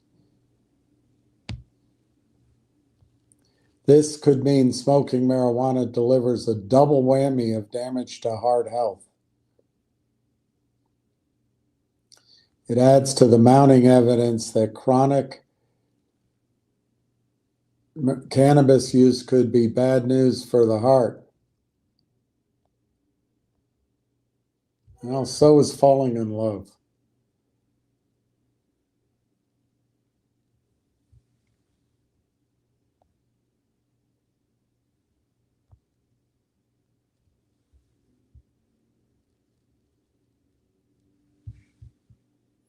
$17.7 million Americans use cannabis daily, compared to 14.7 who drink that often. Wow. That's a lot of mental adjustment. All right, G-Bucks is 310 compared to Fingers 3015. Which is better? Survey says, is Railtown going to finish in the green?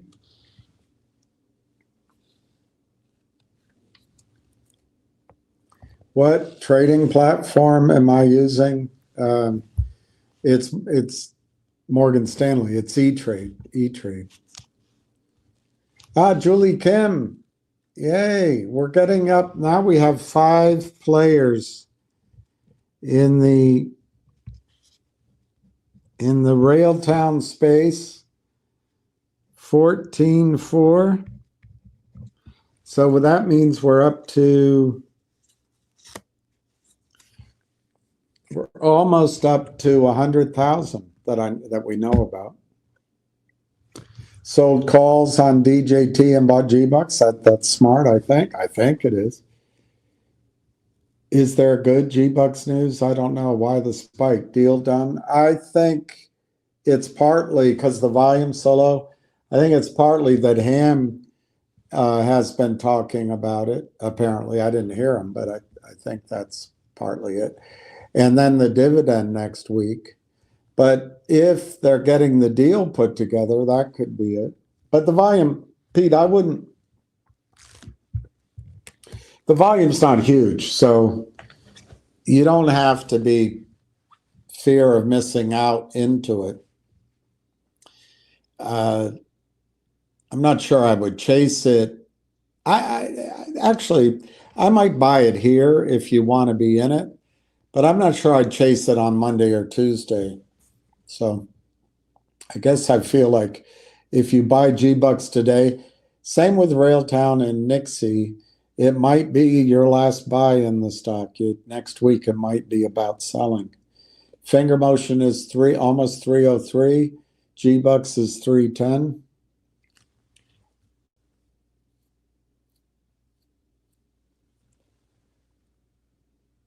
The posting of the maybe something to kill time. I don't know. I don't know what that.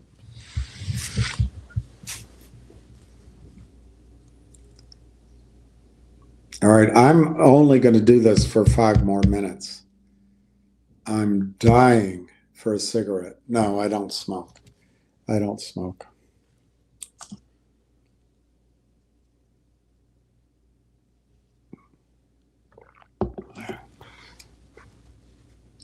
Let me add up how much our position that I know about is. It's just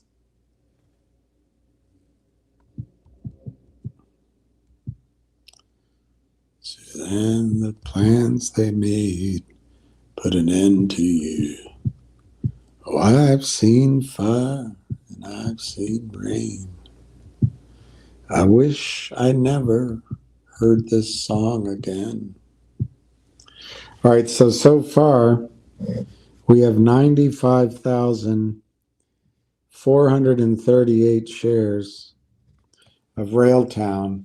Very disappointing that after weeks and months of talking about it, all we have is 95,000 shares. But it's better than nothing. Better than nothing. 310.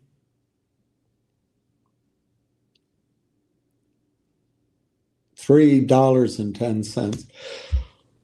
Oh, G-Bucks. $3.03.5 on Finger. Finger looks, I mean, it's pretty amazing strength. 464,000 shares after, a sharp downturn yesterday morning. I think Finger shows resilience. 302 to 305. And this is the difference when they do a plain vanilla financing rather than a deal with Hyman Roth. 302 to 305 for Finger. 2 minutes to go.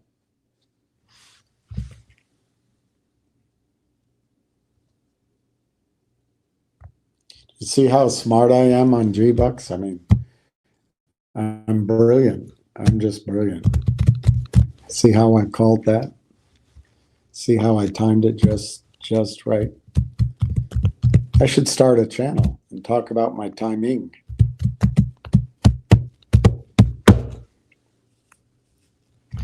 Right, 2 more minutes. Can I make it? 2 more minutes. Can I make it? Can I make it? Can I make it?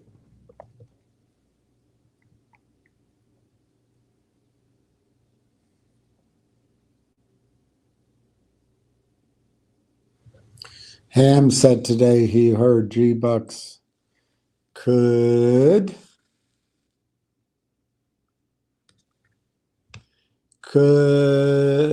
run next week. All right.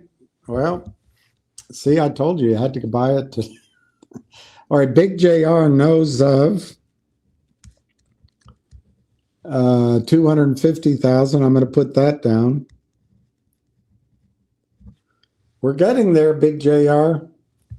I want to know about 1 million so people make money.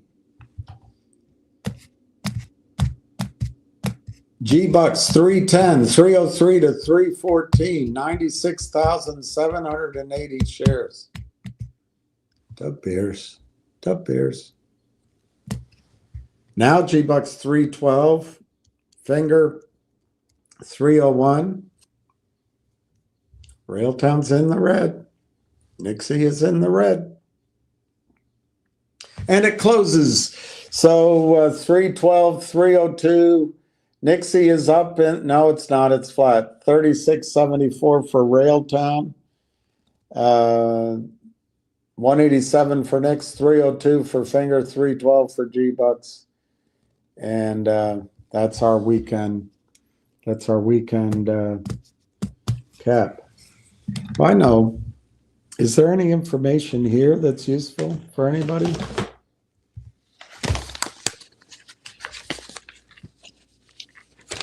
It's just yesterday morning.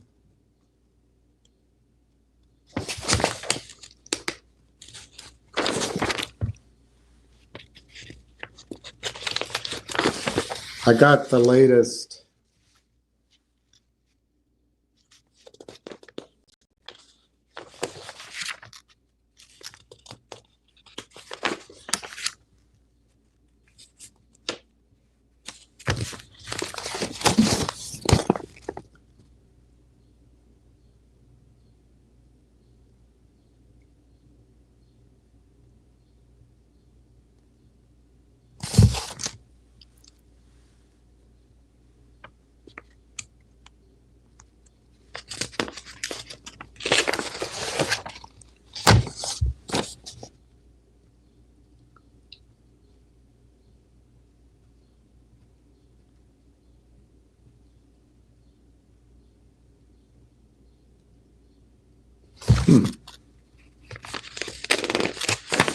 There's some stocks here I've never really know a lot about, so why not? I gotta study them before I talk about them.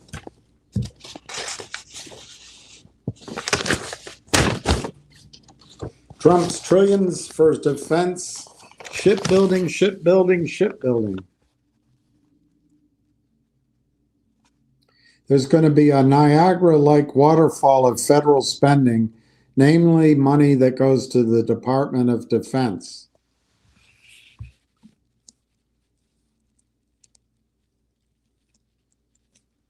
Ships and submarines.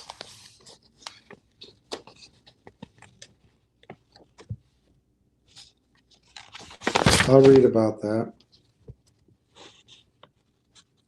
Top 5 buys from James Rickards. Triple flag precious metals. I don't know anything about it. Anglo Gold Ashanti PLC, yep. Kincross Gold, yep. International Seaways, yep. And the Schlumberger. It's a good one. Good one.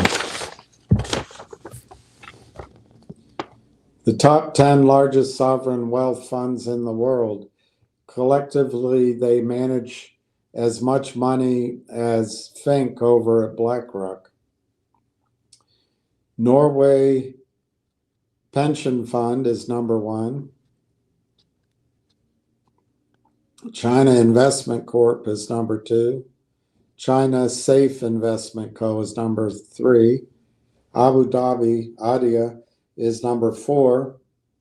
Kuwait Kia is number 5. Saudi Arabia is number 6. Singapore is number 7. Indonesia is number 8. Qatar is number 9. And Hong Kong is number 10.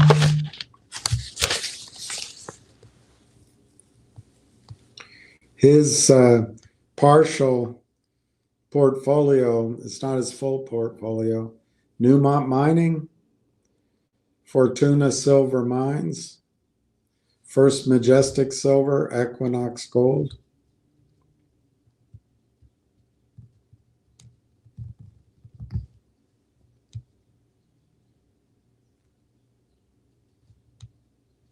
APA, I like APA. Where's it trading?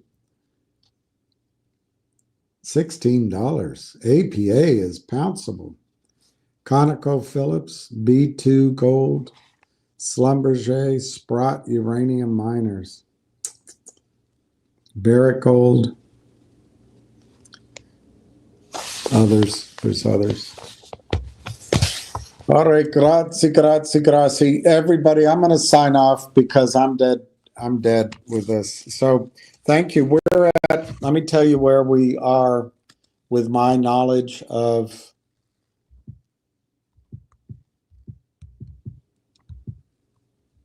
we're at 345,438 Railtown. It's not bad. It's not bad. I'd love to know we had 1 million. But anyway, peace to everybody. I hope you all have a good weekend. And, maybe next week is our week. Maybe June is our month.